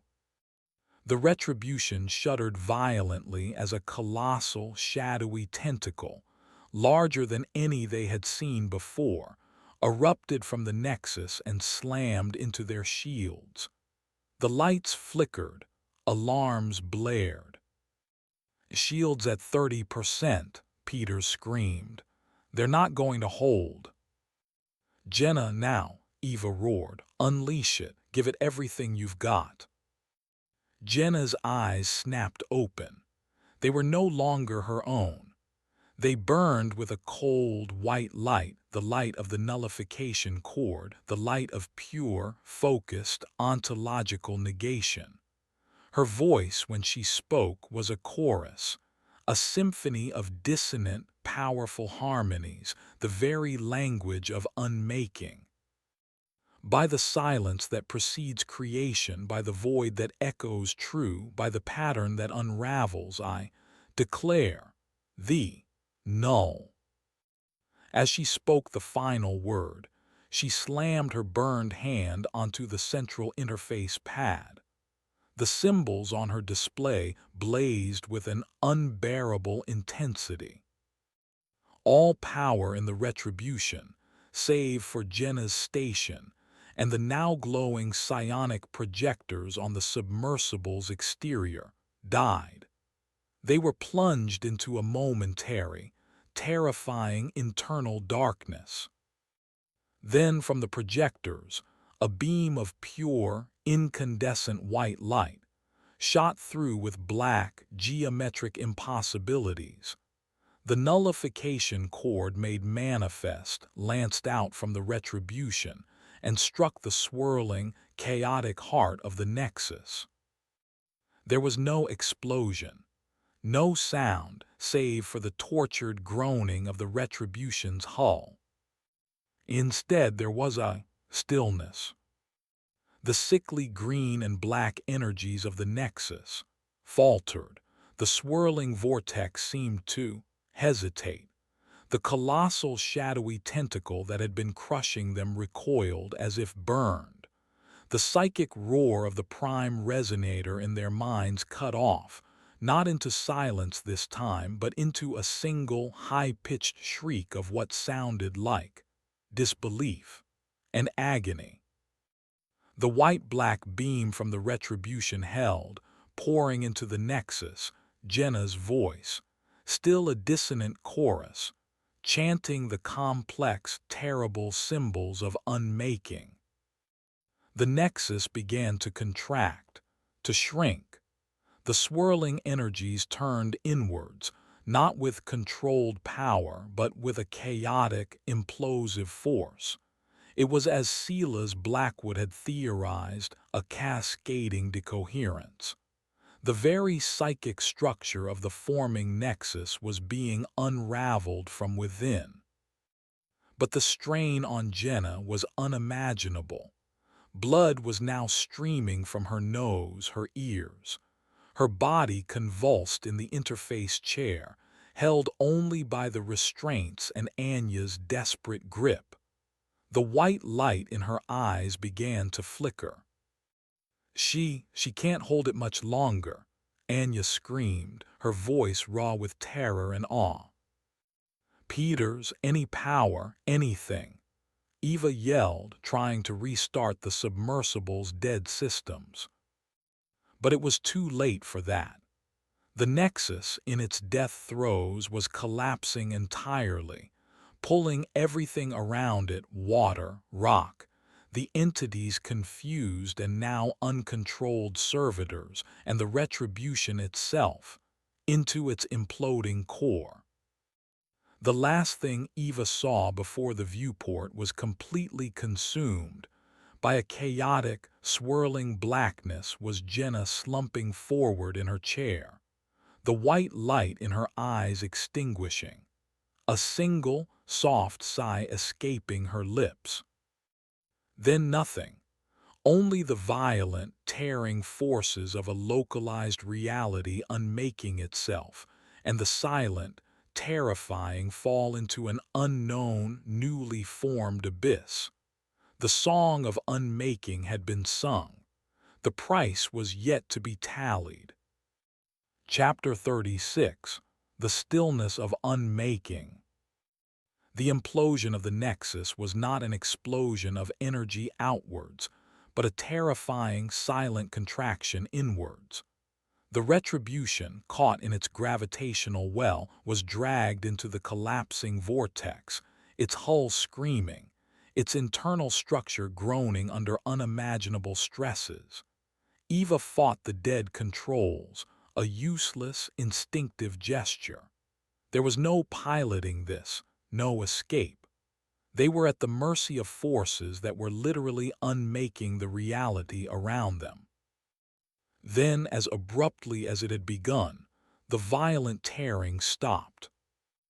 A profound, bone-deep stillness settled over the retribution. The chaotic energies vanished. The psychic shriek of the prime resonator was gone, replaced by a silence even deeper, more absolute than the one created by the crystal heart. This was not a null zone, this was an absence, a void. Dim emergency lights flickered back on inside the submersible, casting a weak, unsteady glow. The retribution was adrift but no longer tumbling. It was eerily, unnaturally still. "Report," Eva choked out, her voice hoarse, her body aching from the violent G-forces. "Captain," Peters's voice was a shaky whisper over the intercom. I don't know, all external sensors are blank, utterly blank. No pressure readings, no temperature, no sonar returns. It's like we're nowhere." Eva looked through the main viewport. It was not blackness she saw, not the familiar dark of the deep ocean. It was nothing. A flat, featureless, matte gray void, devoid of light, of shadow, of dimension. It was the visual equivalent of the profound psychic silence in her mind. "Jenna," Anya Sharma's voice, sharp with panic, cut through the disorienting calm. "She's not breathing." Eva, her heart lurching, unstrapped herself and scrambled towards the aft compartment. Jenna was slumped in the interface chair, utterly still, her face a deathly pale mask.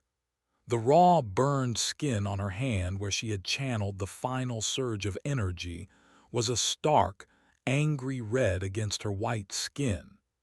Anya was performing CPR, her movements desperate, her face a mixture of terror and fierce determination. "No pulse," Anya cried. "Come on, Jenna, breathe, breathe." Eva watched, helpless, her own exhaustion, her own terror. momentarily forgotten in the face of this immediate personal crisis. Jenna, the scribe, the girl who had carried the weight of their most desperate weapon, who had sung the song of unmaking, had it consumed her entirely. For what felt like an eternity, Anya worked, her compressions rhythmic, her rescue breaths forceful. The only sounds in the dead submersible were Anya's strained efforts and the ragged breathing of the others. Then a tiny, fluttering gasp. Jenna's chest hitched. Another gasp, stronger this time. Her eyelids flickered. "She's breathing," Anya sobbed, relief washing over her face, leaving trails in the grime and sweat. "Shallow, but she's breathing. Pulse is weak, thready, but it's there." Eva felt a wave of profound relief, so intense it almost buckled her knees.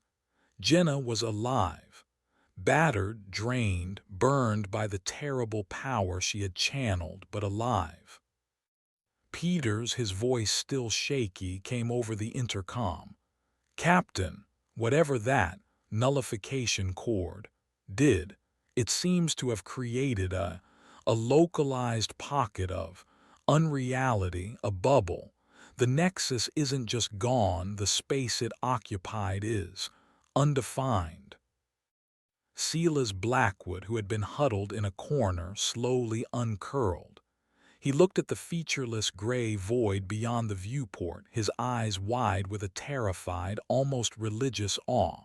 "Ontological decoherence," he whispered. "She didn't just disrupt it, she erased its conceptual framework from this dimensional plane, at least here, locally." He looked at Jenna's still form with an expression of profound respect and no small amount of fear. The power to truly unmake. "Can we get out of this bubble?" Davies asked, his voice practical, cutting through Silas's metaphysical pronouncements. "If it's a void, are we contained within it?" I don't know," Peters admitted. "If there's no external reality to push against, no water displacement, our thrusters, even if we had power, might be useless. We might be trapped in nothing." The implications were horrifying. To have survived the entity, only to be marooned in a pocket of non-existence. Eva went back to the pilot's seat, her mind racing. There had to be a way. The retribution still had mass. It still had internal systems, however damaged. "Peters," she said, "the emergency C-02 canisters for the ballast blow. Did they survive the implosion?" Peters's voice brightened slightly. "They should have. They're purely mechanical, if the tanks themselves weren't breached. If we can create a sudden shift in buoyancy, even in this void, it might create a momentum, a displacement relative to the boundary of this unreality," Eva theorized, grasping at straws. "If this bubble has an edge, a point where it meets whatever is outside, we might be able to push through it." It was a desperate gamble, based on a wild guess about the physics of a situation that defied all known science. But it was better than slowly suffocating in a featureless gray limbo. While Peters checked the emergency blow system, Anya continued to monitor Jenna, whose breathing was slowly becoming stronger, though she remained deeply unconscious. Davies and Silas watched the gray void outside, searching for any change, any hint of a boundary. After another tense, exhausting period of work, Peters gave the signal. "Valves are clear, Captain. Canisters are. Well, they're not empty. It's all or nothing again." "Brace yourselves," Eva ordered. "If this works, there's no telling what's on the other side." Peters pulled the lever. Again, the familiar, violent hissing and banging as the compressed gas flooded the ballast tanks. The Retribution, even in this strange, dimensionless space, shuddered, then lurched, a sudden, disorienting movement upwards. Through the viewport, the featureless gray seemed to thin, to ripple, and then, with a sensation less like passing through a physical barrier and more like waking from a dream, they were out. The gray void vanished, replaced by the familiar, inky blackness of the deep ocean. Pressure readings flickered back onto Peters's dead displays, then died again as the last dregs of capacitor charge were used up. But for a moment they had seen them. They were back in the Pacific. And the psychic silence held. The prime resonator's presence was still absent. Jenna's nullification cord and the crystal heart's sacrifice had bought them more than just a localized disruption. It had, it seemed, created a significant, lasting pocket of quiet. But their ascent was uncontrolled, and they were still without power. They breached the surface with the same jarring violence as before, the Retribution bobbing heavily in the waves. This time, however, the sky was different. The sun was higher, a pale, watery yellow, and the air felt cleaner, crisper. The oppressive, cloying atmosphere that had accompanied the prime resonator's growing influence was lessened. And on the horizon, not just one but several dark shapes were visible. Ships, large ones, moving with purpose, and in the sky above them aircraft. Not the Sky Watcher's alien probe, but human aircraft flying in formation. As they watched, dumbfounded, one of the aircraft, a heavy-lift maritime patrol plane, altered course, heading directly towards them. They see us," Anya whispered, her voice filled with disbelief. The radio, long dead, suddenly crackled with static, then a voice, human and clear, cut through. "Unidentified submersible, this is Aegis Forward Command. We have you on visual. Cease any hostile action. Identify yourselves. Rescue teams are en route." Aegis Forward Command. Not the single, isolated Aegis they had left, but a command structure implying more. Eva sagged back in her seat, a wave of exhaustion and disbelief washing over her. Had their desperate, suicidal gambit actually worked? Had they not only survived but somehow tipped the scales? The stillness of unmaking had given way to a new, uncertain dawn. But for the first time in what felt like an eternity, it was a dawn that held not just the promise of continued struggle, but the faint, almost unimaginable glimmer of hope.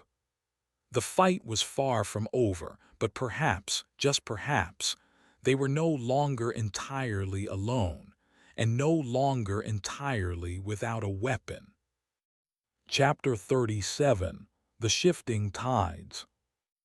The arrival of the Aegis Forward Command rescue teams was swift and efficient, a stark contrast to the chaotic, desperate flight from Midway.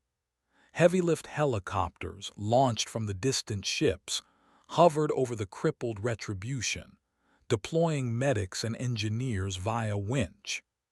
Eva, Davies, Peters, Anya, and a still unconscious but stable Jenna, along with a bewildered Silas Blackwood, were airlifted from their sinking prison.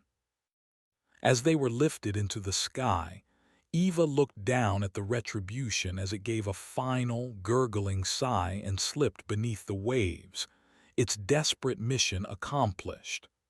The vast, empty ocean stretched around them, but it no longer felt entirely malevolent. The oppressive psychic presence of the prime resonator was still absent, replaced by that profound, echoing silence that was now becoming almost familiar. They were taken to the largest of the ships on the horizon, a vessel even larger and more formidable-looking than the Aegis they had departed from. This was clearly a flagship, a mobile command center for a much larger, more organized operation than they had previously imagined.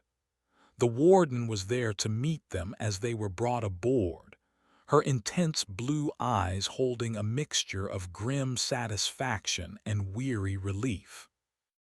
Captain Rostislav, Miss Riley, Gentleman Corporal Sharma, the warden greeted them, her voice carrying its usual calm authority, though Eva detected an undercurrent of something new respect. Your actions at the Nexus, they have created a significant and frankly unexpected shift in the operational landscape. They were taken to a medical bay, far more advanced than anything on the previous Aegis or at Midway.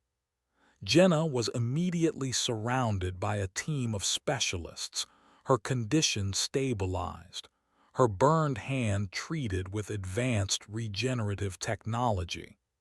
The others received thorough examinations, their injuries tended, their exhaustion acknowledged.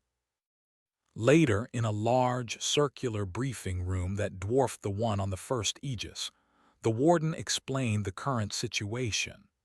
The holographic display in the center showed the global map, but the sickly green of ADE-01's influence, while still vast, had noticeably receded. The area around the destroyed nexus was now a clear, pulsing blue, the lingering echo of the Crystal Heart's sacrifice and Jenna's nullification cord. And this blue zone was slowly, almost imperceptibly, expanding.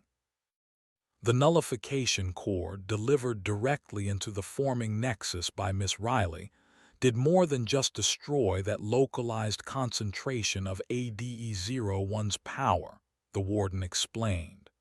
It created a cascading psionic dissonance, a counter-resonance that is actively disrupting the entity's broader psychic network. It's not a permanent solution, not by any means.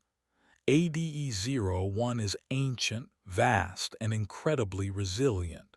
It will adapt. It will attempt to counteract this. But for now, we have a reprieve, a significant one. Though the silence, Eva began, is a direct result of this dissonance, the warden confirmed. The prime resonator's primary psychic broadcast has been scrambled in this hemisphere. Its ability to control its servitors, to exert direct mental influence on populations, has been severely curtailed in the affected regions. She indicated areas on the map where reports of mass hysteria and anomalous marine aggression had suddenly, inexplicably ceased. You haven't just won a battle. You've given us a fighting chance to reclaim lost ground, to reinforce our own psychic defenses. And the Sky Watcher, Silas Blackwood asked, his voice still tinged with awe. The warden's expression became unreadable. Galactic Cartography Unit 734 and its emissary drone. They observed the entire event at the Nexus with considerable interest. Shortly after the nullification cord was deployed, the primary Sky Watcher vessel altered its orbital position. It is now observing ADE-01's primary location in the Challenger Deep with focused intensity. Its drone has also shifted its attention there. She paused. It seems your ontological statement, Miss Riley, has attracted more than just terrestrial attention. The Sky Watchers may be indifferent, but they are not blind to events that so dramatically alter local reality parameters. A new, complex dynamic had entered the equation. The cosmic observers were now focused on the primary threat. What that meant, no one could yet say. Jenna, who had been brought into the briefing room in a wheelchair, looking pale but with a newfound clarity in her eyes, spoke, her voice weak but steady. The symbols, the song of unmaking, it felt like I was reminding reality of its own rules, that even an abyss has boundaries. Indeed, Miss Riley, the warden said, you wielded a power that taps into the fundamental grammar of existence. The prime resonator, for all its vastness, is still a part of that existence. It is not omnipotent. It can be edited. In the weeks that followed, Eva, Jenna, and the others found themselves part of a much larger, more coordinated global effort. The Aegis Network, as it was called, was a clandestine alliance of nations and shadowy organizations, pooling their resources, their knowledge, their most advanced technologies, and their most resilient or uniquely gifted individuals. Bastion-class vessels like the one they were on, along with shielded land-based facilities, formed a network of resistance, working to push back ADE-01's influence, to rescue and deprogram its converted servitors, and to study the lingering effects of Jenna's nullification cord. Eva, with her proven resilience and command experience, was given a leadership role, coordinating defense strategies for newly liberated zones, training others in the mental fortitude techniques she had mastered. Her latent telepathic sensitivity, carefully honed, became a valuable tool in identifying compromised individuals and nascent psychic threats. Jenna, now hailed as the scribe of silence, became the reluctant linchpin of their psionic counteroffensive. Working with Silas Blackwood and a team of xenolinguists and psychic specialists, she painstakingly documented and refined the nullification cord and other countermelodies, creating a lexicon of psionic defense that could be taught, adapted, and deployed. Her burned hand healed, leaving a scar that pulsed with a faint, silvery light when she channeled the symbols, a permanent mark of her connection to the dangerous energies she wielded.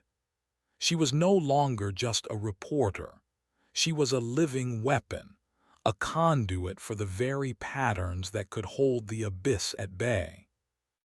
Captain Davies, Peters, and Anya Sharma also found their places in this new, desperate war.